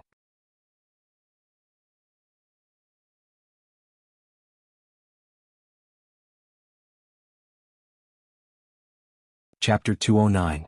Bailey Han sent the photo that Ahu had sent him late last night to Mika Kito's phone. There was a line of text below it. He is Su Xingqian's godfather. He is plotting against you. After Mika Kito received the text, she immediately called him back. Her voice was cold. Why are you helping me? Bailey Han glanced at the living room. Xiaodong was helping Xiao Bao and Xiao Yi pack their school bags. He said calmly, if something happens to you, she will be sad. I'm not helping you. I just don't want her to be sad. There was no response from the other end of the phone for a long time. After a long time, Mika Kito's deep voice came through. Is the news accurate? Bailey Han frowned. He didn't want to have too much to do with Mika Kito, but now that they were facing the same enemy, he might as well make things clear. He lowered his voice and briefly explained how he and Xiaodong were surrounded by fake reporters. He also pointed out his own suspicions. I suspect that Godfather and Su Xingqian have a close relationship. The man in black in the photo is very likely Godfather. Xiaodong and the two little guys were ready to go out. Bailey Han ended the call and walked over to them. He chuckled. Honey, I'll go with you today. That's great. The two little guys were very happy. This was the first time their father had sent them to school since the new semester started. Bailey Han walked them to the entrance of the kindergarten. He stood side by side with Xiaodong and watched them enter. Then he put his arm around Xiaodong's shoulder and said with a smile, What do we do now? Xiaodong was curious. What do you mean? Aren't you going to the office? Who said I'm going to the office? Bailey Han hugged her hand tightly. I skipped work today to accompany my wife. Xiaodong saw that everyone was looking at her. She poked his arm embarrassedly and whispered, So many people are looking. Let go. You're my wife. They like to look. Let them look. Bailey Han was not ashamed. Instead, he was proud and even raised his head proudly. Let's hurry up and get in the car. Xiaodong was afraid that he would do something worse, so she dragged his arm into the car. Hubby, is it okay if you don't go to the office today? Bailey Han was helpless and patted her head. Honey, do you want your husband to become a workaholic? It's not that. I just think that work is very important. You don't have to waste time with me. Bailey Han looked at her seriously. Accompanying you is the most important thing. How is it a waste of time? Xiaodong held his face with both hands and said seriously, Hubby, you're so strange today. Why are you suddenly so good at talking? Did you hit your head when you went out this morning? Bailey Han's face darkened. Honey, don't be such a killjoy, okay? Didn't Encyclopedia of Women's Lives say that women like to hear sweet words? He had already thrown away his pride. Why was his wife still so hard to please? Xiaodong chuckled. Sure enough, this kind of expression was more suitable for him. Bailey Han's face darkened. Xiaodong did not expect Bailey Han to bring her to Anson's office. Before entering, she grabbed his arm and whispered, Why are we here? Is there a banquet event to attend? He smiled mysteriously. You'll know the answer soon. Seeing them appear, Anson's handsome face immediately broke into a smile. Look at you two being so sweet. I'm so envious. Xiaodong was a little embarrassed. She wanted to pull her hand out of Bailey Han's arm, but he held it tightly. He said calmly, Anson, have you prepared the things I asked you to prepare? They've been ready for a long time. We're just waiting for you to inspect them. Anson snapped his fingers and his two assistants came out of the dressing room, each holding 2 wedding dresses. They unfolded the wedding dresses one by one and displayed them in front of Xiaodong. They smiled politely and said, Mrs. Bailey, which one would you like to try first? Xiaodong looked at the calm Bailey Han and then at the smiling Anson. She pointed at her nose and asked, Did you prepare all these for me? Anson winked and smiled. That's right. Last time, when young master brought you to the press conference, he asked me to take your measurements. Then he contacted a French designer to change the measurements of the wedding dress that had already been designed. What do you think? Are you touched? Xiaodong keenly grasped another piece of information. What do you mean by a wedding dress that was designed long ago? Bailey Han suddenly emitted a cold aura. He stared at Anson with a murderous look in his sharp eyes. I dare you to say it. Anson shrugged, revealing a fearful expression. I'd better not say it, lest eldest young master gets angry out of humiliation and strikes me with his palm. Xiaodong looked at Bailey Han and suddenly stood in front of him. She raised her chin proudly and said righteously, Anson, don't be afraid. Say it boldly. If Ahan hits you, I'll block him for you. Anson raised his eyebrows provocatively at Bailey Han. Bailey Han glared back at him. Anson immediately looked scared. I'd better not say it. All right, Ahan. Don't scare Anson. Although Xiaodong couldn't see Bailey Han's expression behind her, she could imagine that he was threatening someone. Bailey Han's face darkened. This little fool. Could it be that she couldn't tell that Anson was deliberately toying with the two of them? She was actually speaking up for that bastard. He was so angry. Anson saw that the time was right and didn't dare to continue playing. If he really angered young master, he wouldn't have a good ending. He rubbed his chin and smiled mischievously. Mrs. Bailey, I actually started designing these wedding dresses after Ayun went to America. Xiaodong turned her head stiffly and stared at Bailey Han strangely. You didn't design these wedding dresses for Su Yunqian to wear, did you? Bailey Han was about to die from anger. His face was as dark as the bottom of a pot. He knocked her forehead in annoyance. What nonsense are you thinking? Of course these were designed for you. She harumphed. I don't believe it. Were you sure that I would marry you from that time? When Bailey Yun had just left the country, although he had confessed to her in a hazy manner, she had rejected him. How could he have come up with such a strange idea to pre-order the wedding dresses? Bailey Han's eyes swept across the room and chased away the irrelevant people. Then, under her relentless questioning, his old face turned slightly red again. He gritted his teeth to hide his embarrassment and announced domineeringly, I said before that I won't let go. Anyway, you'll be mine sooner or later. There's nothing wrong with designing the wedding dress in advance. It seemed that ever since they got married, she rarely saw him get angry out of embarrassment. She raised her eyebrows and deliberately provoked him. I still don't believe it. These wedding dresses must have been designed for Su Yunqian. Otherwise, why would you change the size? He held her shoulder with one hand and her abdomen with the other. His voice suddenly became gentle. Little fool, the baby is growing up day by day. Shouldn't you change the size to give him enough space? Although she had already guessed that this was the reason, Xiaodong was still very touched to hear him say it personally. He seemed to be constantly bringing her surprises, letting her see his love and consideration for her. She wrapped her arms around his waist and hugged him gently. She said softly, Thank you, hubby. Silly. Bailey Han's eyes were filled with smiles as he kissed her forehead gently. With the help of the two female assistants, Xiaodong tried on 2 sets of wedding dresses. After putting them on, she found that they were beautiful and fit her well, especially her abdomen. There was no sense of restraint. She couldn't make up her mind, so she asked Bailey Han to help her choose. Bailey Han pointed to one of the dresses and said, I choose this one. Xiaodong raised her eyebrows and smiled. I knew you would choose this one. Of the 2 wedding dresses, one was low-cut and backless, while the other was slightly more conservative. There was no doubt that Bailey Han had chosen the slightly more conservative one. Anson held his forehead and looked as if he couldn't bear to watch. Mrs. Bailey, you shouldn't have put the decision in Ahan's hands. Xiaodong hugged Bailey Han's arm and smiled happily. It doesn't matter. Anyway, I've already decided to only wear conservative clothes outside in the future. She didn't want someone to get jealous and smell sour. Do you have to be like this? It's not nice to show off your love in front of a single person. Anson's face was full of tears. He was being bullied by this couple. Bailey Han completely ignored him. He held Xiaodong's waist with one hand and asked about her well-being, afraid that she would be tired. That meticulous and considerate appearance of a good husband instantly killed the 2 assistants. They couldn't help but place their hands on their chests, and their eyes were full of hearts. If she were to marry, she would marry a good husband like Bailey Han. After ordering the wedding dress, Bailey Han drove Xiaodong to the entrance of the cinema. The luxury car drove into the parking lot below the cinema, attracting a lot of attention. Bailey Han wanted to book a couple seat in the private room, but Xiaodong didn't agree. Watching a movie was like watching a big theater. If the 2 of them were to watch a movie in a small private room, they might as well go home and watch a home theater. The facilities were more comfortable than a cinema. So he accommodated her and bought 2 tickets for a comedy movie. Xiaodong saw the fragrant popcorn and couldn't help but buy a big bucket. So Bailey Han held the popcorn in one hand and Xiaodong's hand in the other and found a seat in the front row. Bailey Han sat in the dark cinema, holding Xiaodong's hand and listening to her crisp laughter from time to time. The corners of his lips were curved up. It was the first time he was watching a movie with his lover in a cinema.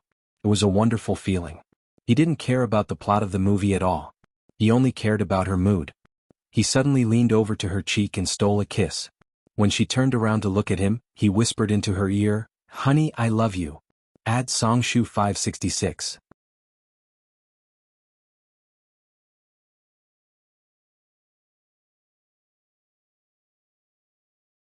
Chapter 210. She glanced around guiltily. Seeing that everyone else was focused on the movie, she secretly kissed him on the lips and whispered, "Hubby, I love you too." He nibbled on her ear and chuckled. Right now, we're like students who are dating behind their parents' backs. Now that you mention it, it seems like we haven't been in a relationship before we got married. It's all your fault.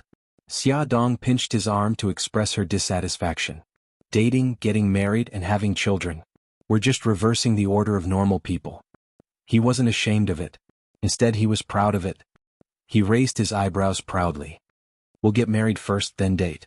I can give you any kind of dating method you want. Whoa, you make it sound so good. Xia Dong's attention was no longer on the movie. She started whispering to him in the movie theater.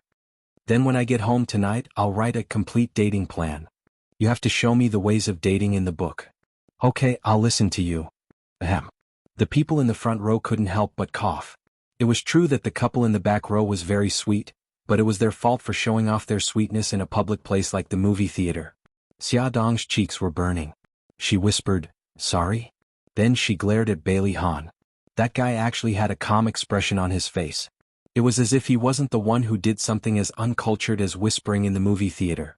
As the wedding approached, Bailey Han and Xia Dong's relationship grew closer. Although Xia Dong didn't write a complete dating plan, he still used all the romantic cells in his body to give her a new dating experience from time to time.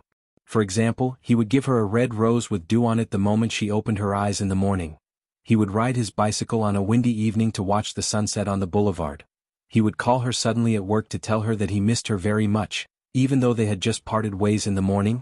She was very curious and asked him why he suddenly became so romantic. He said, "Wifey, it's because I'm learning to love you better." He hadn't read those books for nothing.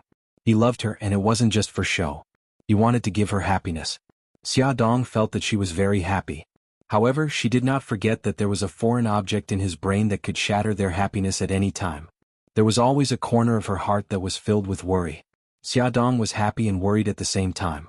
Asterisk in Mika Kito's VIP ward, a doctor and a nurse knocked on the door and walked in. The doctor said, "Routine check." Lu Xing, who was guarding the ward, nodded expressionlessly. The head of the person on the hospital bed was wrapped in gauze. His eyes were closed and an oxygen tube was inserted into his nose. He was lying in a pile of instruments.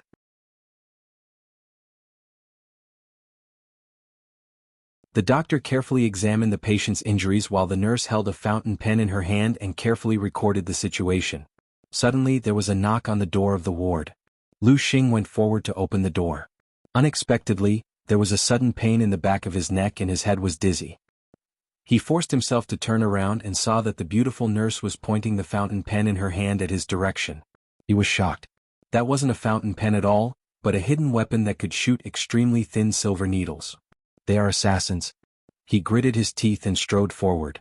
He wanted to fight them, but another silver needle shot out. His body was completely limp and he had no strength to dodge it. The silver needle pierced his chest, and the strong dizziness made him unable to support himself. He fell to the ground with a thud. The male assassin said in a low voice, "Go and open the door." Okay. The female assassin turned to open the door. Outside the door was the person who was waiting for them.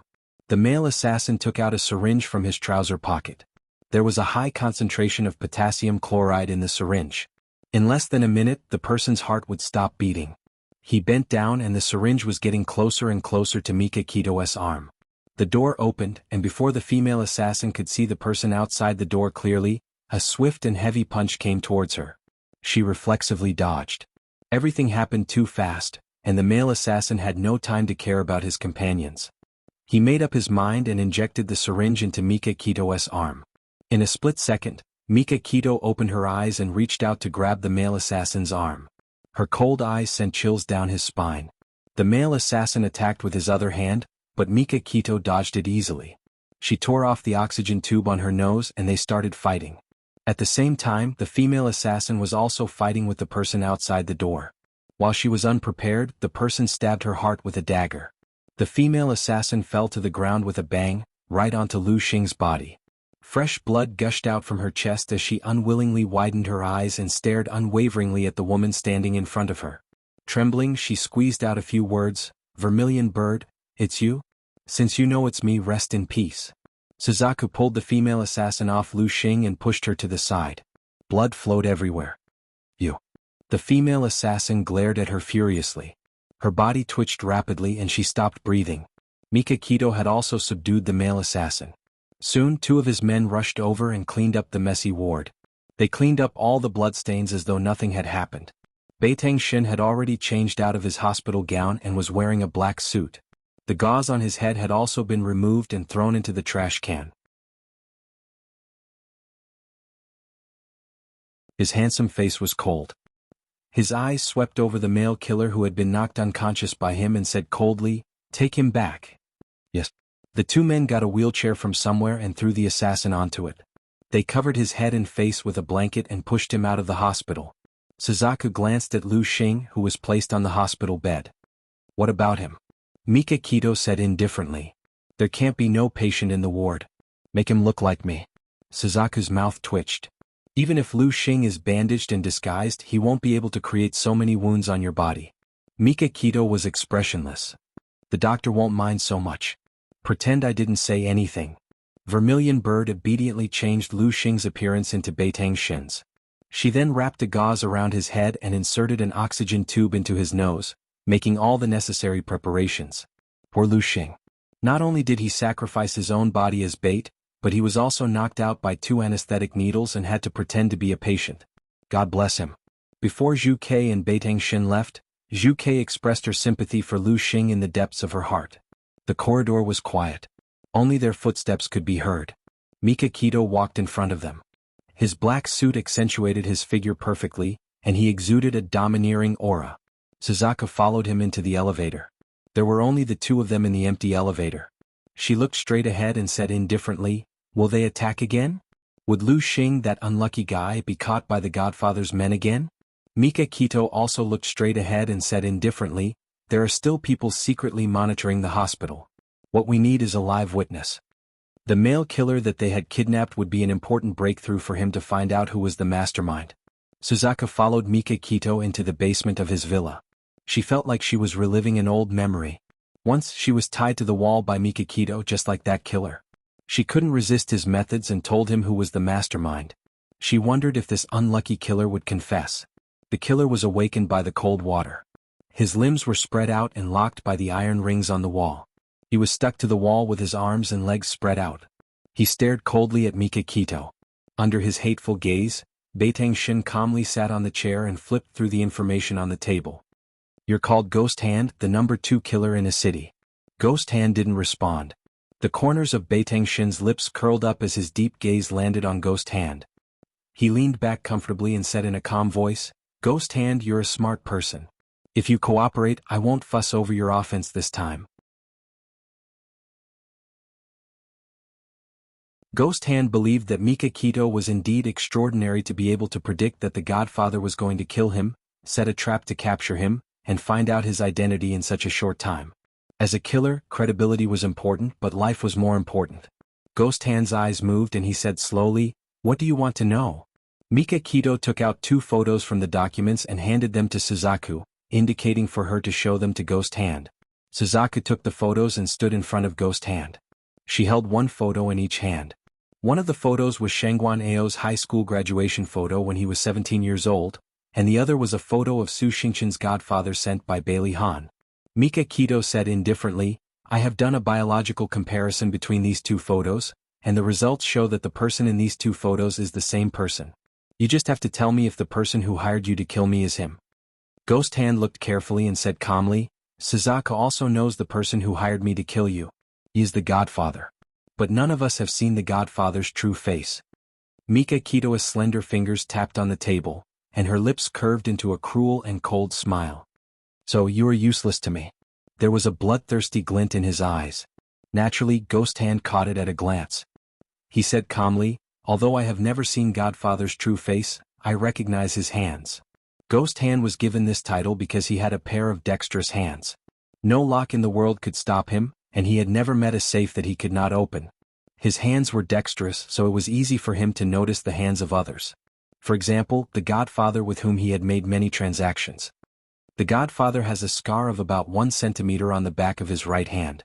The nail of his left thumb was pressed by something heavy, so it is flatter than the other nails. Mika Kito handed her phone to Suzaku. Zoom in on the Godfather's hands in the photo. Attention Hongcha 866.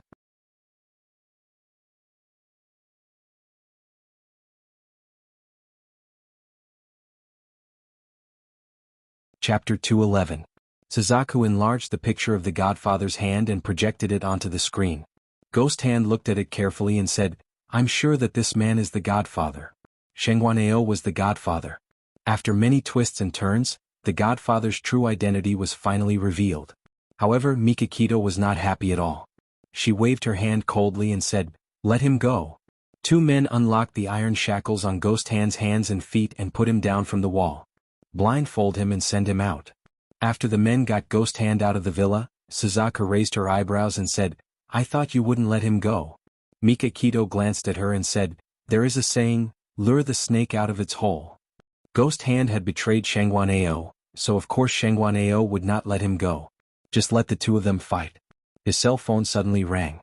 He glanced at the caller ID and saw that it was Bailey Han. Mikakito answered the call and said coldly, "What's up?" Bailey Han said calmly, "My men have found the Godfather's residence." Xiegangzi Sr. and his men had followed the Godfather for several days and finally found the Godfather's home. Mikakito wrote down the address he gave. After a moment of silence he said, "I found out the Godfather's true identity. His name is Shengguaneo, and he is the younger brother of Shengguanbo, the CEO of Honglong Group. I will protect Xiaxia." Bailey Han knew that he was telling him about this to raise his vigilance, so that Shengguaneo would not hurt Xiaxia. Mikakito ended the call in silence. His body suddenly leaned against the chair like a towering mountain, and his whole body exuded an extremely oppressive aura. Suzaku quietly left the basement, leaving the whole space to him. She crossed her arms and leaned against the wall at the door lazily, waiting for his call. When she realized what was going on, she was shocked. When did she become so servile? Evening. Mikakito and Suzaku stood outside the Godfather's villa in their night suits. Hackers had already hacked the surveillance cameras in the villa and replaced them with fake information. Suzaku turned her head and looked at the tall man beside her. She frowned and tried to stop him for the last time. "You're injured. Are you sure you want to do it yourself? This kind of injury won't kill me." In fact, when he moved, the wound would still hurt, but the grudge between him and his Godfather had to be resolved by himself before he would be satisfied. Suzaku shrugged helplessly. "Since you don't care about your own life, I don't need to stop you." Mikakito looked at her coldly. "You're underestimating me. Why don't we have a bet to see who can kill more people? Just the 2 of us." According to the news, there were at least 20 bodyguards in the Godfather's villa, not counting the assassins and security guards under his command. "What? Are you scared?" Mikakito's lips curved into a mocking smile. "So, the #1 female assassin is nothing more than this. Damn male chauvinist. Why would I be scared? What a joke." Suzaku gritted her teeth and retorted. "I'm worried that your wound will tear and you won't be able to fend off the enemy. I don't have the strength to carry you out. Are you sure you don't want to ask one of your men to carry you out?" Mikakito's facial muscles twitched uncontrollably. He was exuding a cold aura. "The loser of the bet has to agree to one condition of the winner." "Okay, deal." Suzaku high-fived him.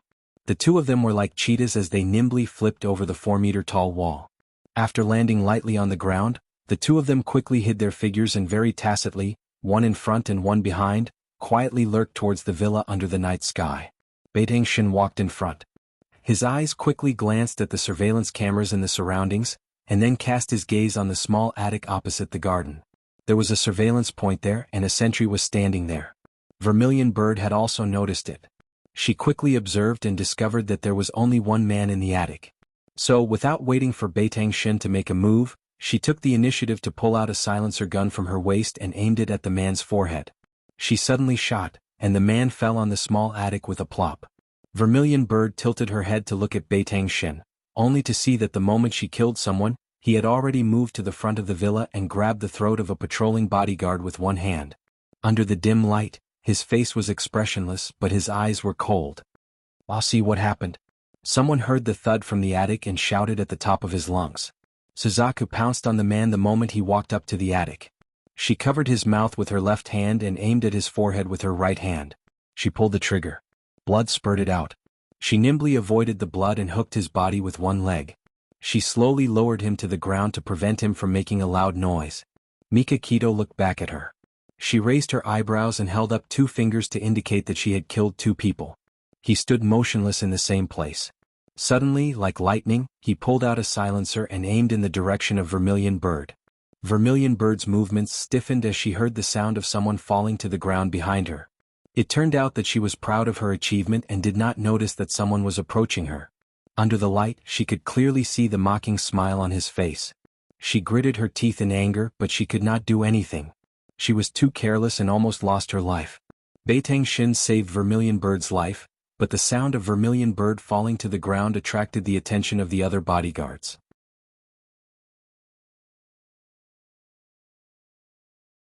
Someone discovered the corpse on the ground and shouted, "Someone is invading, everyone be alert." The lights outside the villa suddenly lit up. The whole garden was as bright as day. Mikakito and Suzaku were instantly exposed under the light. They calmly faced the intruders with guns in their hands and directly barged into the villa. The 2 of them were like Azuras from hell. They reeked of blood, their faces were cold and their eyes were bloodthirsty. Everywhere they passed they left behind stiff corpses.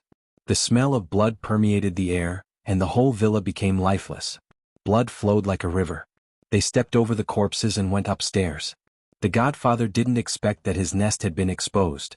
He was still on the bed with the 2 beauties. Suddenly he heard a hurried knock on the door. "Boss, there's an assassin. We can't hold them off." The godfather's eyes suddenly turned cold. He pushed the beauty under him away, grabbed the bathrobe on the ground and hurriedly wrapped it around himself. He reached for the bedside table and took out the gun. "Brother Ao, don't leave me behind. I'm so scared." One of the beauties saw the godfather running away with the gun and quickly hugged his leg. "Get lost."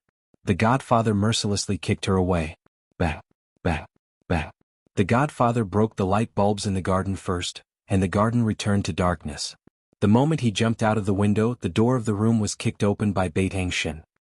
He turned a blind eye to the beauties lying on the bed and quickly ran to the window, only to see a black shadow rushing into the garden. He raised the gun and shot at the black shadow. Unfortunately, he only hit the shadow once. After that, he ran into the dark shadow and could no longer see where he was. At this time, Vermilion Bird, who was downstairs, had already chased out of the hall. From her position, she just happened to see her godfather jump into the pool under the rockery.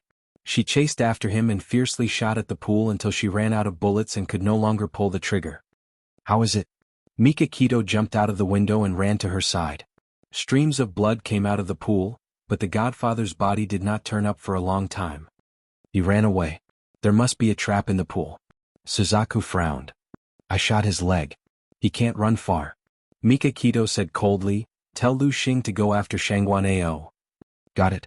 Suzaku relayed his order to Lu Xing through the headset. The whole villa was now dead. Except for the 2 naked women in the godfather's room, there was no other living thing. Suzaku looked up at the godfather's room and reminded him faintly, "The 2 women saw your face." Mikakito strode out. He did not want to stay here any longer. His cold voice drifted from the front. "They can't say a word." At first, Vermilion Bird thought that he had silenced them. Later, she learned from Lu Xing that he had forcibly fed them poison. This kind of poison would damage their brain nerves. After 12 hours they would become crazy, commonly known as mental patients. The 2 of them swaggered out of the villa. A Maybach was parked 100 meters away. Mikakito stood in front of the back door of the car. "You drive." Suzaku raised her eyebrows and did not object. She quickly opened the car door for him. He bent over and sat in the back seat. She closed the door and jumped into the driver's seat. She stepped on the accelerator and sped away at a fast speed. She looked at him through the rearview mirror. He was leaning against the seat with his eyes closed. His brows were slightly furrowed as if he was enduring great pain. Her gaze moved down and landed on his chest. The black night suit seemed to have darkened as if it had been drenched by water.